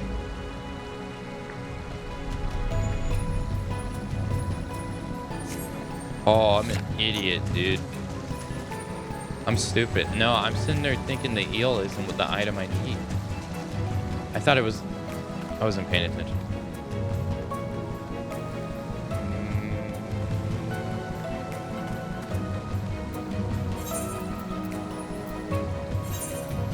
No, I thought I needed something else. I was searching for the fishing spot for so long, I forgot the item that I needed.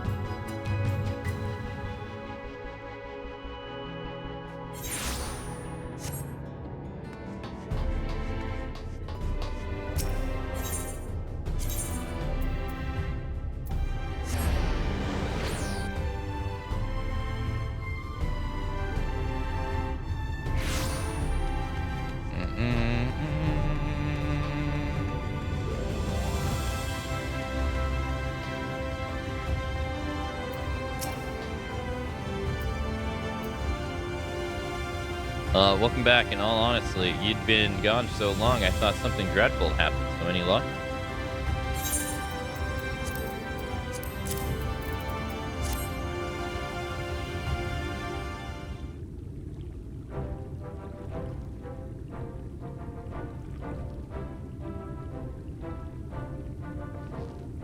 It's repulsive. But more importantly, it appears to be a fine specimen, and in no doubt bursting with nutrition. Now, all that remains is to follow the recipe and serve it to Hewley. Now, I'll go ahead to the Spagarus and tell her the meal is on the way. Let's hope she's got a good appetite. I'm actually something of a dab hand in the kitchen, but it will require all my culinary ability to make such a grotesque fish look presentable.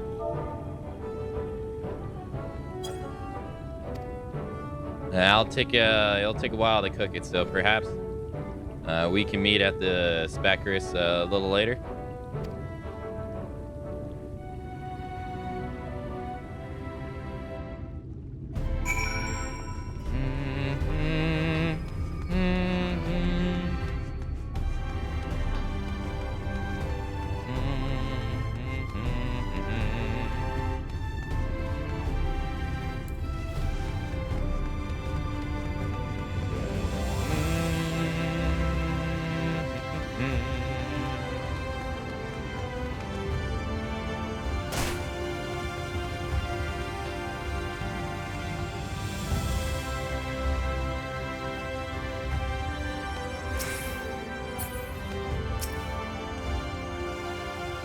While we won't see any immediate effects, I'm interested to see what she makes of the flavor.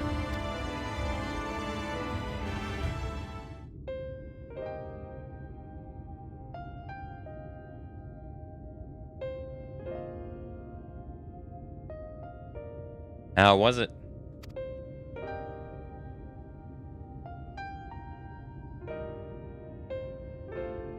Delicious. But is this truly the key to overcome my illness?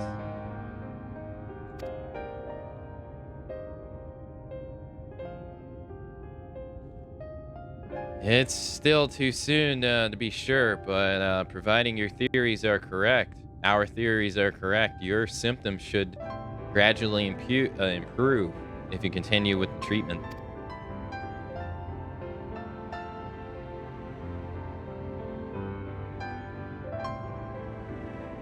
I must say, it's a lot more appetizing than any medicine I've been given up until now. You get away from my daughter this instant.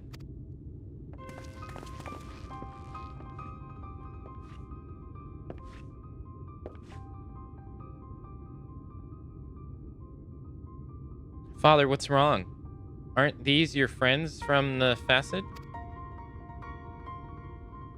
They brought me a meal to help cure my crystasis.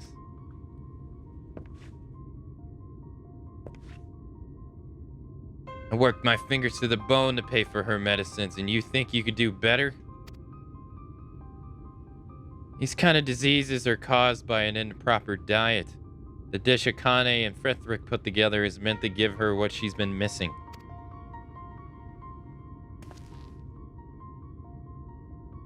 Yes, and this is based on our research at the Cabinet of Curiosities, where we found that crystasis is essentially the same disease known as Noble's rot. The condition is common among Yulmorons who use phosphorus eel as a treatment. That's why we brought some to Kuraleli to try. And you're using my daughter as a test subject for your madcap theories?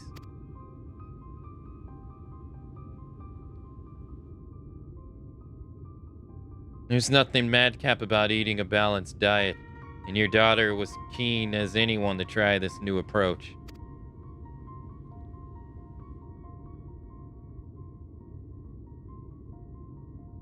Oh, of course. Lily isn't the only one suffering from cryostasis, and we'll need a lot more proprial eel.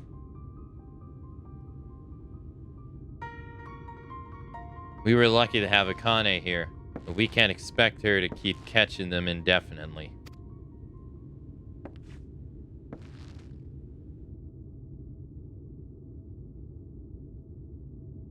Lob and I can't do this by ourselves. We need experienced fishers like you, Malvern. Please help us.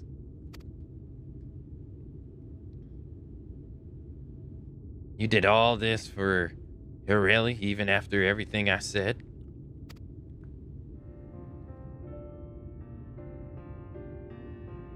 And we'll continue to do so, perhaps with you there to lend a hand. Yes, of course, if you'll have me.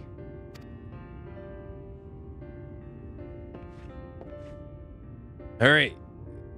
You'll be out of here soon, I promise.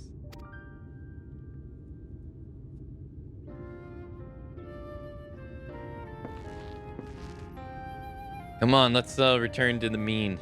I'm sure they have a lot to discuss.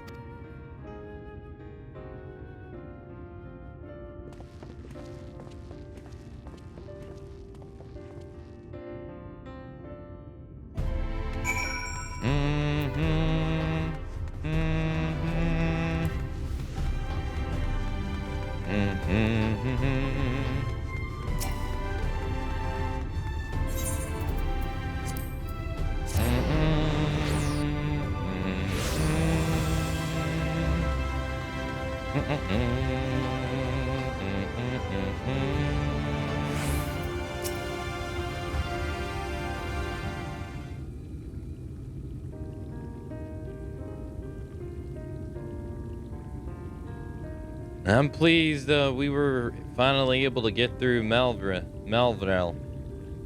Though if Lob hadn't been so discreet, our efforts may have seemed like shallow attempts to use Hillary's illness to manipulate her father.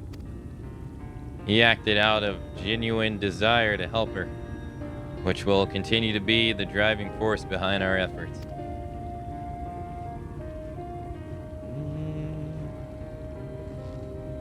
Malvern, how's her Ollie? A lot better, thanks to you. She's so much so that she told me to stop fussing over her and give you a lot of hand. That's good to hear. She's in high spirits. As for getting on with some work for the Facet, Lab has a few special assignments if you're interested. You just try and stop me. Watch out, fish. Here I come.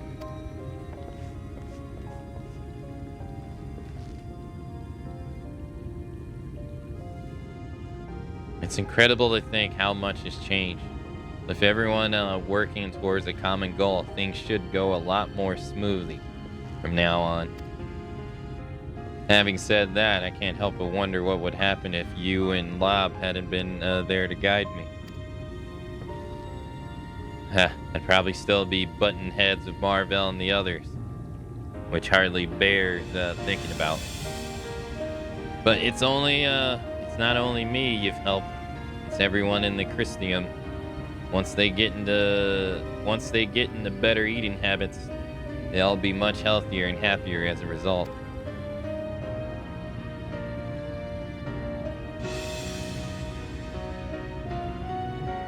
We at the Facets of Fishing will be doing our utmost to follow the fine example you've set. While I appreciate that you have your own path to walk, your own challenges to face, you will be surely missed. If you're ever in the Christium, we'd love to hear the stories from your travels. All the best, my friend.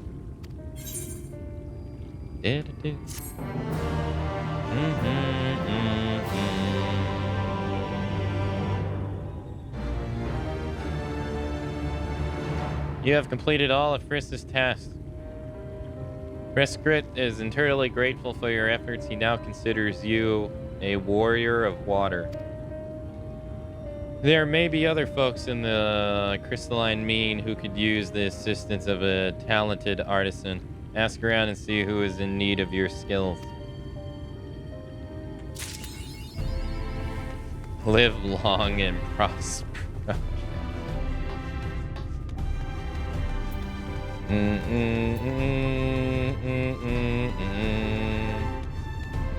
Well, that's all the fishing quests. No, I can't break these down.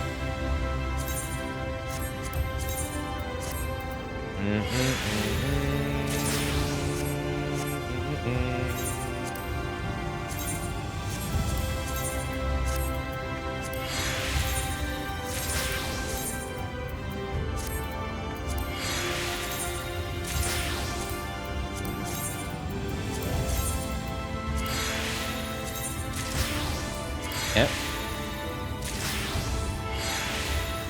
Well, we took care of the job, the role quest, and the fishing one, so we can go back to the main story now.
Yeah.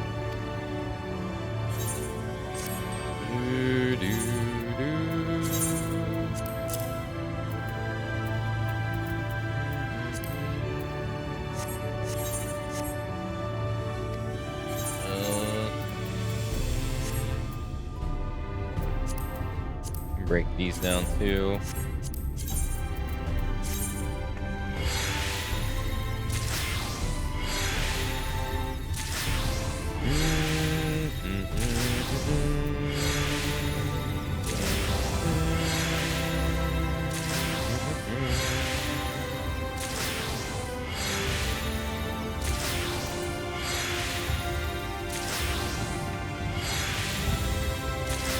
Break these down.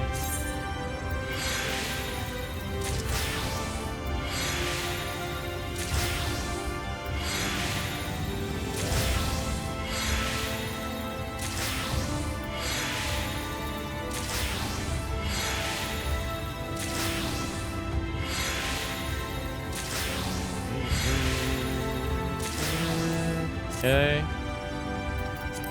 Oh, as much inventory space as we're gonna get right now. Unless I can sell to...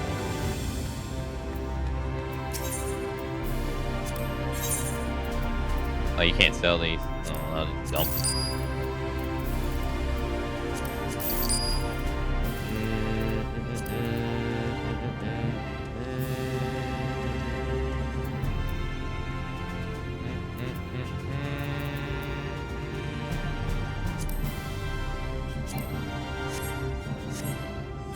I'm gonna get rid of this stuff. Reduces durability loss +3.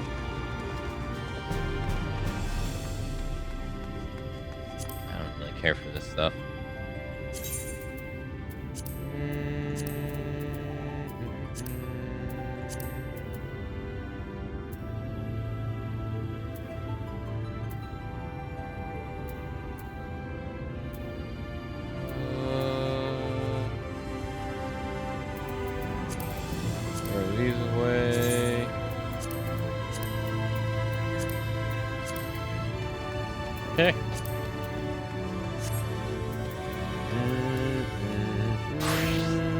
Time to go turn this in.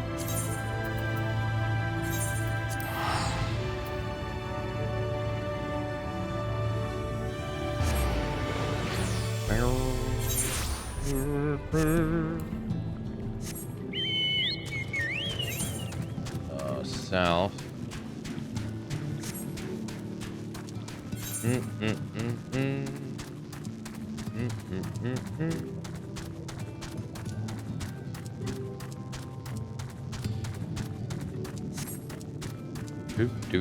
Do.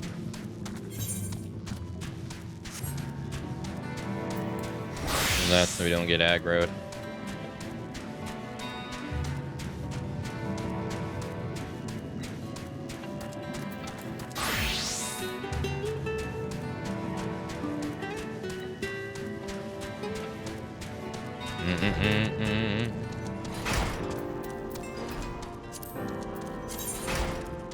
Yeah, we still got a lot of these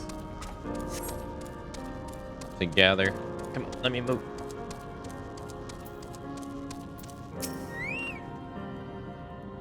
I've let the undo down. Aye. But more than that, I've let myself down. Might as well go back to melding kettles.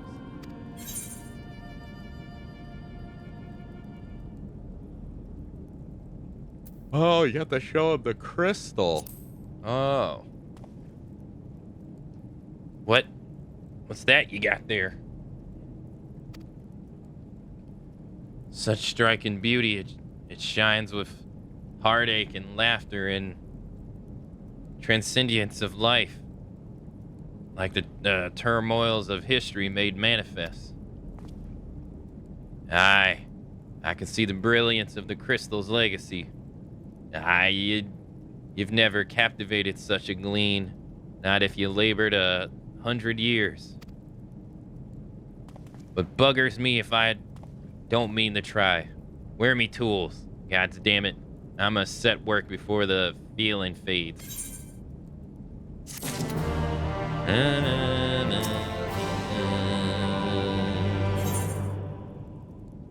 The illuminated land. Jarnault is brimming with newfound inspiration. I can feel it. A vision forming in my mind. Step aside, lass, and let me aching hands get to work.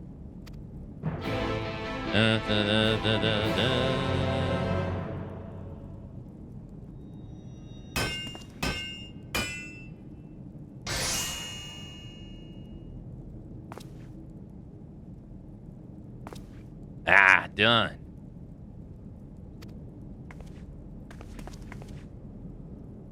I've taken the wonders that the crystals showed me and channeled them into a new shape that befits the Yondu spiritual characters.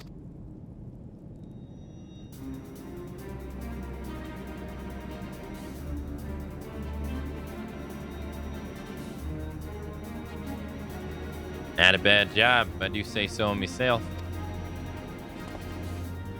Alright, to think, I was this close to hanging up my hammer after studying the craft of all them ancients.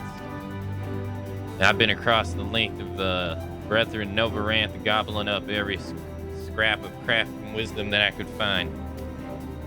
But no better which technique I've tried, me work was just no comparison. I couldn't even figure out how to put the damn buildings together. The mystery for ages that drew me here in the first place. I built me workshop, got the forges burning, then lost me bleeding will to craft. Thank the gods that crystal of yours, or I might never have gotten it back. I won't pry into your business, but I reckon your little miracle there has been through the kind of journey they sing songs about. The echoes of the memory it holds, just speaking directly to your heart. Aye, I can still feel them coursing through me. The inspiration's not fading away. It's welling up stronger and stronger. Give me the chance, And I reckon I can weave a crystal sage into other things as well. But buggers me, I'd almost forgotten the Ondu's commission. If you could drag that lamp over to Talshalath for me, I'll stay here and dreaming up a new armaments for you to try.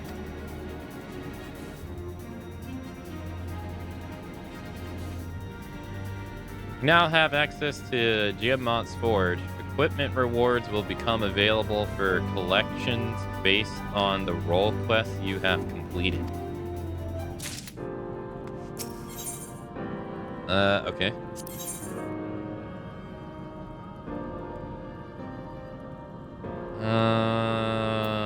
God hands.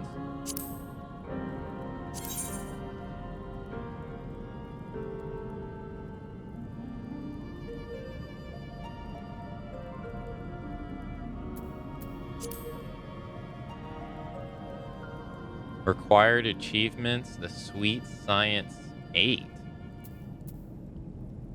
Achieve Pugilist level 80. Claim the pair of God hands? Wait, I just get this stuff? I don't have to do anything?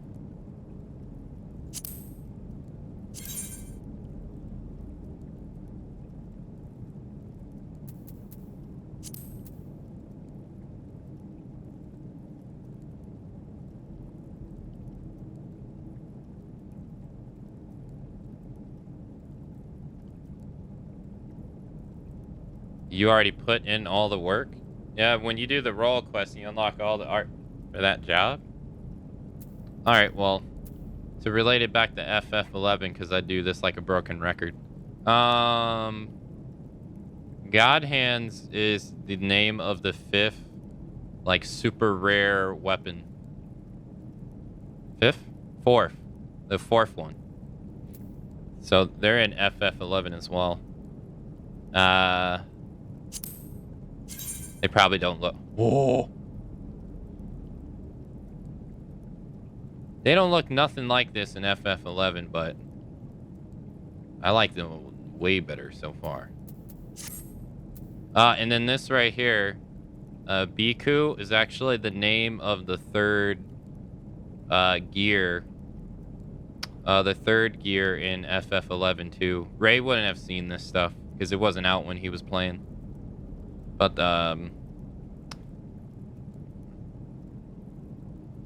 so how you say, like, you know how they had artifact gear and stuff, Ray, and then they had relic gear. They eventually added a third set called Empyrean gear, which I don't think you ever saw. And this was the name of it for Monk.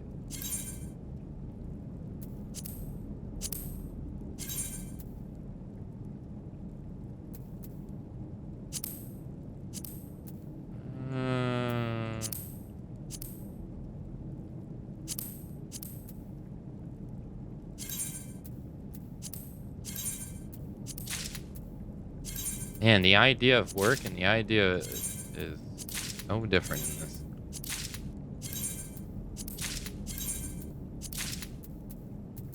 Okay.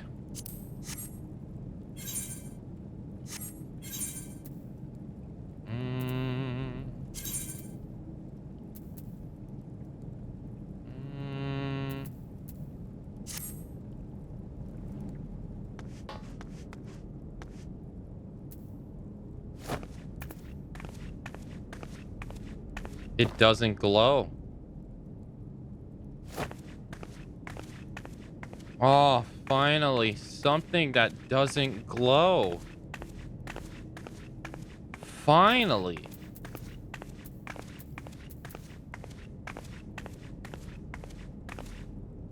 Oh, God, it's taken a millennia.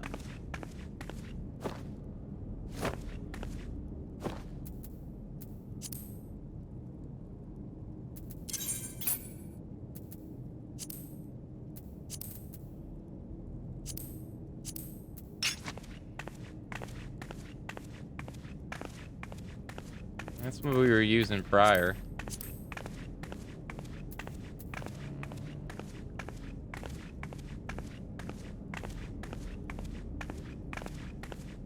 Nice. Freaking finally, man. Something that's...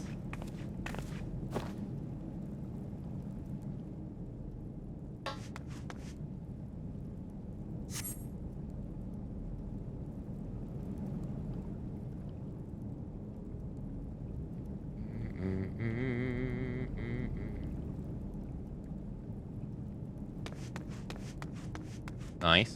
Oh,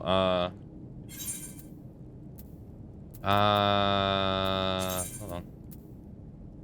The one up 10 by 10. There we go. Nice. Time to go back. I don't have any side stuff to do. It's kind of strange.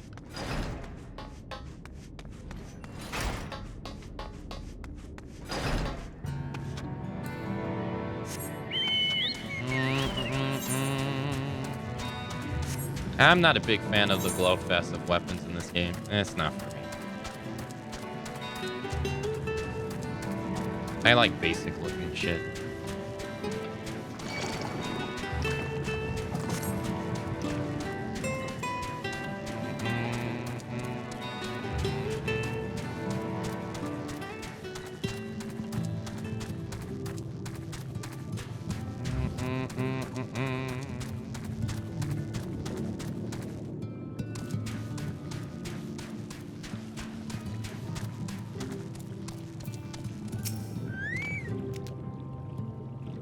What is that? What is that you have there?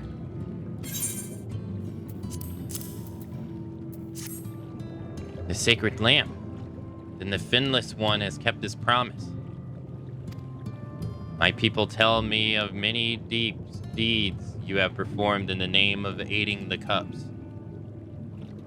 And now you've come to me bearing the light we almost surrendered hope of ever seeing. We cannot doubt your purity no longer. Your arrival was the will of the ancients. Yes, the time for fear has passed. We shall take the lamp and unreveal its Elasteria illumination upon the walls of the forgotten. Gather thy companions. We should speak again once our prayers have been offered.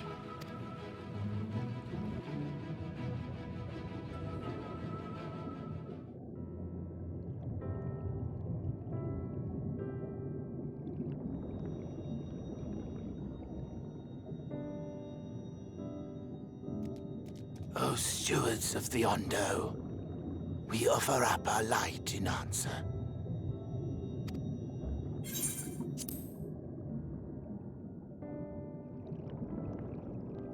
That crystal you showed the artisan.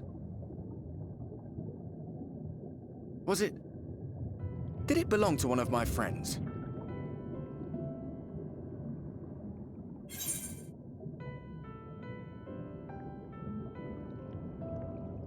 I thought you were always watching.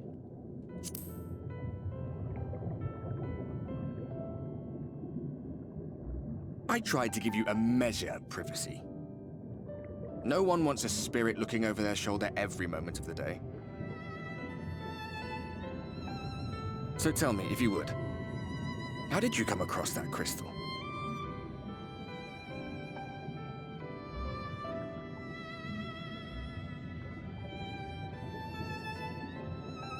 It was render raised then.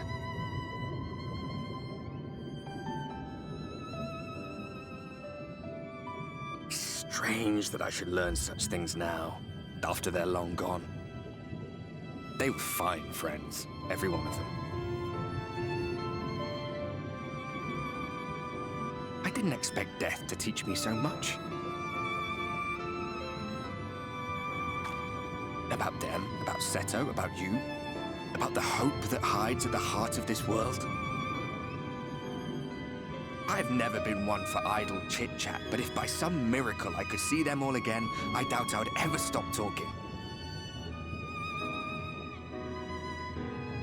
I'm grateful I got to bend your ear at least. And just for that, I reckon I'll stick with you to the very end.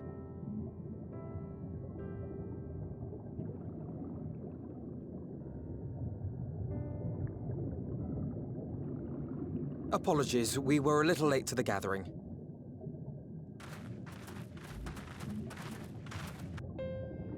It seems we succeeded in gaining their trust. The delay wasn't exactly welcome, but at least our many hands made light work. And they seemed especially impressed with your contribution. Our hero indeed.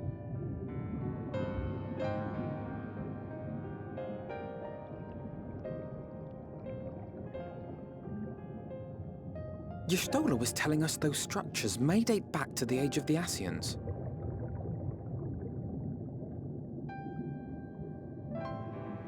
An Ascian homeland. Despite his many protestations, I never quite believed Emmett Selk was telling the truth. Nor I. But there is no denying the evidence before our eyes. Clearly this was once a great city. A home they would see restored, no matter how many tens of thousands of years it takes. It's a hollow dream when you think about it. Even if they manage to rejoin all the worlds, they'll never bring back the ones who were lost. But would I have done any different?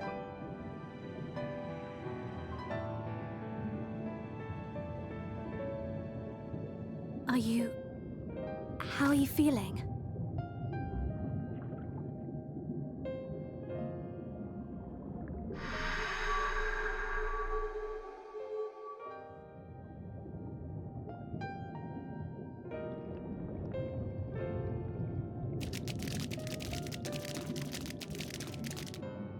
You have completed your devotions? Yes. To the honored ancients have we offered up our prayers and our gratitude. You too have our thanks. Might we trouble thee then to tell us more of the illuminated land of which thou didst lately speak?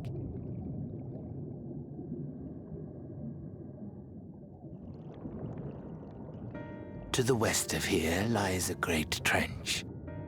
Some days ago, a light appeared in that endless darkness. Curious, we ventured closer and discovered in the depths an entire city.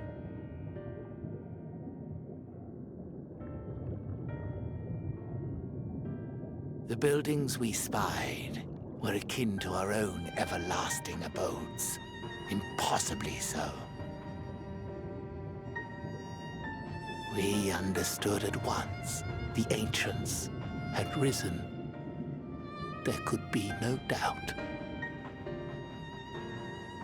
Taken with terror, we retreated to the cups, and I decreed that none should enter the trench until such time as we received a sign.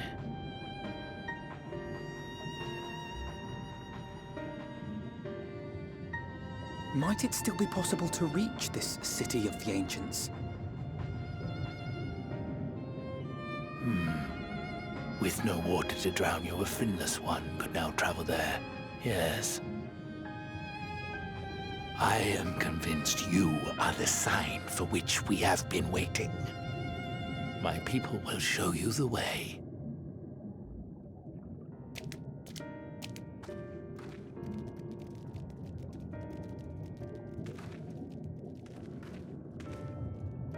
Shall we?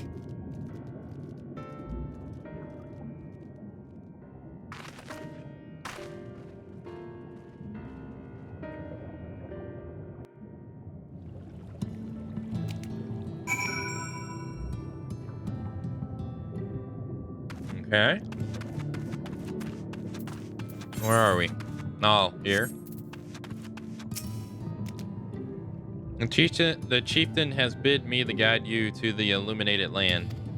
Come, the way lies downwards. Follow the path of coral and rock and join your comrades below. The place where you fish the fish.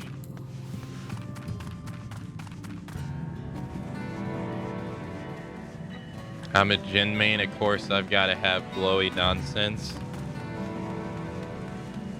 I'm still the tried and true Brian player.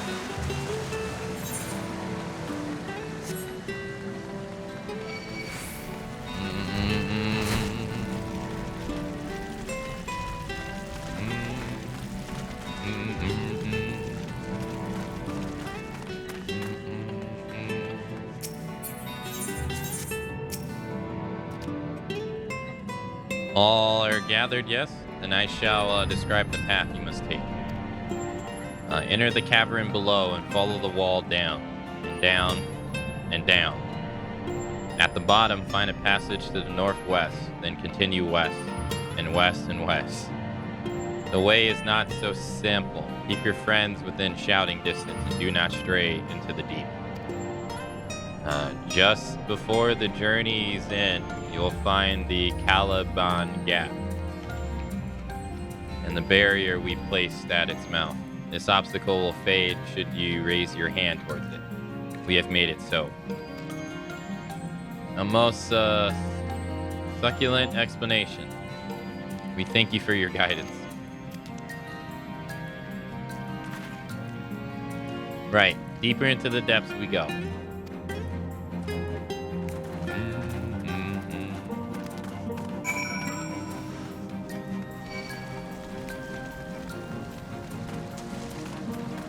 Oh, there's a current.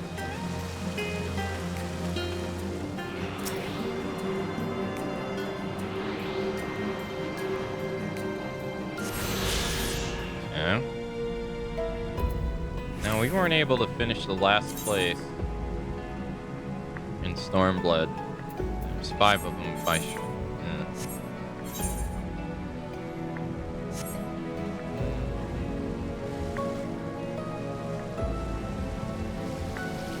Now.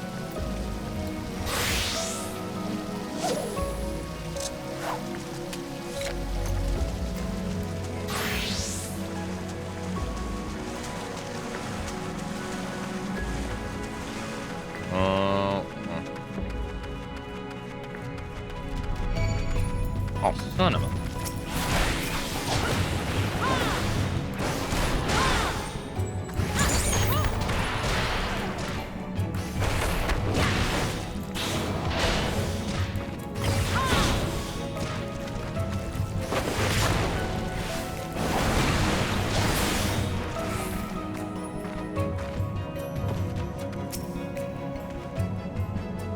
Our guide bade us travel to the cavern's floor and went to the west. It would seem that these twisting tunnels defy such simple instructions. Rather than rely on directions alone, I suggest we scout with care and relay the path ahead to those who come behind.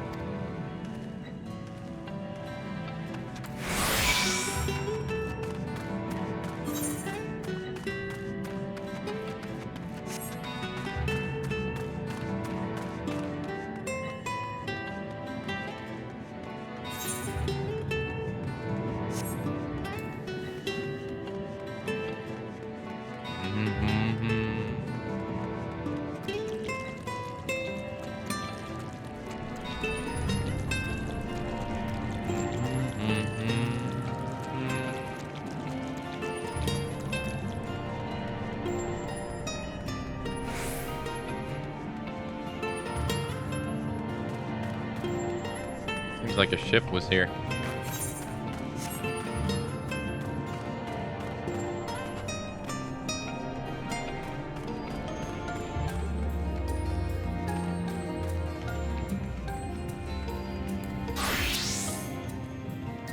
Kane, you have two choices of routes from here.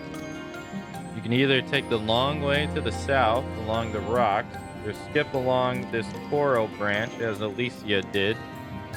Done. I, for one, shall be following my sister. Example. Yeah, I'll be taking the long road then.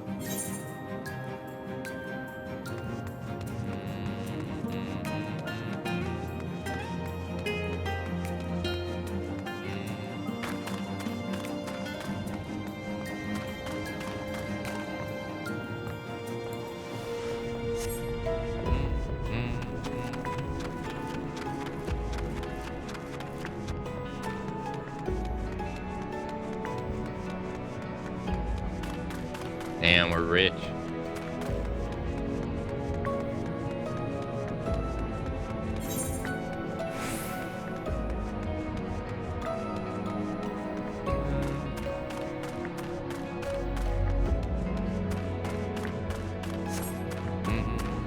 What the fuck?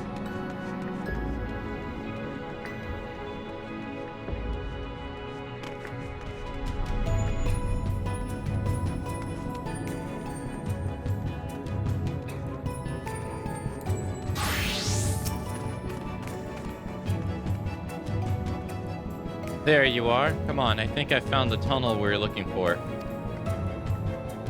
Do, do, do, do. I already have all this uncovered.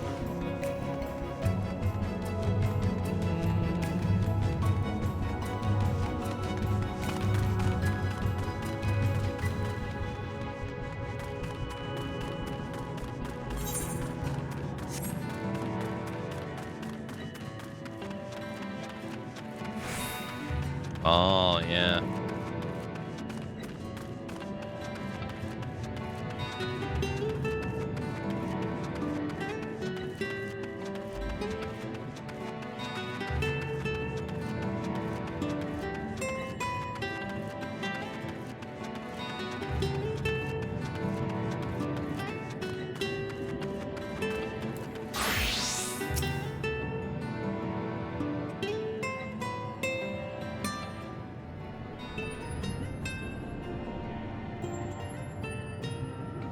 Here.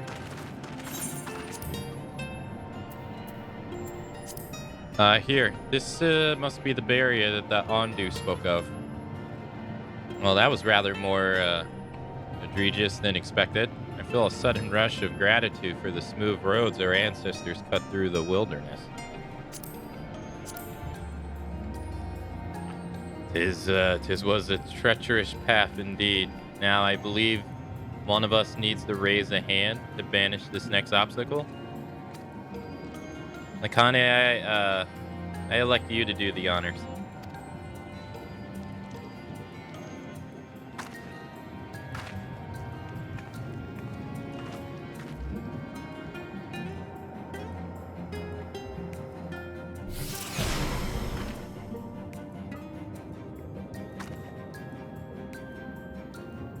Come on, just like that.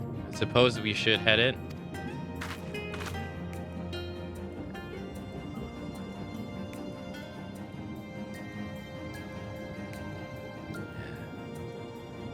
Like as not, this tunnel will be just as perilous as the road we've walked to get here. Well, let's stay aware of our surroundings, shall we?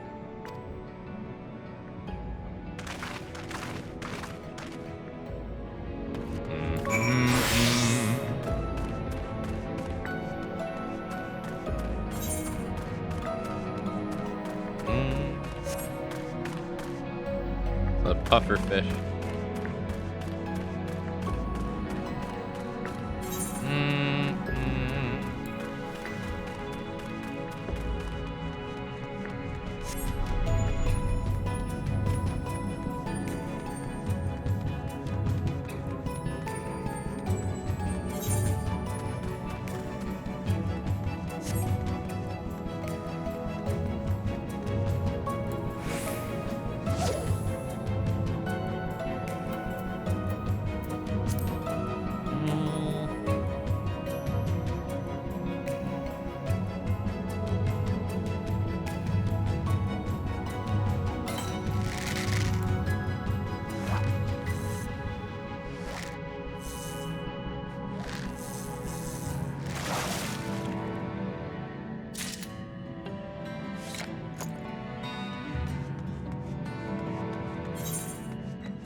By the gods.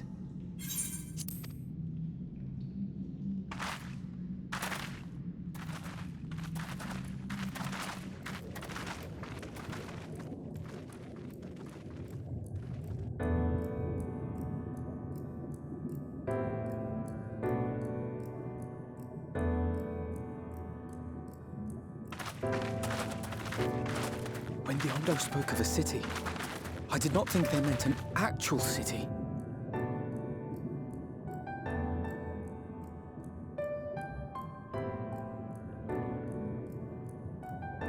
Then we are seeing the same view.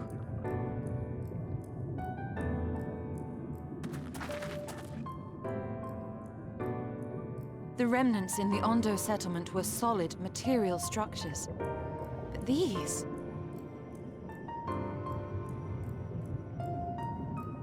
everything here pulses with ether. 'Tis an enchantment on a monumental scale.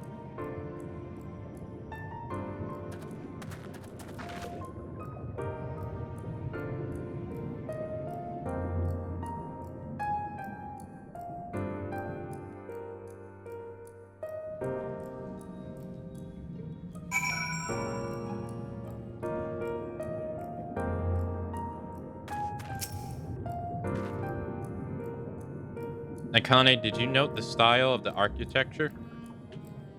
It's just the same used for the remnants at the cups and the murals painted towers. Look closely. Emmett Selch has not simply reclaimed these ruins. He has layered this semblance of an entire city upon them. Gods, the magnitude of his artifice is staggering. Though it pains me to admit, we did not fully understand the feats of which an old world Ascian is capable.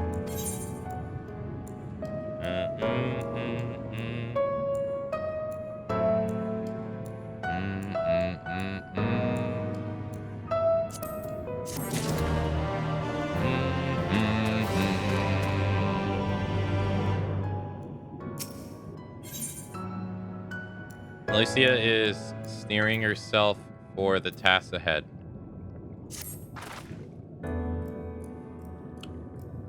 It's intimidating, yes, but we have to start somewhere. Why don't we have a closer look at the tower to the southeast? We might be able to reach it from the edge of the trench.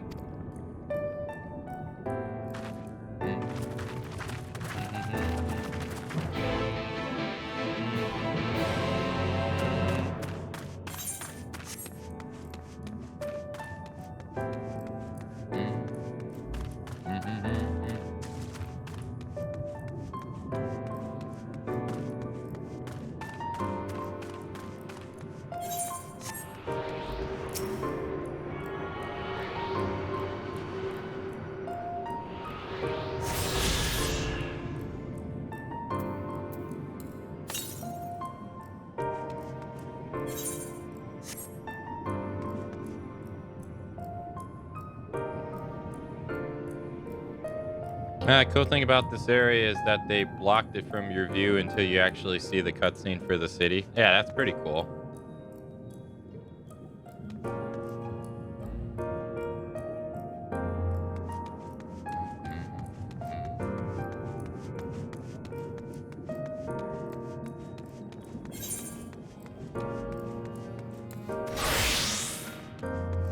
Although you can kind of tell that it was going to be something modernized, though. There's one way you can tell, it's by doing this. You can kind of just go here, and you get to see that it's kind of... it ain't the same.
Look at the size of these doors. And now I know how pixies must feel.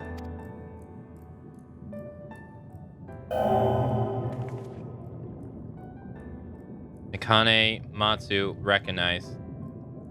Welcome to the city of Ural. Will you be riding the lift?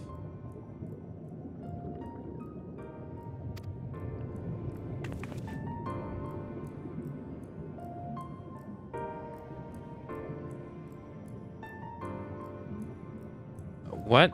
Did the building just welcome us? Mayhaps this is not a passing strange, but did Emmett Seach not invite Akane to visit his abdor?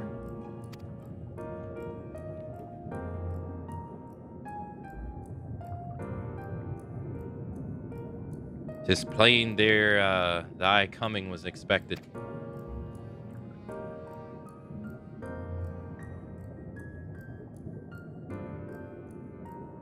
And where will this lift be taking us? The lift service every level the lift services every level of the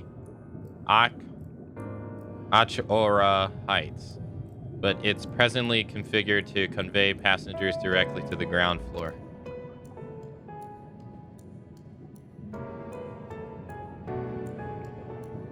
Well, there you have it. In the absence of some few hundred yalms of rope, we have little choice but to accept the offer. With emphasis on we, I'm not about to let you walk into that place alone.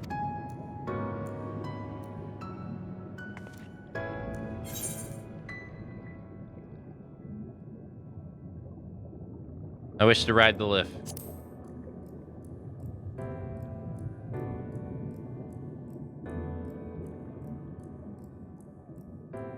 As you wish, the lift will arrive shortly.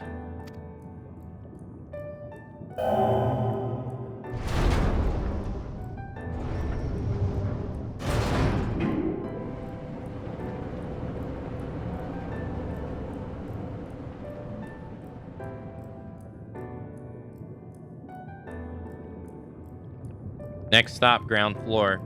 Facilities include the Bureau of Administrator, the Bureau of Architect, and the Capitol.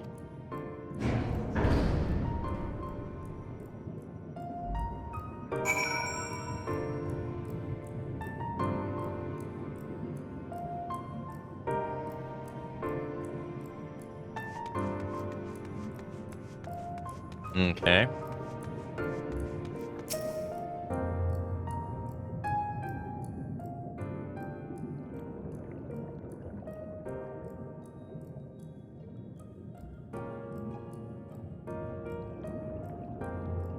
It's only at a distance that you start to realize how big the buildings truly are. What did that voice call the city? Amorot?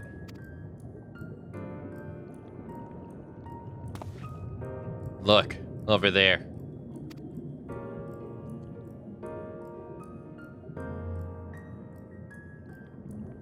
Is that a person? Oh no. My mistake. That's a giant.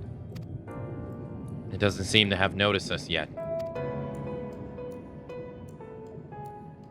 Giant or no, a resident of this place may have much more to tell us. I say we make the first move.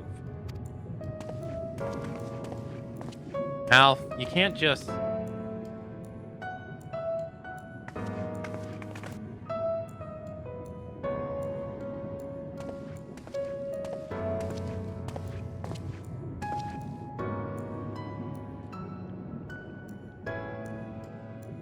Pray excuse my boldness, but might I ask you a few questions?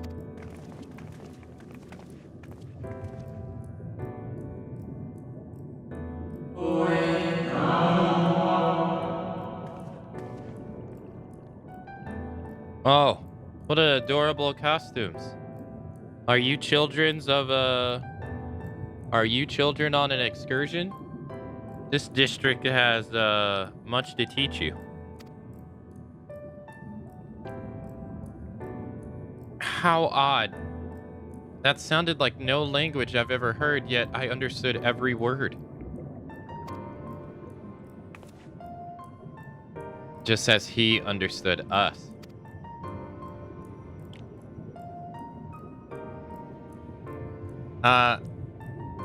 And which district is this exactly? He must be lost, poor things. You stand in the Poly district, where lies the institutions most vital to the management of our star.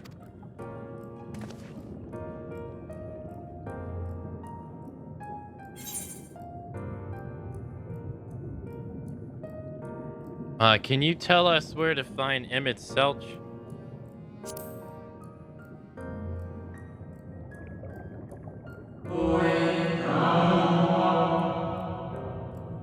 Ah, I see. You've come to marvel at the workings of the Convocation of 14. Hardly surprising, I suppose. The whole world holds its breath as the final days draw near and our brightest minds race to implement their plans.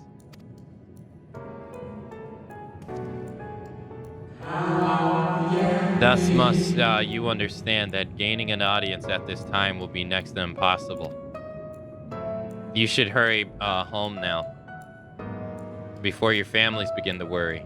Do you need me to walk you back?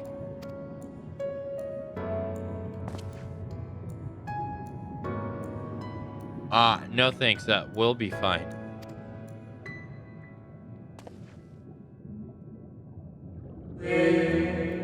Very well. Take care, little ones.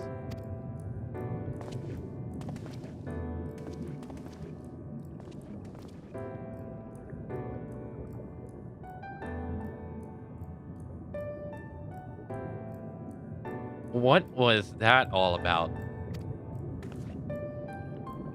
To my eyes, these people appear as arcana entities. I suspect Emmett Selch wove them from ether, much as he reconstructed the rest of the city. The final days.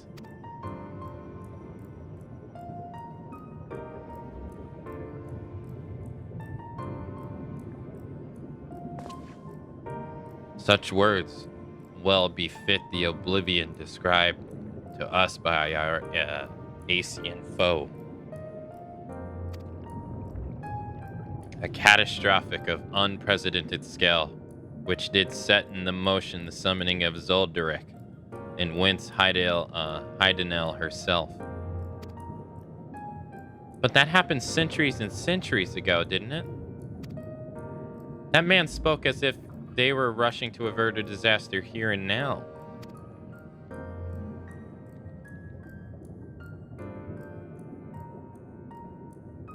Unless, for these people, the distance past is the here and now.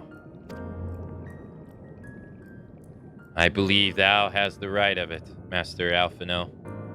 This ethereal Amorat and its residents appear to be phantoms of a different age. Emmett Selch, thou resurrected a memory, a moment in time from before the star was asunder.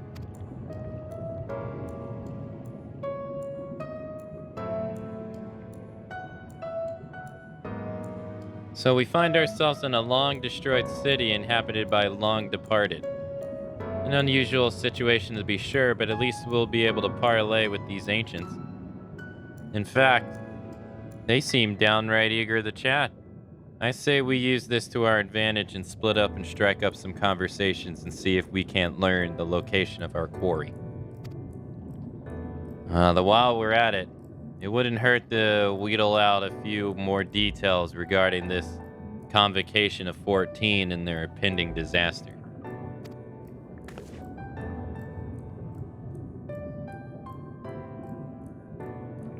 To mingle then. Let's meet back here when our jaws start aching.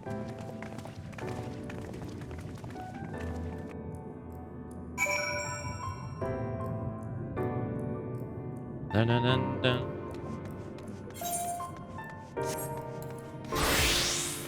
Do do do do.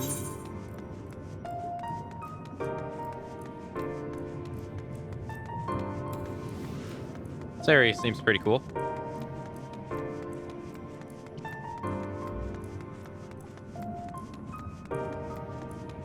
Although they're massive.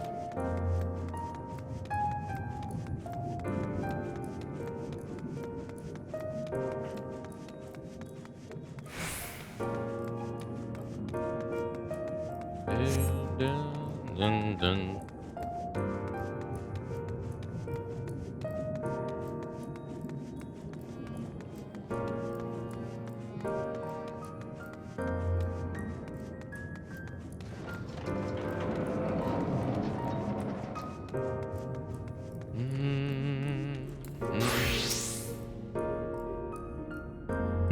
Tis would seem the hall is host to a most precarious visitor this day. And what, pray tell, shall be the subject of our discussion, young one?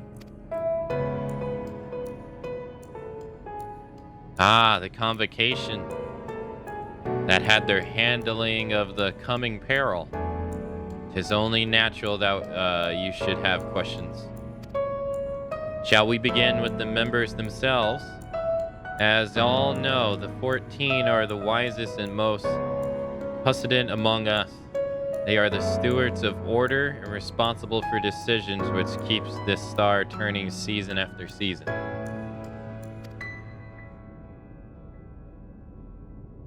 Be it speaker, La Habrea, or the emissary, Eldabus. Each seat is occupied by an elect sage of surprising intellect. Mog, Efref, Metron, Emmett Selch. These individual titles, as a gesture of respect and a matter of tradition, became synopsis with their incubants. Thus, it is with great incredulity that I greet this recent rumor that a seat in the convocation is soon to be left vacant. If proven true, this would be an unprecedented development and a testament to the immense pressure under which our saviors are toiling. In any event, I, for one, am confident they shall deliver our star onto salvation. Okay.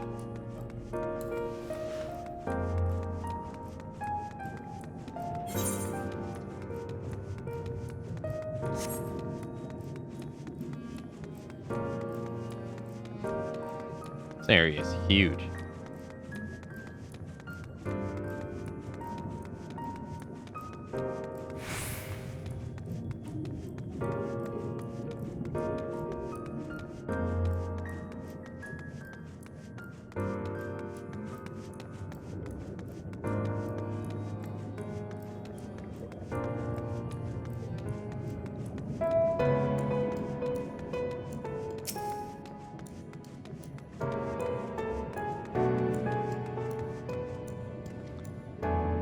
Good gracious child, where is your family? You should not be alone at a time like this. Run along home quickly now.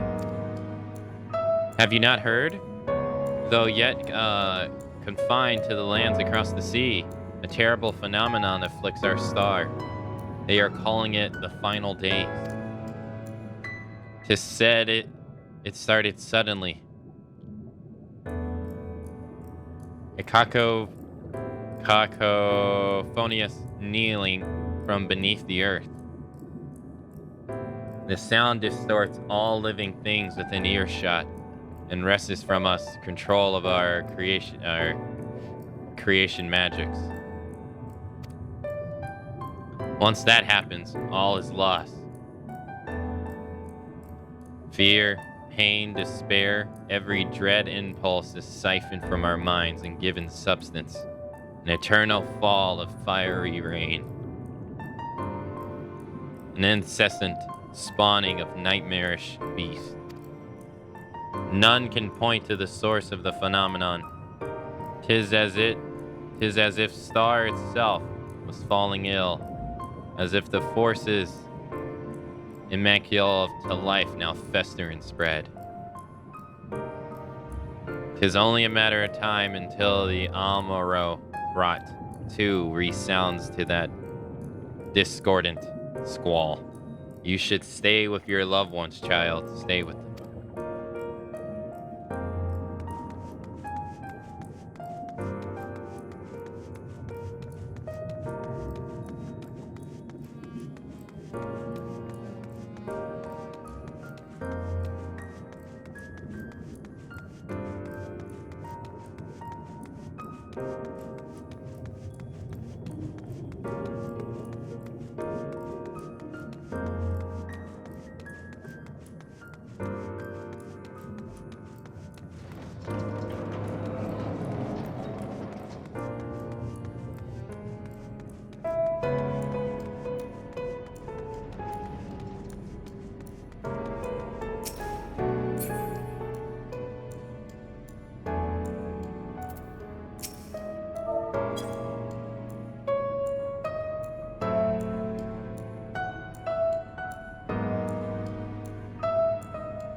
This up is an end-tier relic.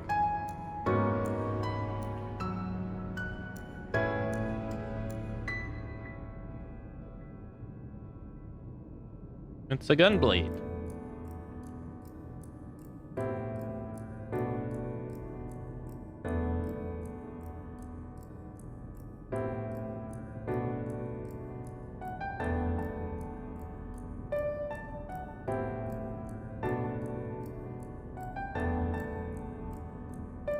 Kind of small. It's very blue.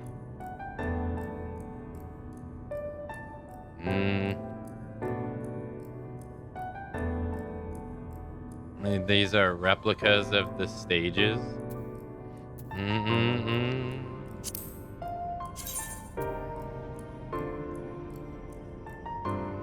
Oh, I see what you mean. So eventually the hands I have, if I would level them up, they would, or upgrade them, they would eventually glow.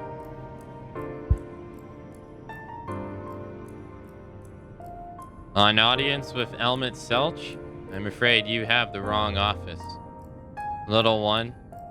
And besides, he will be far too busy to field the questions of curious children. Surely you have been told of the looming catastrophe. Every resource available to the convocation must be spent upon ensuring our world's survival. They have yet to make an official announcement, but it is said that the 14 are moving forward with a plan of scarce credibility proportions. One which promises to grant will to the very star itself.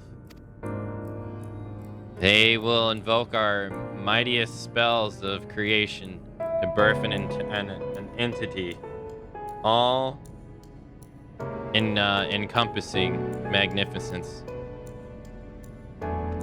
And then they will rewrite the laws of existence. 'Tis a huge undertaking, and it must be completed ere the corruption spreads this far. Thus I say to you again, do not hold on to hope for an audience. Alright, hold on. My eye.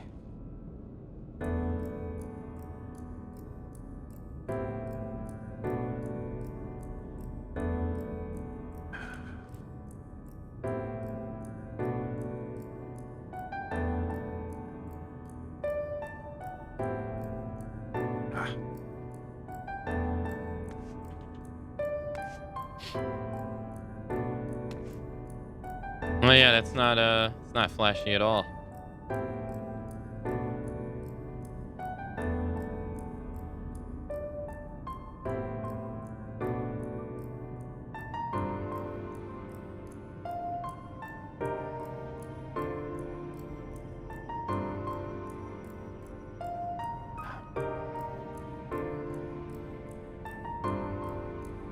Oh.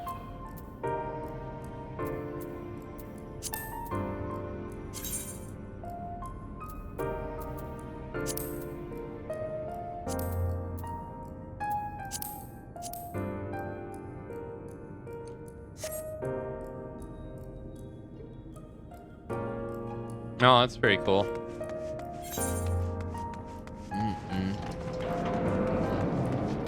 I don't think I'll be doing that myself, but it's nice that it's an option.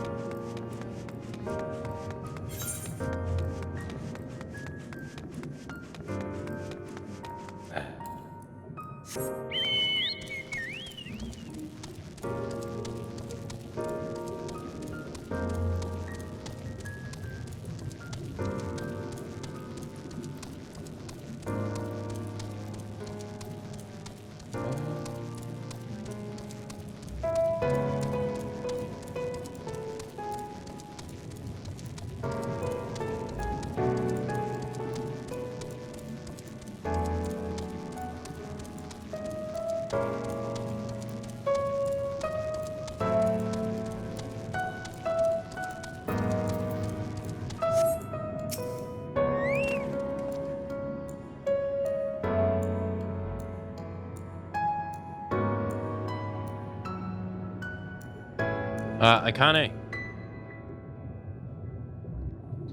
If it was not certain before, then I am now. The people of this city believe they face the end of the world. I cannot imagine what purpose compelled Emmett Setch to recreate this ancient Amora. Yet I fancy I hear his words to us echo throughout this ocean trench. He would have his story known.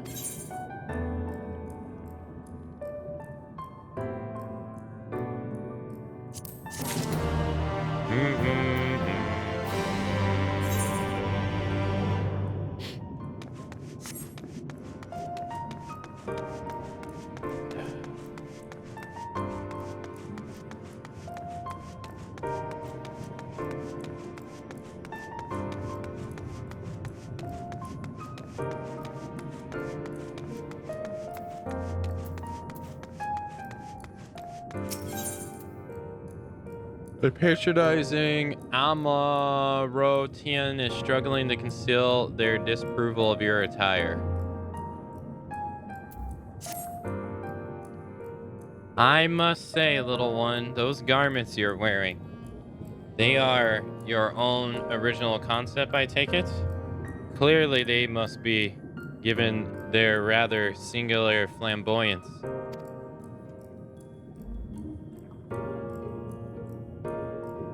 I would never dream of strifing a fledgling creator's creativity, but to parade about in your cultivated individuality is hardly praiseworthy. And Aberradian of character shares their creations with the community. They do not hoard them for their own use alone. To delight in disparity is a mark of moral deficiency.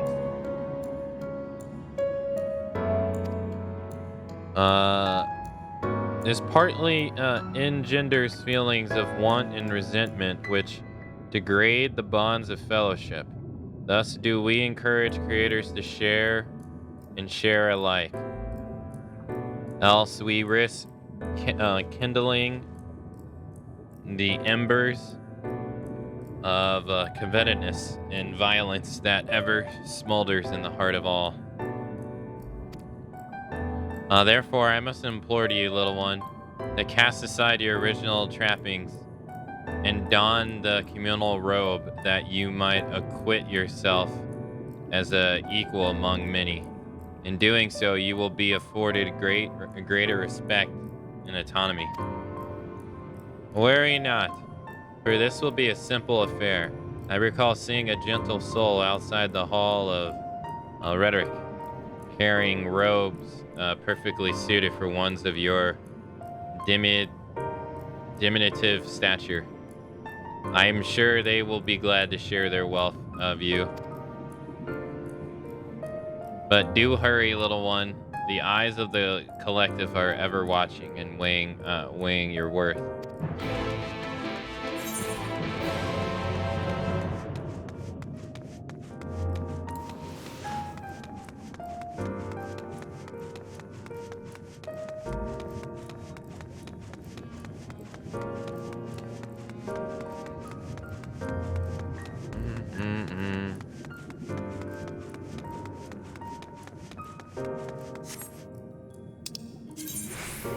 Didn't tell you.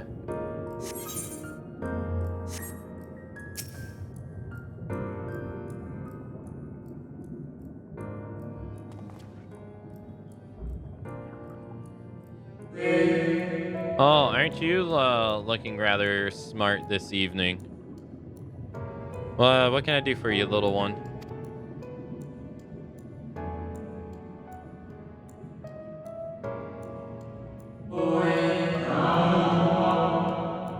Robes to serve in lieu of your ensemble. Ah, how prudent. Alas, I have nothing I can offer you at the present time. The ones your associates saw me carrying were a failed experiment. I never intended to make them so small. So I disposed of them shortly thereafter.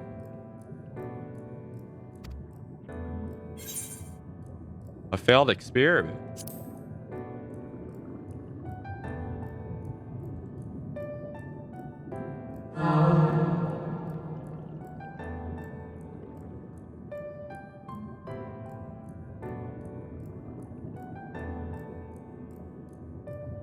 By Bemused expression you have gathered, you find it odd that your elders can fail in so simple an application of creating magics? It is more common than you realize, little one. In this instance, a gabble of children was passing by as I held the image of robes in my mind's eye. Simply by becoming aware of their presence was the form influence in the final product change. All things considered, it could have been worse. Just the other day, I was attempting to conceive a white-haired lion when all of a sudden this exquisite eagle alighted on a nearby rail, giving me quite the shock and dramatically altering my initial concept.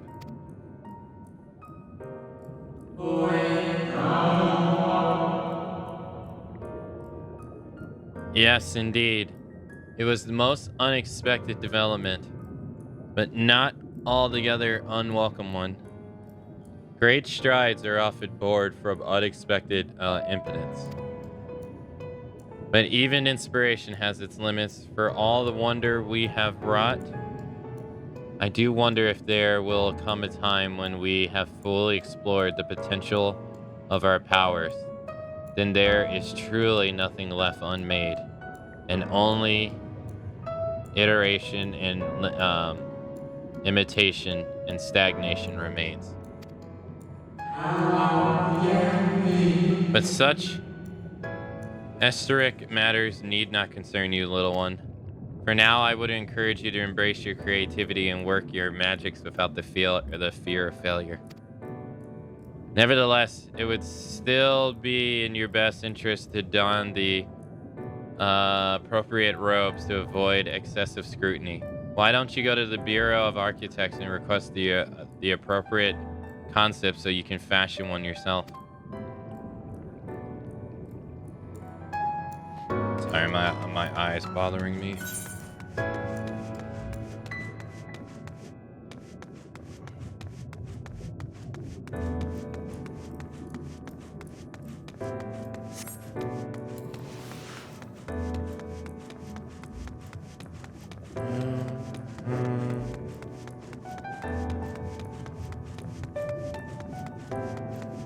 Thanks.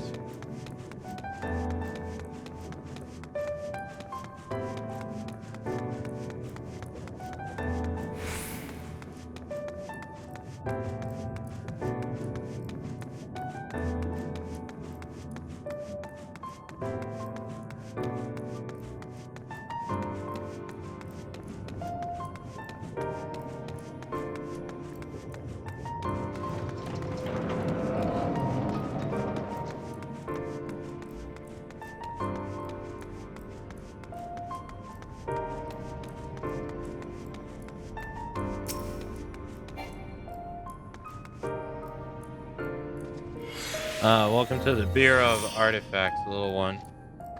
Are you here to request the concept of personal use? If so, what sort of concept did you have in mind?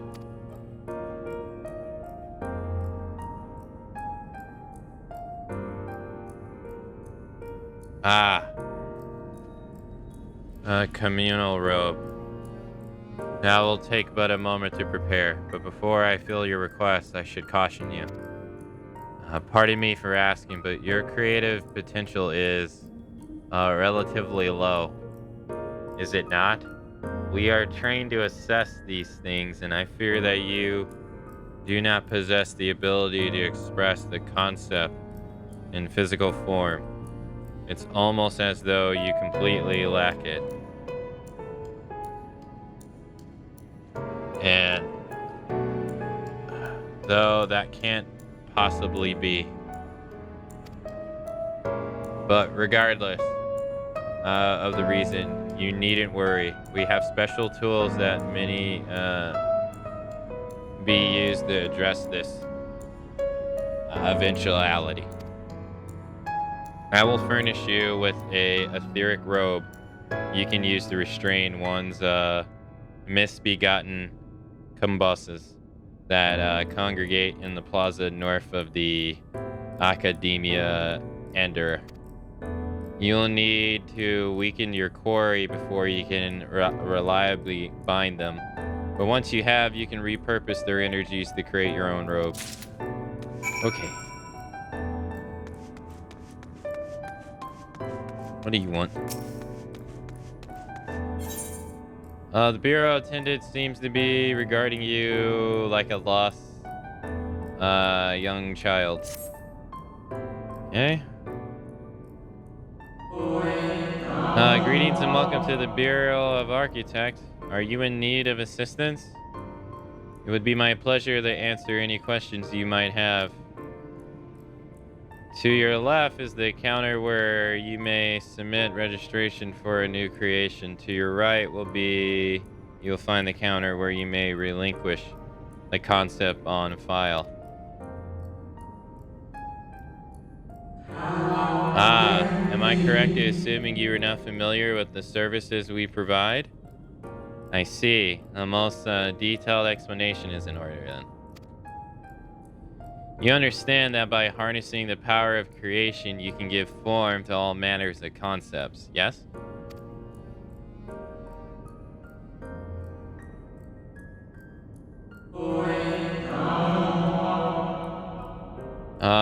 But picture a banquet of fresh, fragrant flowers of all colors of the rainbow.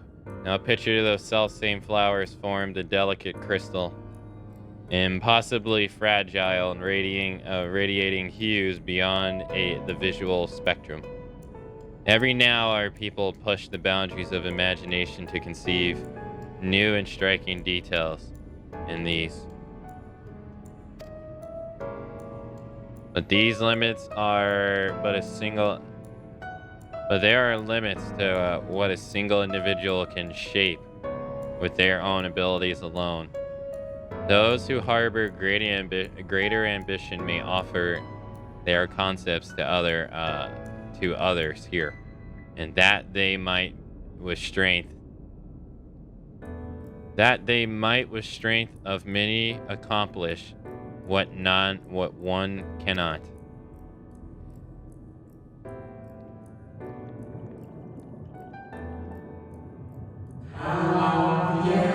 Not all concepts are provided for a wider distribution, of course.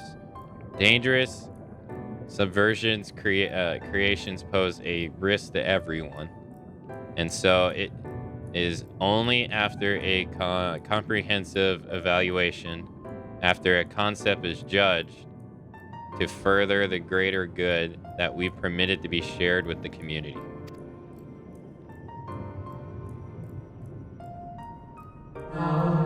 Do you understand, little one?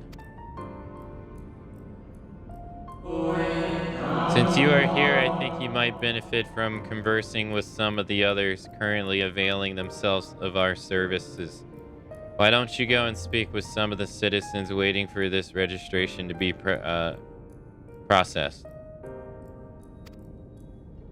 Which, as I would like to believe, my explanation was more than sufficient. I expect that you may gain greater insight in this way. Hey Intra, hello.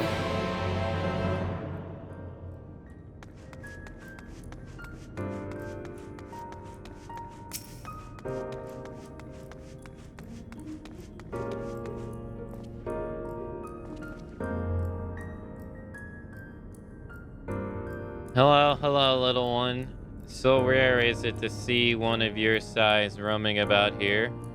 Come to learn about the Bureau, are we? And here today to register a new creature. I'm here today to register a new creature. Boneless and with translucent skin. It drifts through the air like a dancer on a summer breeze. Its tentacles trailing behind, it utilizes gas bladders to propel itself from place to place, you see.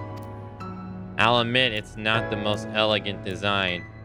I'd not shed a tear if it were rejected, quite frankly. But what can I say? I take pleasures in conceiving unorthodox designs. A beginner like you shouldn't take after me, though. If you're looking to pick up a few tips, you should probably ask someone else. Is that my number they just called? If you excuse me.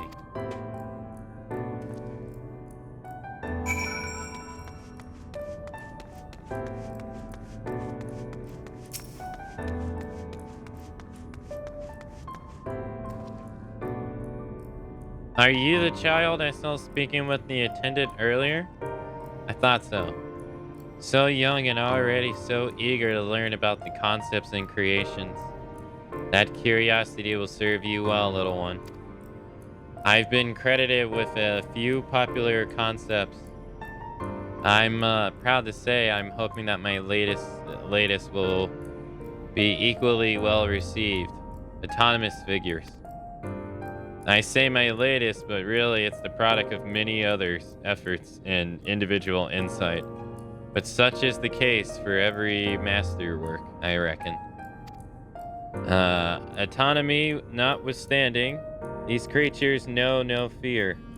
They are wholly devoid of emotion, and will, without hesitation or resistance, engage in any dangerous activity, even if death is assured. There is a beauty in that, I think, and I hope the officials do so as well. I tell you, there is nothing more nerve-wracking and thrilling than the waiting period before you receive the results. I love it and hate it in equal measure. Anyway, that's all I've got to say about it. If you're still keen on learning more, why don't you pester the worry word over yonder? Come to think of it, I think their particular creation was designed to appeal to children.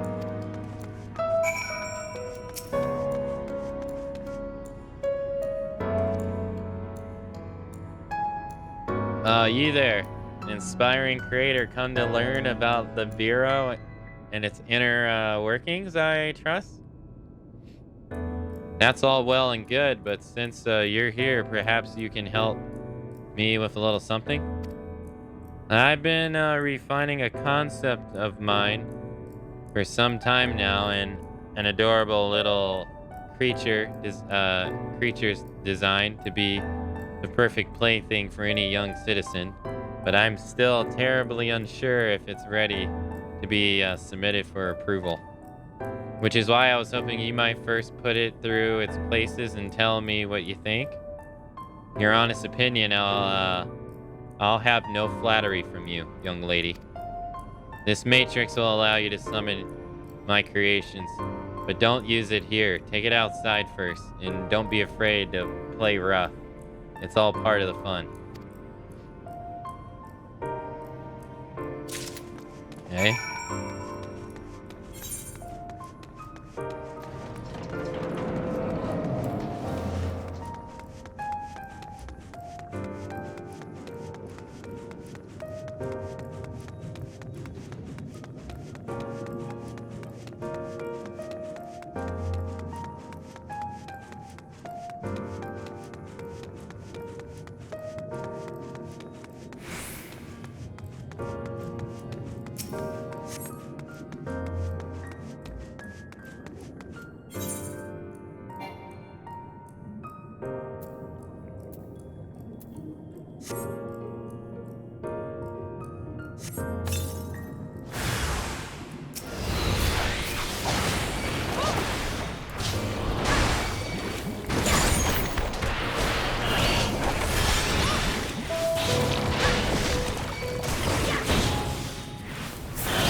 How did you find my lovelies? Were they as delightful and engaging as I hoped?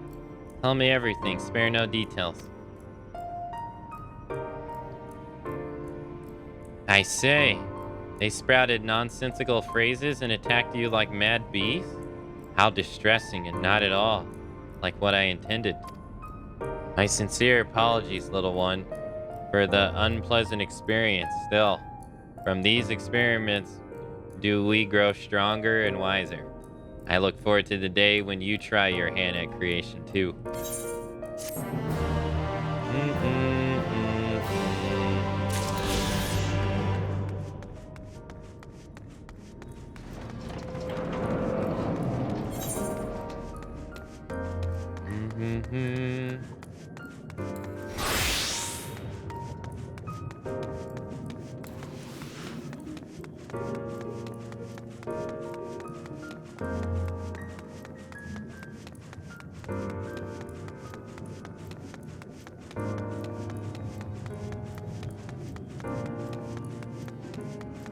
God, this area is so big.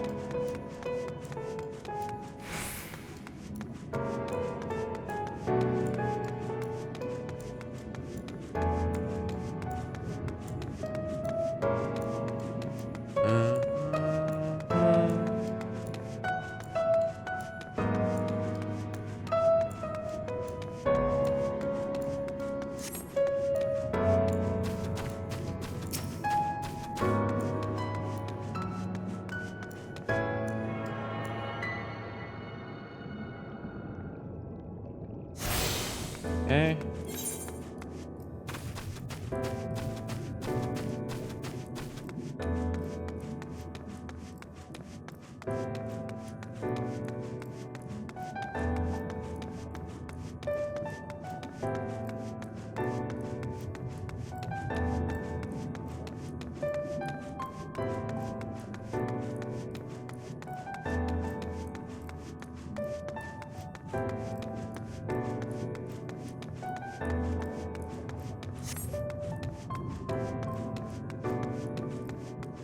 Dun, dun.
Okay.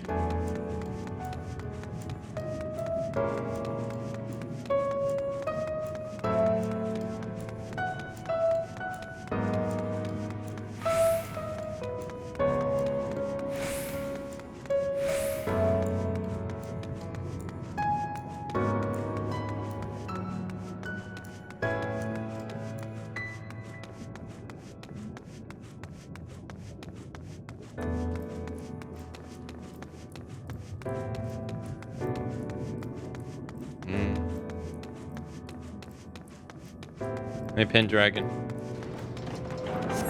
They had adjusted time.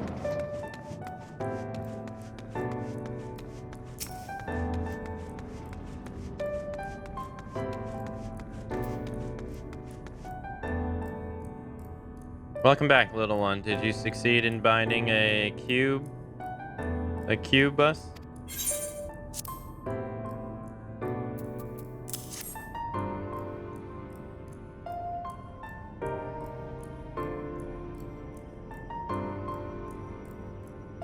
Ah, you've done well, little one.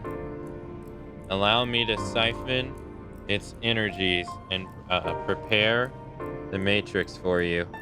It should only take a moment. Here you are, a creation matrix that you may use to generate your own robes.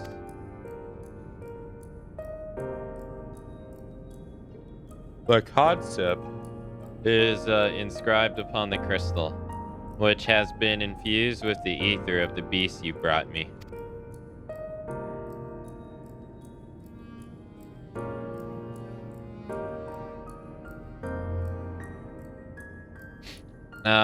What? Why are you looking at me as though you do not know how to channel the powers of creation? It is as natural as breathing. Even a newborn babe has the instinct. Even if your potential is lacking, as one of our people, you must surely know what to do.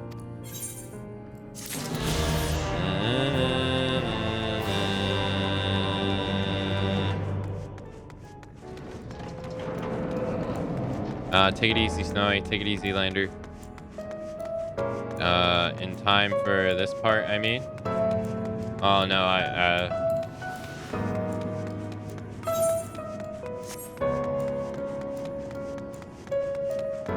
no apologies needed towards me. Sorry, I'm preoccupied with my eye.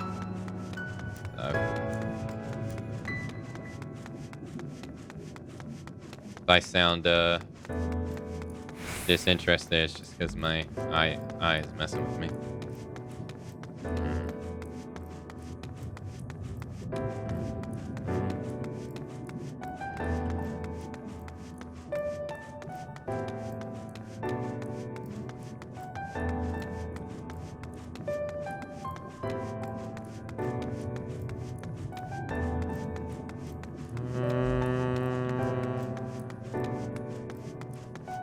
No, it's just my right eye's been giving me problems the last month or so.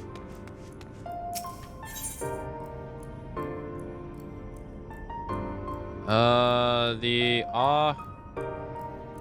Oculus Almarant wishes to engage you in a battle of wits. Greeting, little one. Come to debate? And at so young an age. How wonderful. Shall we retire to the benches and settle on a topic? Oh, my apologies for jumping to conclusions. My friends are not quite as fond of the halls of rhetoric as I am, so I have a habit of chatting up any potential conversation partners.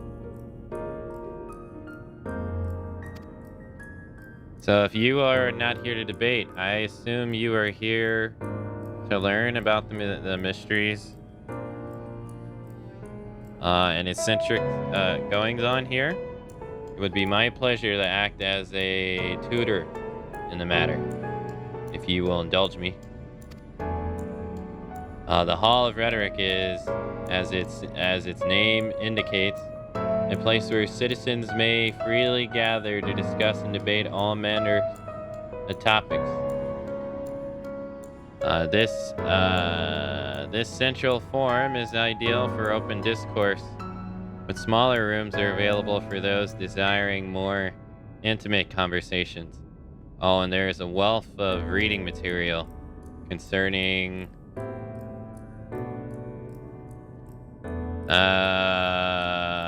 rhetoric techniques and histories penned by great minds on offer as well. Should you wish to refine your techniques through self-study. To my experience, however, rhetoric is a living, breathing thing that is best experienced in the moment of conception and execution. Perhaps a demonstration would be best served to further your education. I saw a contemporary of mine engage in a lovely debate earlier, just outside the hall. Go and see if they are still there, and issue them my personal invitation to a friendly battle of wits.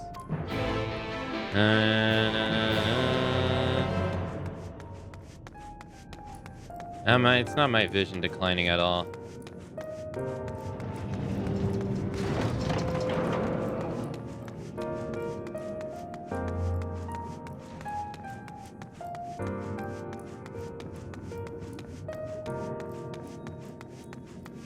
It's just painful to have my right eye open.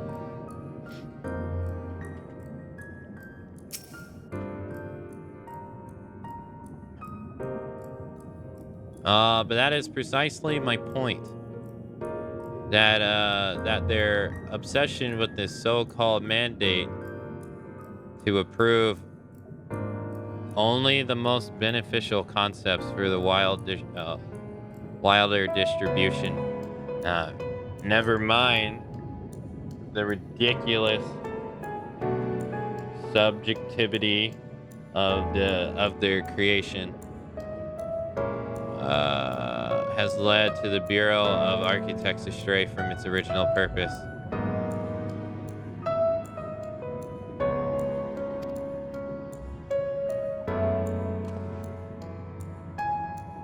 Huh? Have you business with me, child? Regardless, I am in the middle of a heated discussion with my partner. Come back later.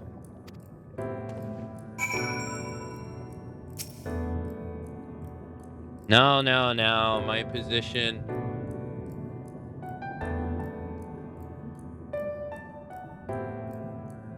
has nothing to do with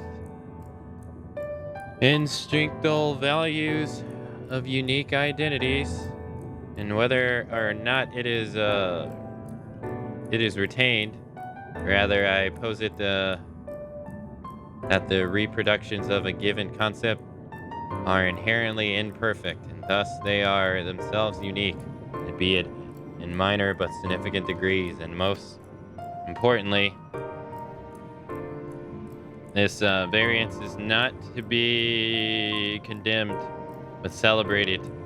Better that than strive in vain for an impossible standard that, even if met, would leave us lesser for a lack of diversity. Appears to be engrossed in their debate, utterly deaf to you and your pleas for attention. Na, na, na, na.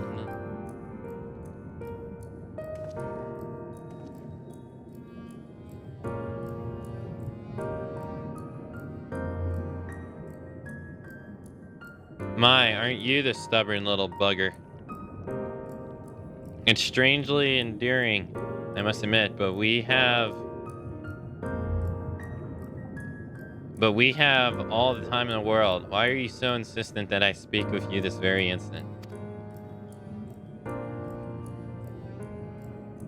You are equating with that chatterbox. I suppose I do owe them a debate or two. And now, as good as the occasion as any, so be it.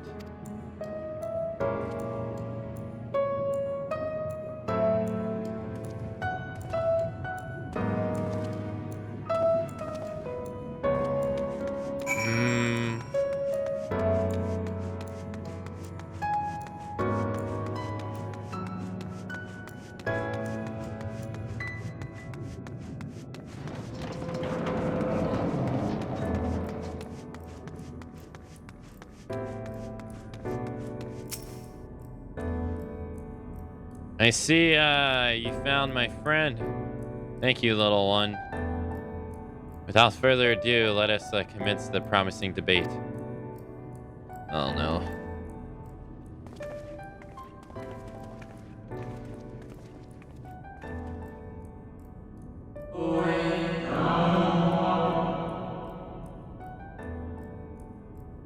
As to what subject we shall debate today, I propose the recent calamity which has befallen our friends across the pond.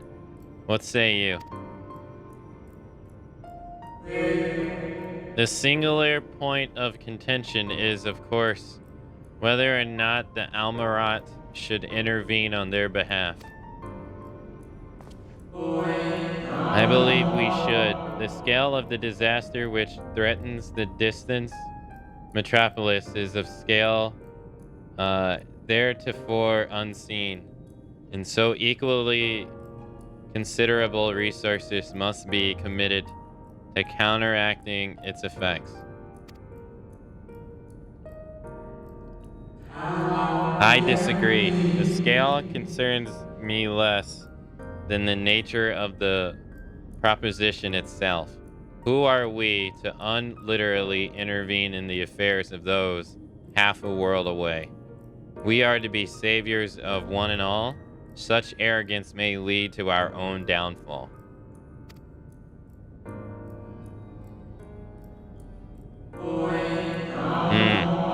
While I understand your concerns for a philosophical standpoint, I fear you are too quick to disarm practical considerations out of a desire to maintain an unassailable moral authority.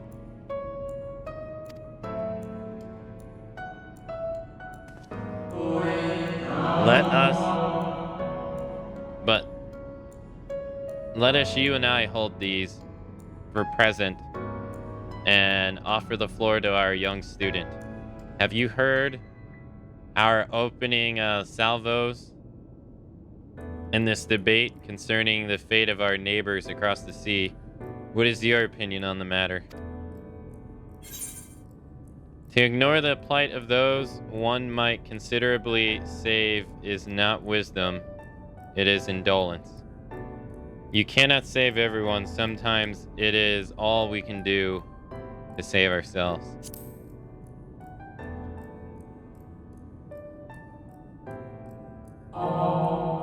Indeed, indeed.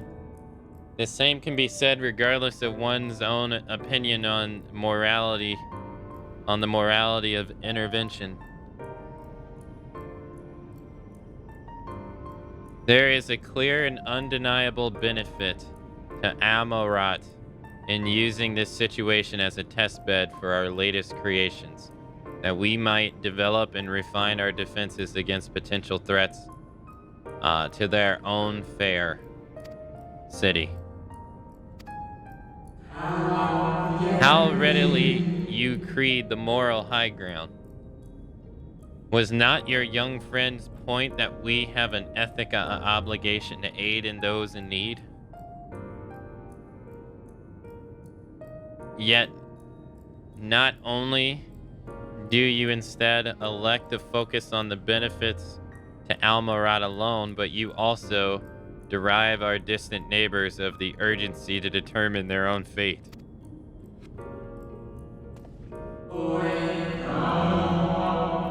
You misunderstand me. What benefits Almaros benefits all creation.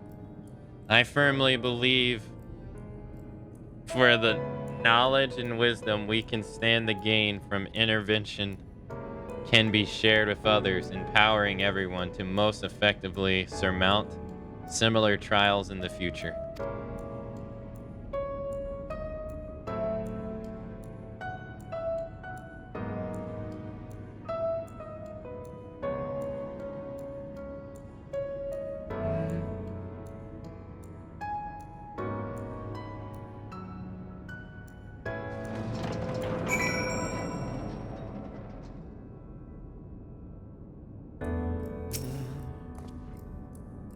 I must say, it's been a while.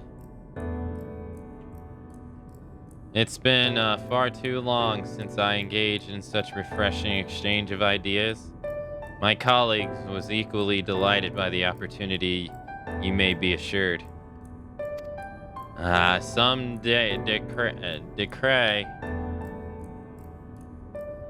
decree is a little more than an academic exercise. After all, we failed to reach a meaningful consensus, but I dare say they miss the forest for the trees. Are we not more enlightened by the experience? Have we not been exposed to greater variety of viewpoints? Is there not value in this alone? I truly believe we are blessed to be part of a society that exalts the free exchange of ideas and that encourages active participation in the public's discourse. This may have been no more than the first foray into an exciting world of rhetoric, but I sense you have the soul of a debater in you, and you may well have the potential to change Almorad in ways no one ever thought possible. I shall be watching your trajectory with great interest, my young friend. Alright, Palpatine.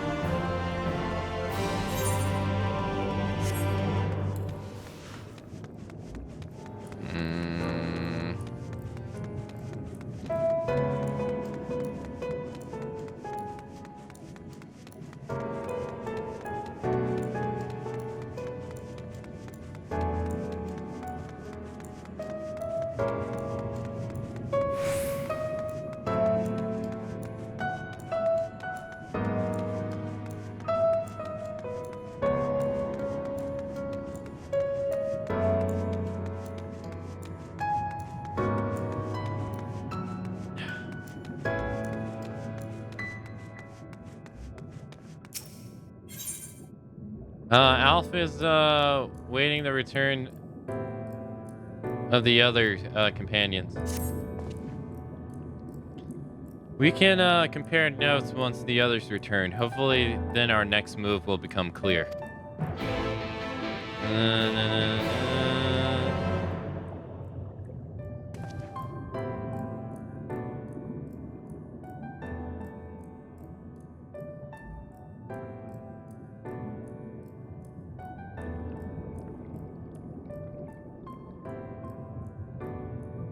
Tis would seem our conversations were much alike.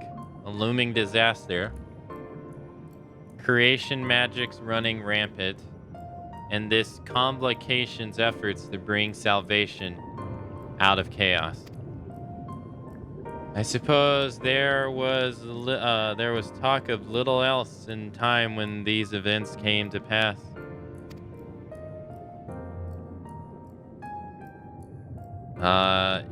Yurion J, if I may, what are your thoughts on the ancient arts of creation?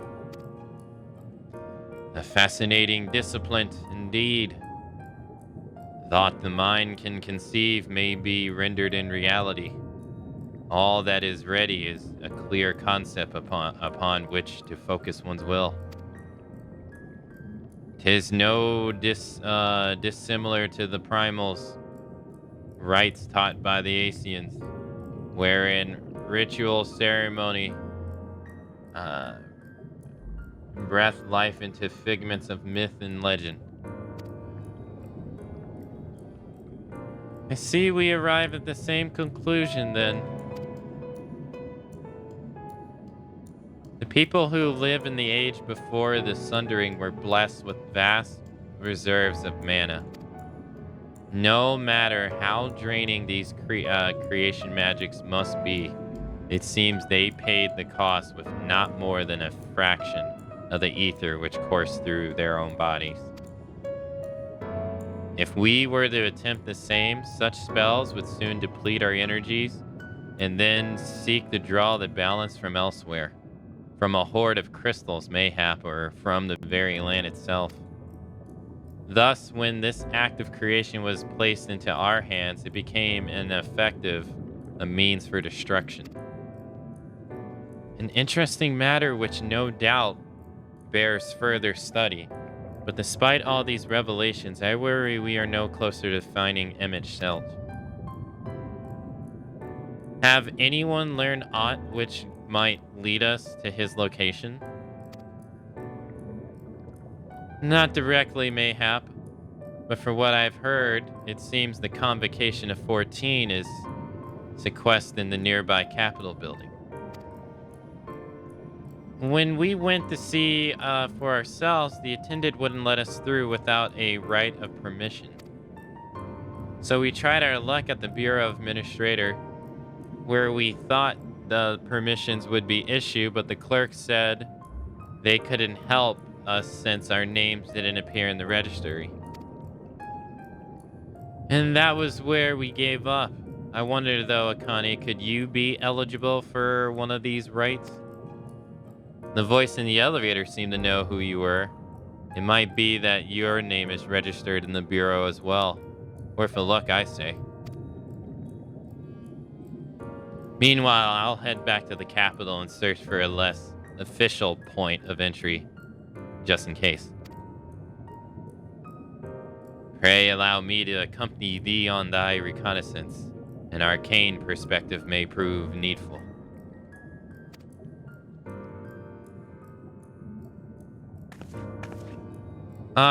I think I'd like to speak with more of the ancients. Maybe they know something that could help cure Kane's condition. Would you mind coming with me?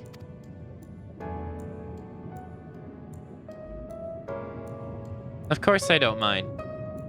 Just lead the way.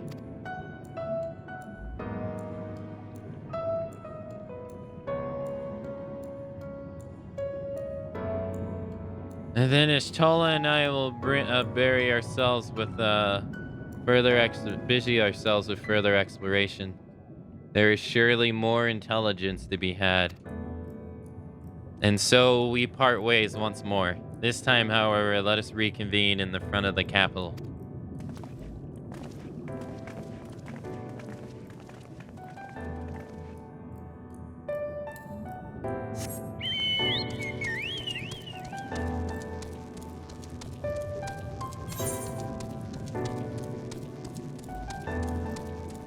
No, I'm just gonna teleport there. It's way faster than doing this.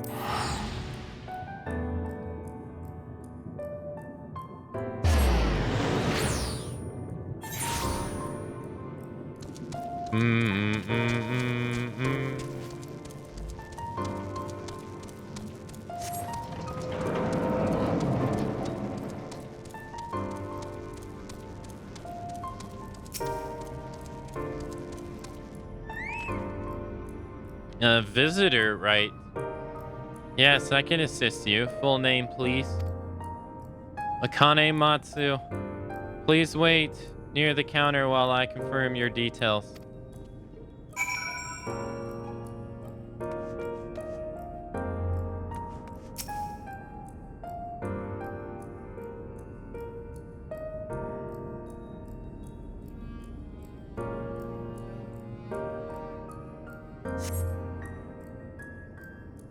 Akamatzu, your application is ready for collection.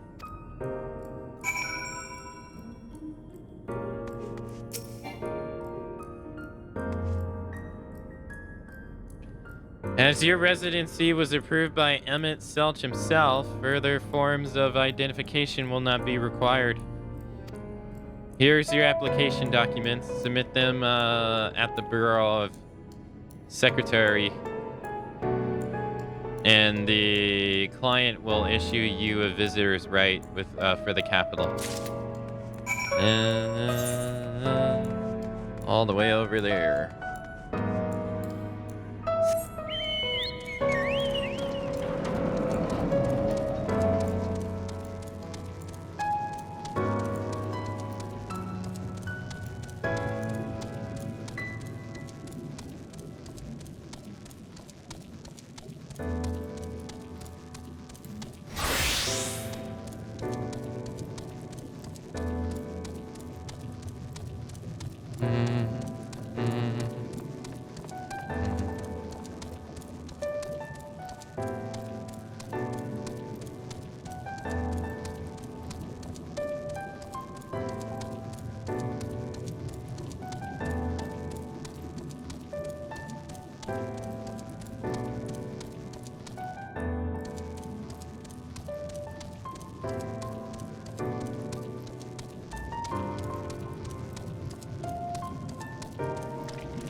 Next, please.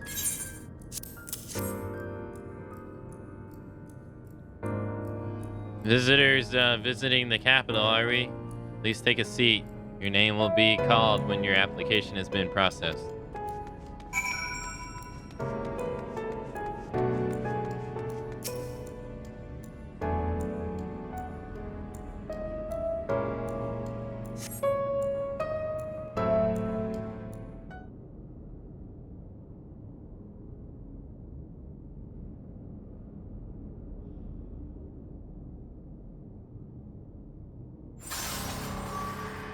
Uh-oh.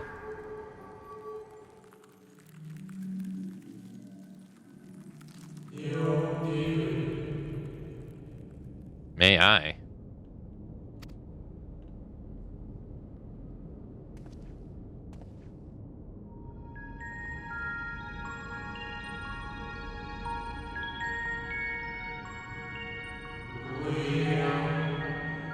You, I think, are from a time beyond ours. Have you followed in the wake of Emmett Selch?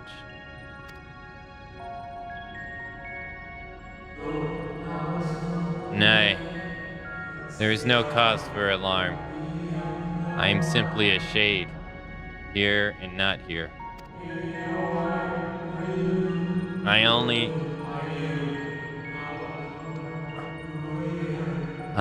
know that my name is Halilodius, and that this city is a recreation, a phantom moment plucked from the well of history.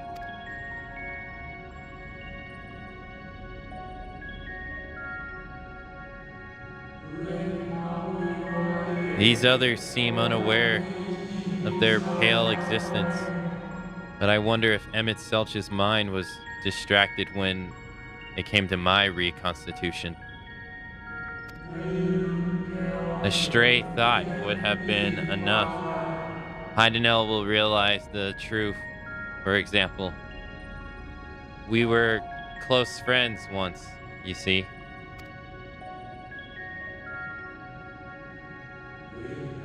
Yet, in spite of my perception, I play the same role as all the rest.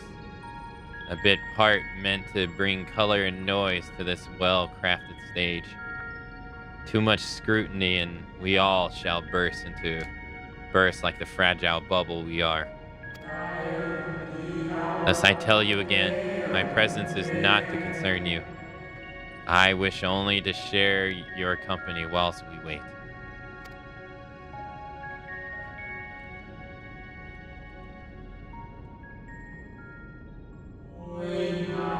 If you've come this far, then you know of the catastrophe which awaits us on our morrow.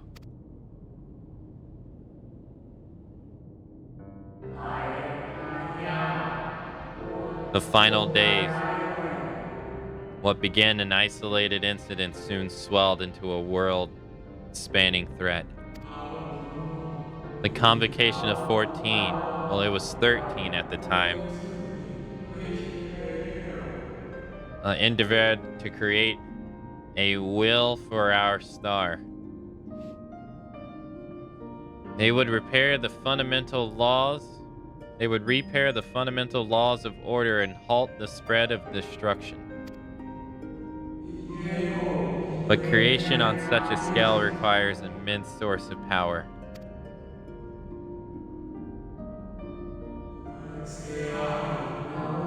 So those of us who still live, nearly half offered up their lives in the name of salvation.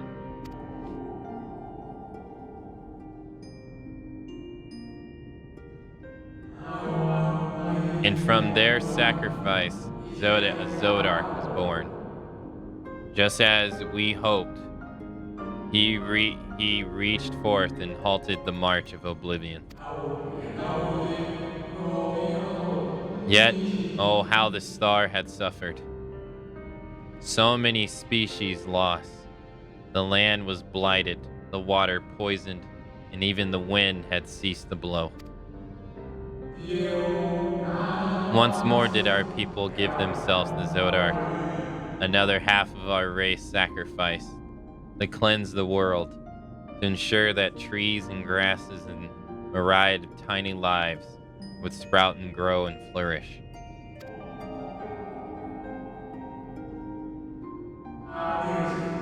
The cycle of life had to begin anew, and we reconsidered the means by which we might protect it.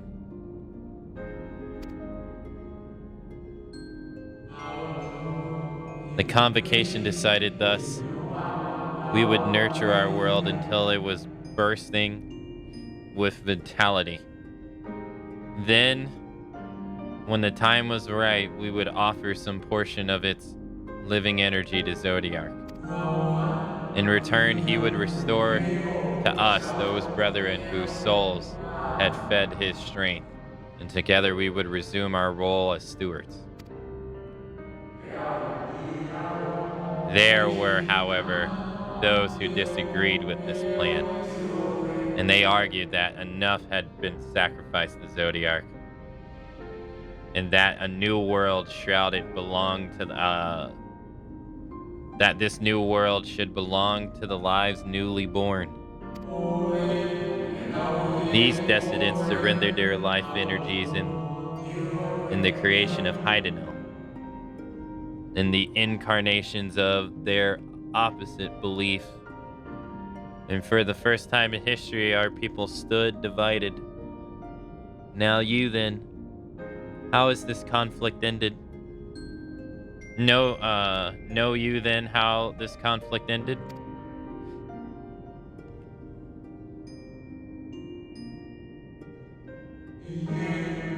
I thought you might.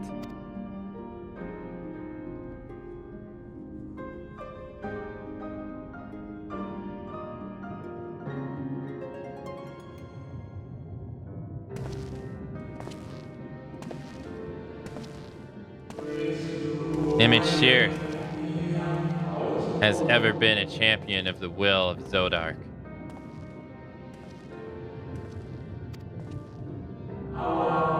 The original plan may have been set back by a millennia, but he will not have abandoned his course. He will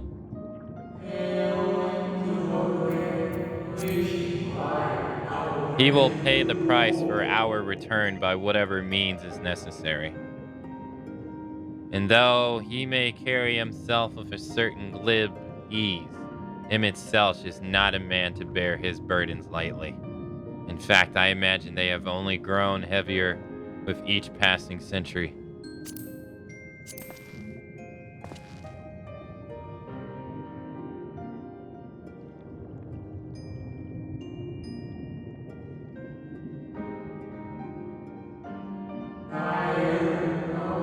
It's truly a terrible weight he has chosen to carry.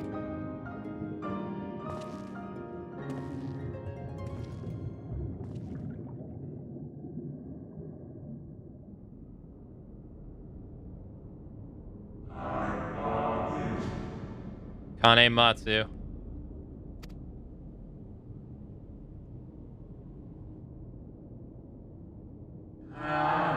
Seems your term has come.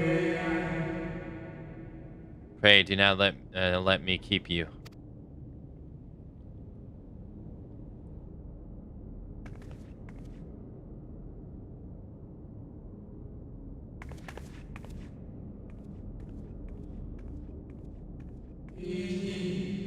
There was one last thing.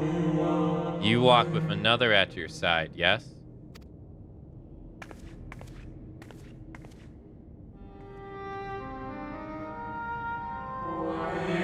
Nay, I see no definitive form, just the faintest suggestion of a second soul. I doubt it's visible to anyone but me. Otherwise, I assume only you can see and hear this ethereal companion.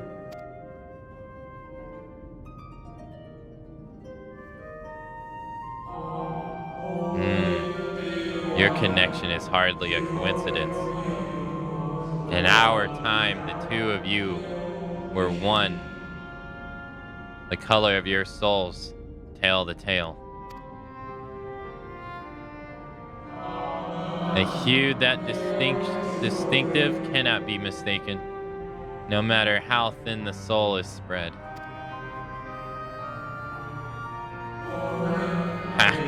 This is just the kind of fate I might expected for one such as she. Surely Emmett Selch has recognized the hint of her in you.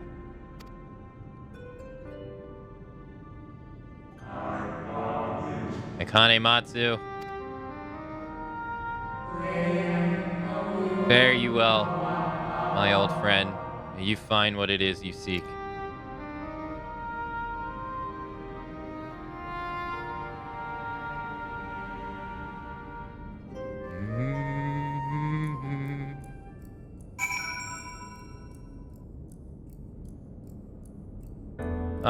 Yeah, I plan to play Alan Wake sometime after we're finished. I don't know when, though. Your visitor's right as requested. When you wish to gain admittance to the capital, simply present the documents to the attendant within. Okay.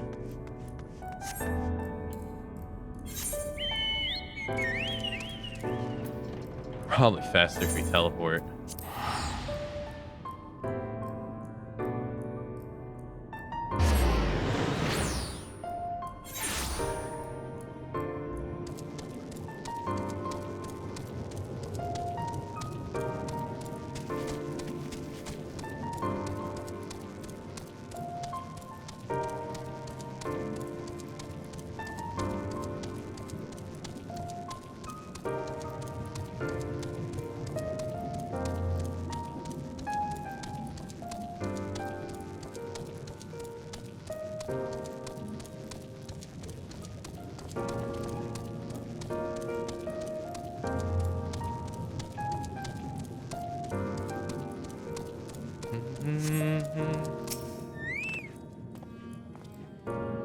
Finally, you were gone for so long, I was on the verge of mounting a rescue party.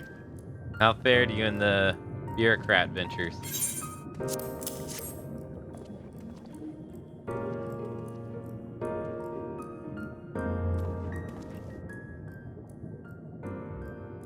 Ah, I see my instincts were correct. Good thing, too. Uranger and I weighed our chances of breaking into the capital, and official entrance is by far the most attractive option. The capital boasts not a single armed sentry. It would seem that in their time, they did not deem it needful to post guards.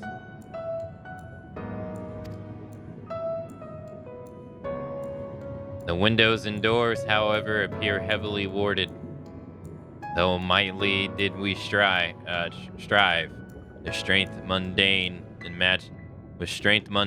magical, we failed to budge them, even a fraction. With no elm, mayhap 'tis was simply the case that Emmett Setch's recreation did not extend to their usual function. We did try everything, of course, but we thought it best to converse our time and energy to more pressing matters.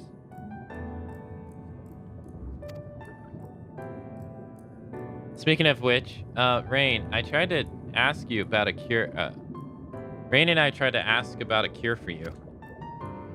Problem is, these ancients didn't exist beyond El Ramont today.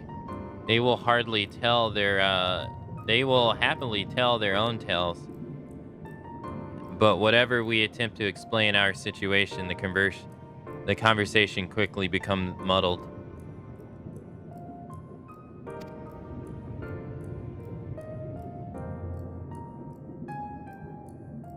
What of you, Akane? Was that worthy of interest said during your efforts to obtain the right?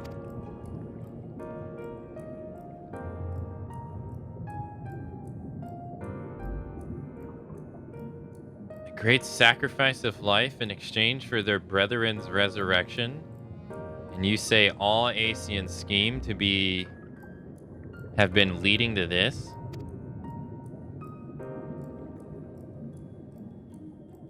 All this time. But if they still mean to enact this plan, then things won't end with the rejoining. I thought we knew their intentions in full. Restore the world to its former glory and in turn empower Zodark to reclaim his throne as well as the will of the star. Yet that was merely a step along the way. I hesitate to put into words, but we have assumed that following the final rejoining, the Asians mean to draw on the lives of the Source and make their sacrifice to Zodar. That does seem most likely scenario. Mayhap those who ally with the Asians would be spared that fate. But what value is there in surviving when all our history and all our struggles will be erased? I cannot conscience such an action. Of course not. And that's to say not of what element Setch plans for Exarch's power. Do we stand by and let him threaten our future as well as our past? We need to find him, Akane. And when we do, mark your word, change the course of history in a way that's felt.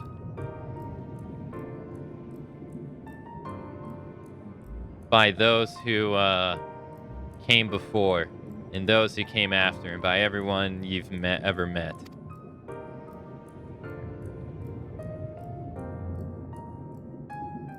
Change things so that even my other self, dying somewhere in that future calamity, will smile and say, I knew you would win.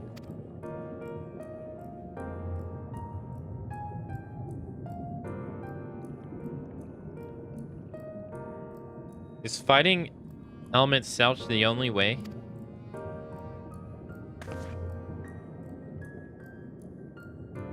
He created an entire city. It will take everything we have to defeat him, if we even can. But if you push that hard in your current state, the light will break free.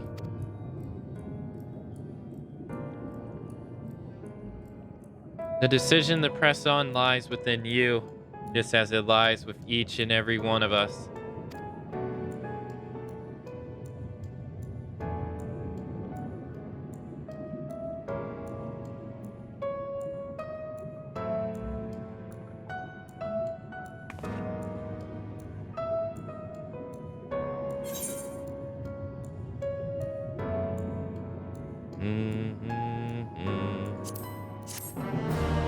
Na, na, na, na.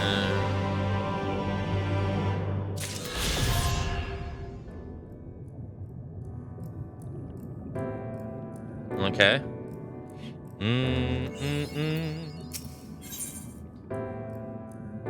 Shadowbringers. Alicia appears to have made her decision. Do you remember that we talked? That talk we had atop the tower in Mord Sulk? I'm still on the same mind now as I was then. I don't abandon you, you don't abandon me. And together, we make a difference in this fight.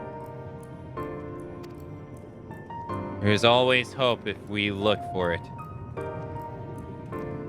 I saw it again and again as you tore through the vials of light from the sky.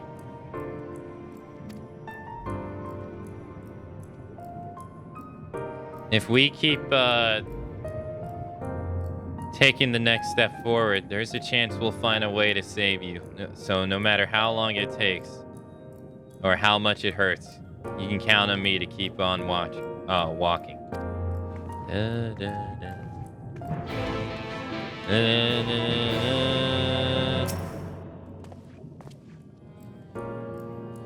Valkyrie spoke of a disaster we would bring upon our own head, the ceaseless conflict. Imagine how he would shear to see what became of the first. Not to mention your perilous predicament. And yet, who can deny the fire your deeds have ignited in the people's hearts? You've achieved what my logic and ideals could never. Uniting desperate people under the banner of hope and common purpose. Without you, that giant Talos would never have risen its head. I have bore witness to many miracles at your side, and would do so again. This is but another obstacle in the road. Come, let us travel. Drag me through the wonder and danger as you are wont to do, and I shall endeavor not to slow you down.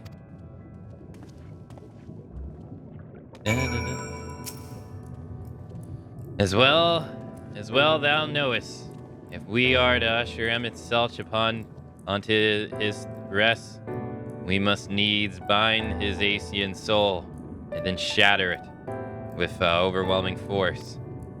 The former task requires Eurosight, and such I have prepared, until the Exarch asking no less, though 'tis was ever mine intent to provide said boon. The future whence our noble friends doth hail, as the world fall into the Asian's artifice, and he would not seem such grim history repeated.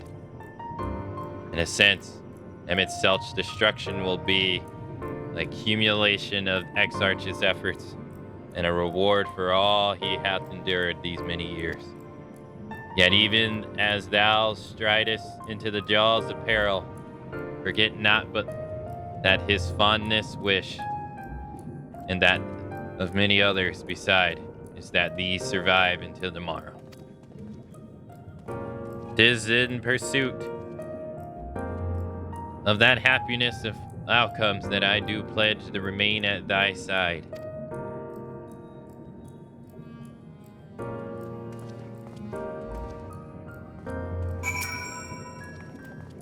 Our time in the First has been a never-ending succession of trials. As atrocious as our path in the Source ever was. Yet through all our journeys together, through that deep and foreboding wood, you have helped me to stay true to my convictions. Thus would I return the favor. Do as your heart decrees without hesitation or regret. And that is all I will say on the matter.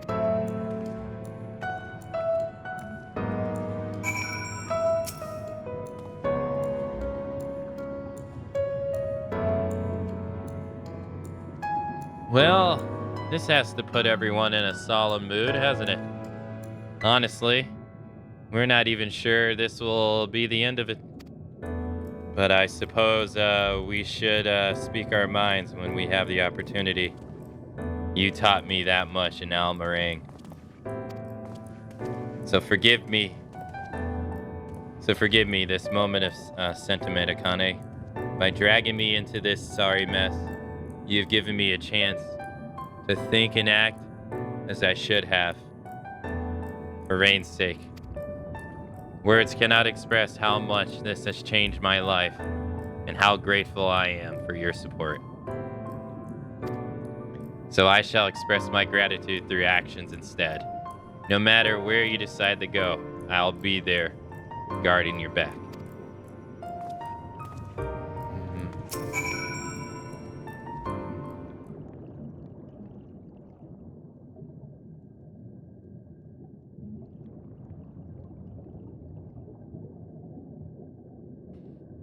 When Minfinia entrusted me with her power, she warned me that no matter how strong you become, you can still fall victim to despair.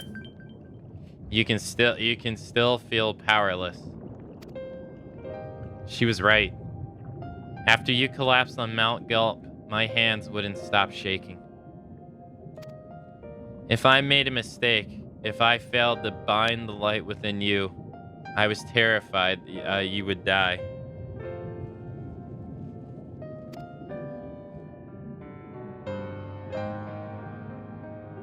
Even now, you could be moments from turning and I wouldn't know how to save you. You, Thancred, the others, you've all been there when I needed help. Minfinia surrendered her life to me, her legacy. I should be ready to do the same for you, and I want to, but I'm not good enough. She told me to follow your example, and I've tried. I've really tried.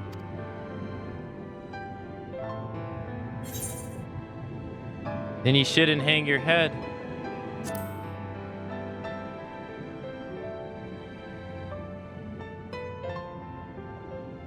I shouldn't.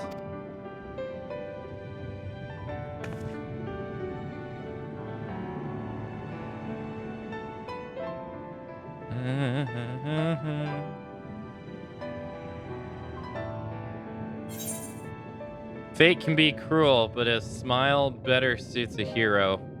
We must all keep looking forward, like heroes who never gave up hope in this world.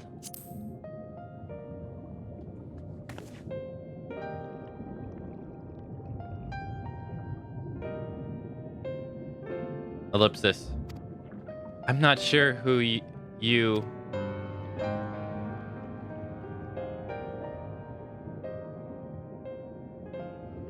Actually, never mind. I think the answer might be different for all of us.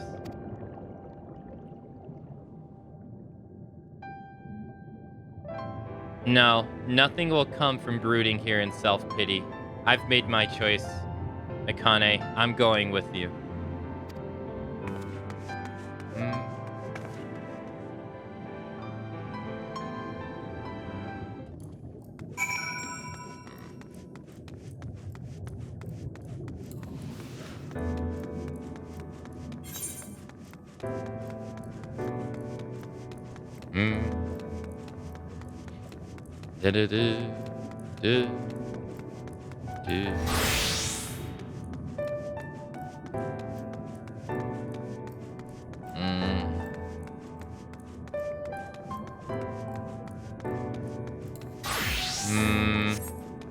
Yeah, I do, yeah.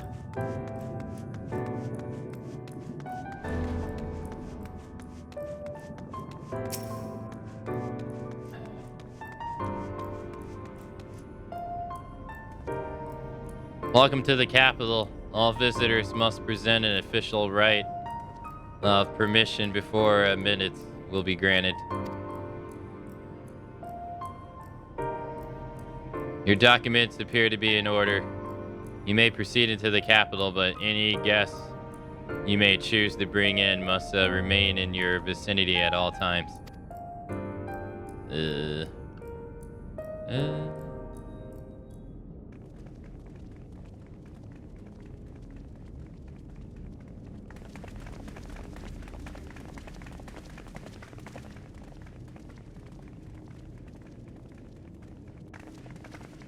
This really is unacceptable. I gave you very specific instructions. Emmett, Selk.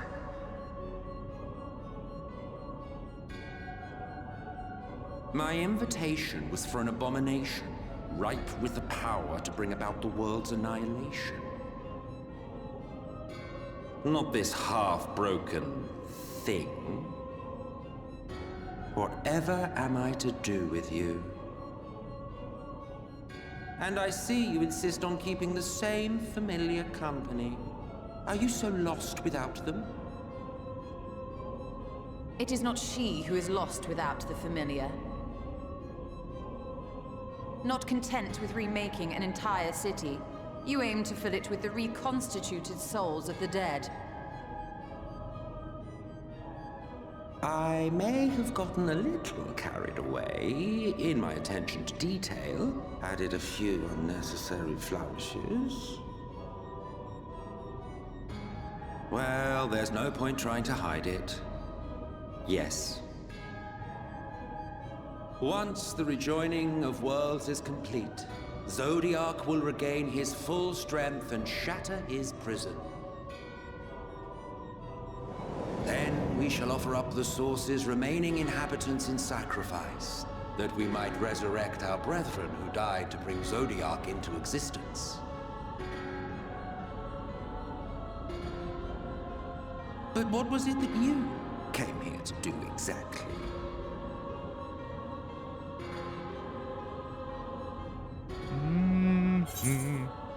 We came here to stop you. We came here for Exarch.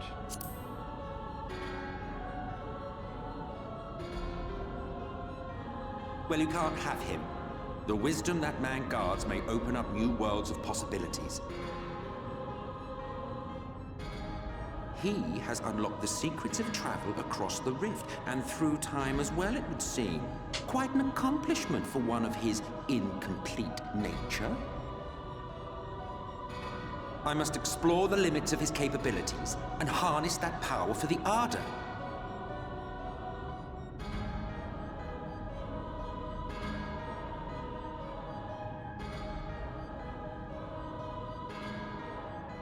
Even now, after everything, you refuse to see reason. You think it unfair that you are subject to suffering? That your lives will be sacrificed for the Ancients? Look at me! I have lived 1,000 of your lives. I have broken bread with you. Fought with you, grown ill, grown old, sired children, and yes, welcomed death's sweet embrace. For eons have I measured your worth and found you wanting. Too weak and feeble-minded to serve as stewards of any star.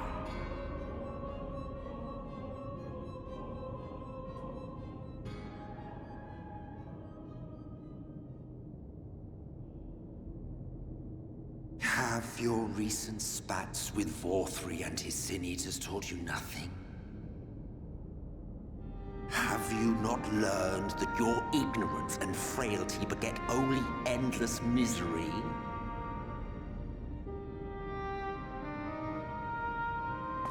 How long do you mean to perpetuate this farce? How much more must I endure your bumbling interference?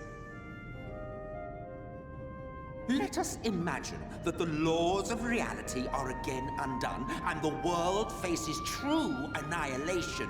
Do you honestly believe that half your number would sacrifice themselves to save the other? Of course they wouldn't! And if you had witnessed history unfold as I have, you would reach the same conclusion.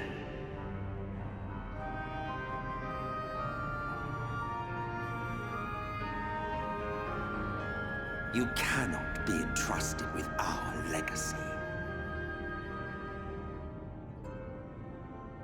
I will bring back our brethren, our friends, our loved ones.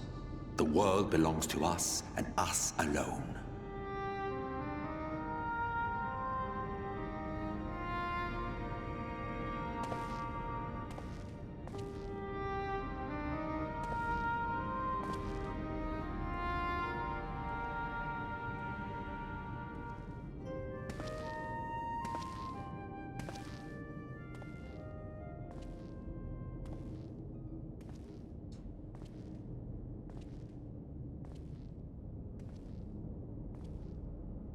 Selk. Uh-oh. What are you gonna say?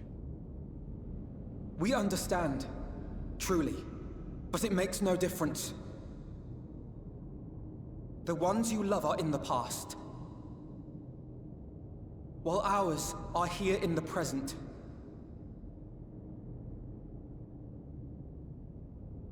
One day, we too will be ashes and dust, but not today. Our time is not yet finished.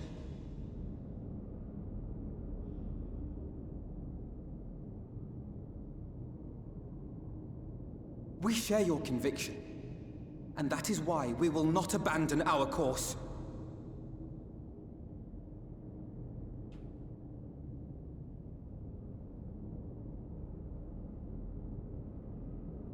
You think us the same? You think your tattered soul of equal worth to those I lost? Then come. Earn your place. Prove yourselves worthy to inherit this star.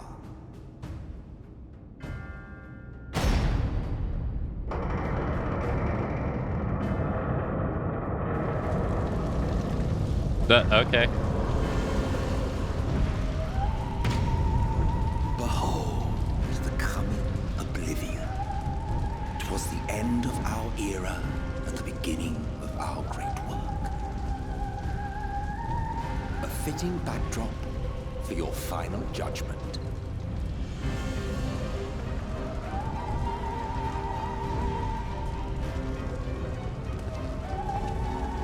I shall wait within, but do not spend too much time on your preparations. There's no telling how much longer the guest of honor will last.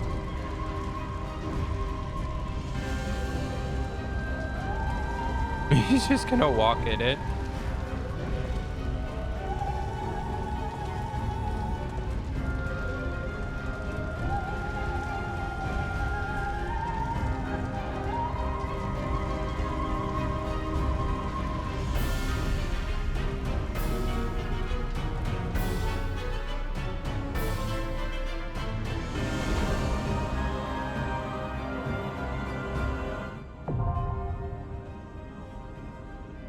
Oh, it's a dungeon? Okay.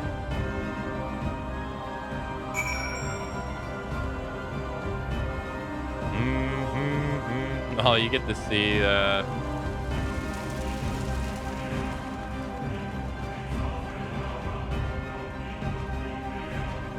you get to see the fire now. That's pretty cool. Yeah, it was a very good speech, yeah. Unfortunately, I'm not going to have enough time to be able to do this today. Unfortunately. I'm going to have to wait till tomorrow.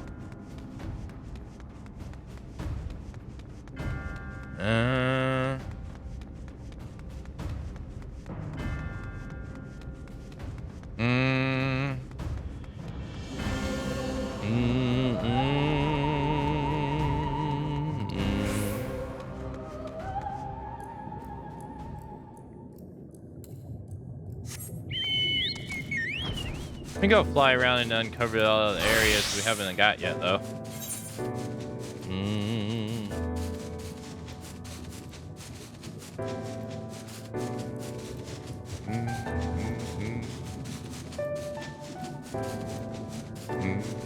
No, not enough time, no.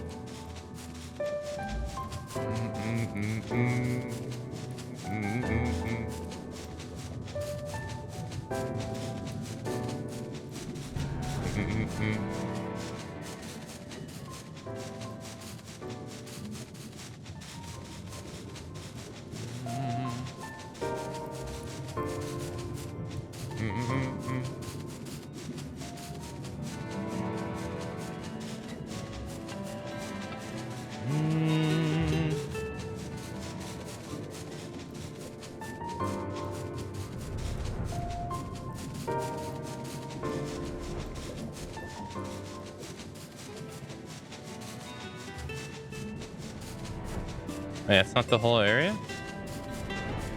Oh.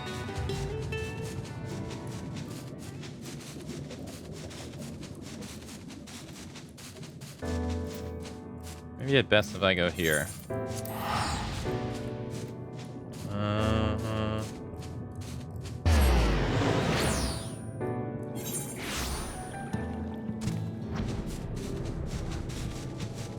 Oh, you can just fly out of here now.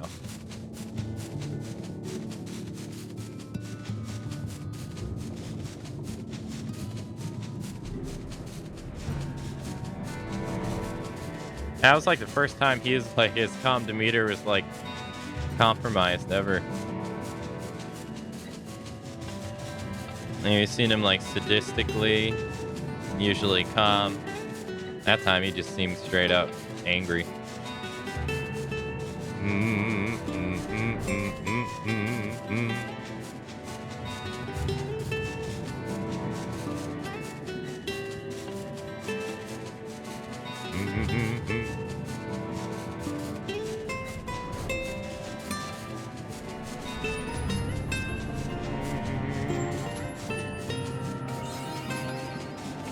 Yeah, that's all the areas here.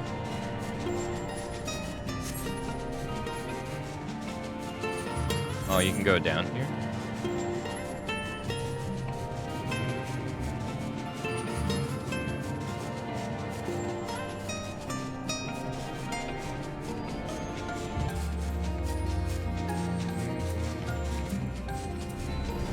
Oh, no.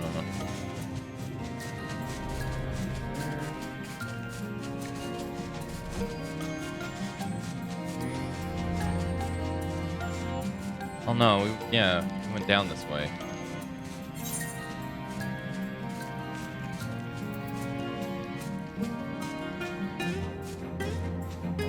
That's one.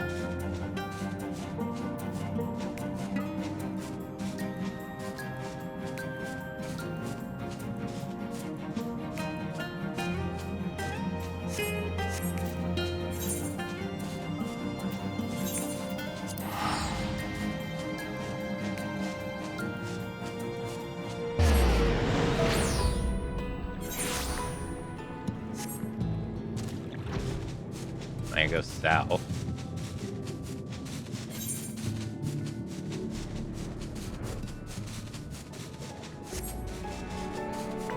Oh, you can see the city now. Or you see like some of the city.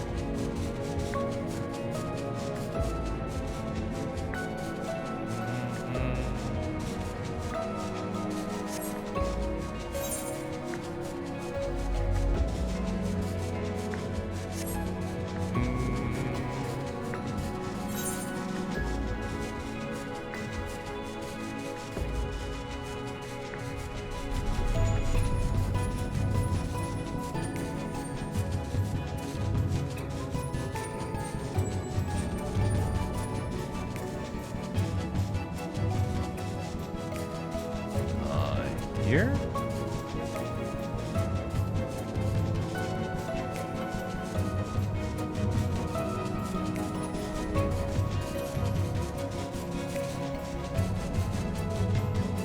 Oh yeah, this is definitely one of them.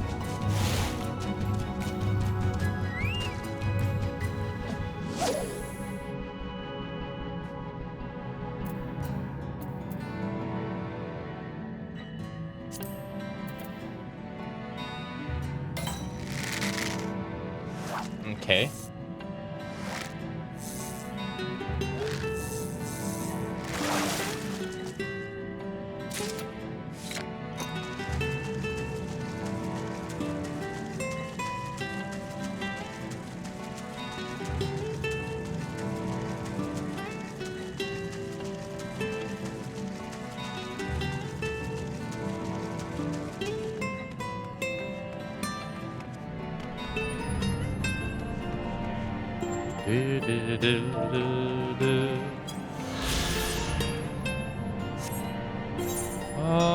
Where the last one is.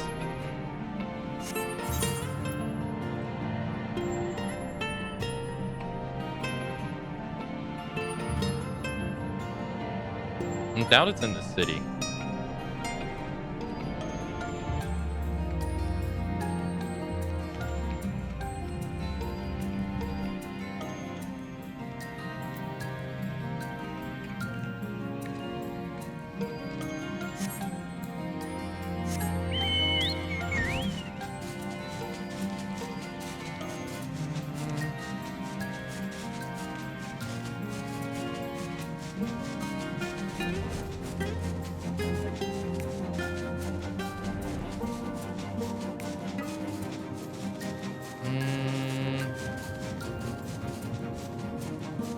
Maybe it is, though.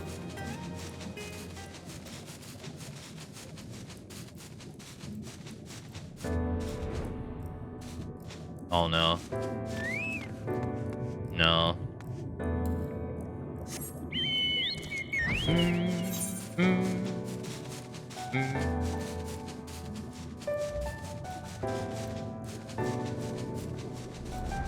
Oh, you can't. They don't let you go down.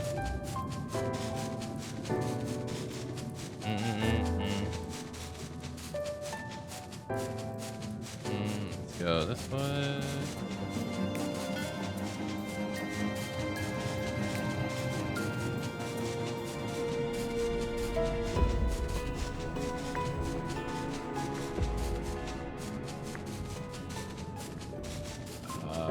Up and up and up.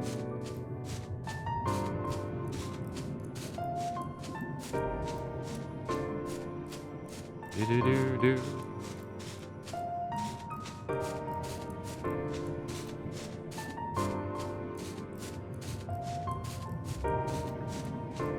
I ain't seeing no place to land.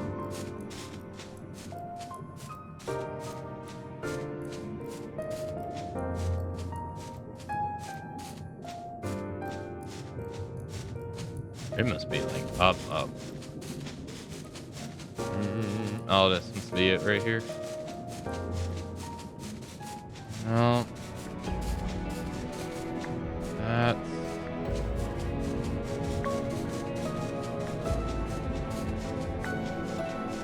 we got that one. The northeast one.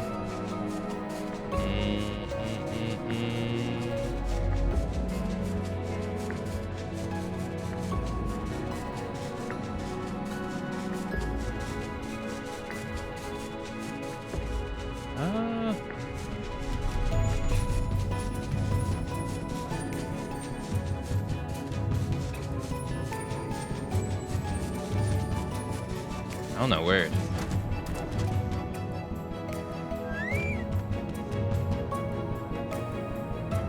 That's a ship. Think of it. No, it wouldn't be that gray stuff either.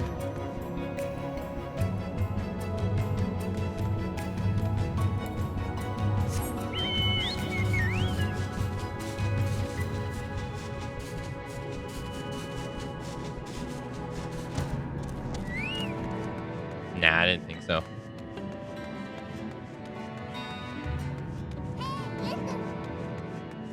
Hey Val, hey, thank you for the raid. Hey, what's going on? Hey BMW, hey Val. Hey Maury, hello. Hey, is it Aruzar? Hey, how's it going? Hey, how was your stream? What were you playing? What were you doing?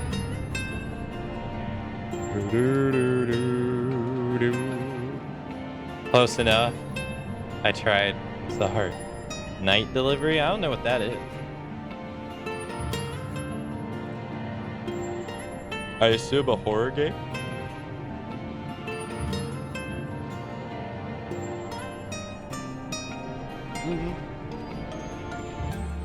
Dying Light 2 and then some short horror games. Oh, nice.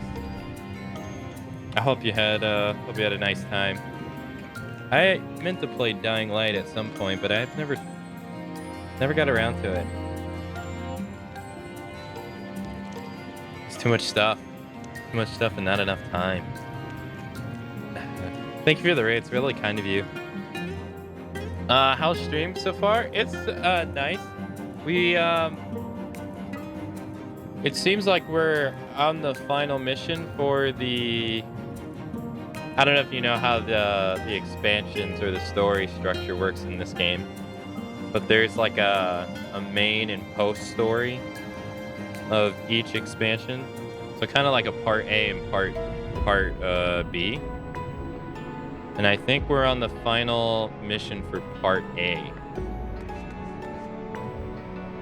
I believe. But I don't have enough time because I actually need to actually get ready to go to work. So unfortunately.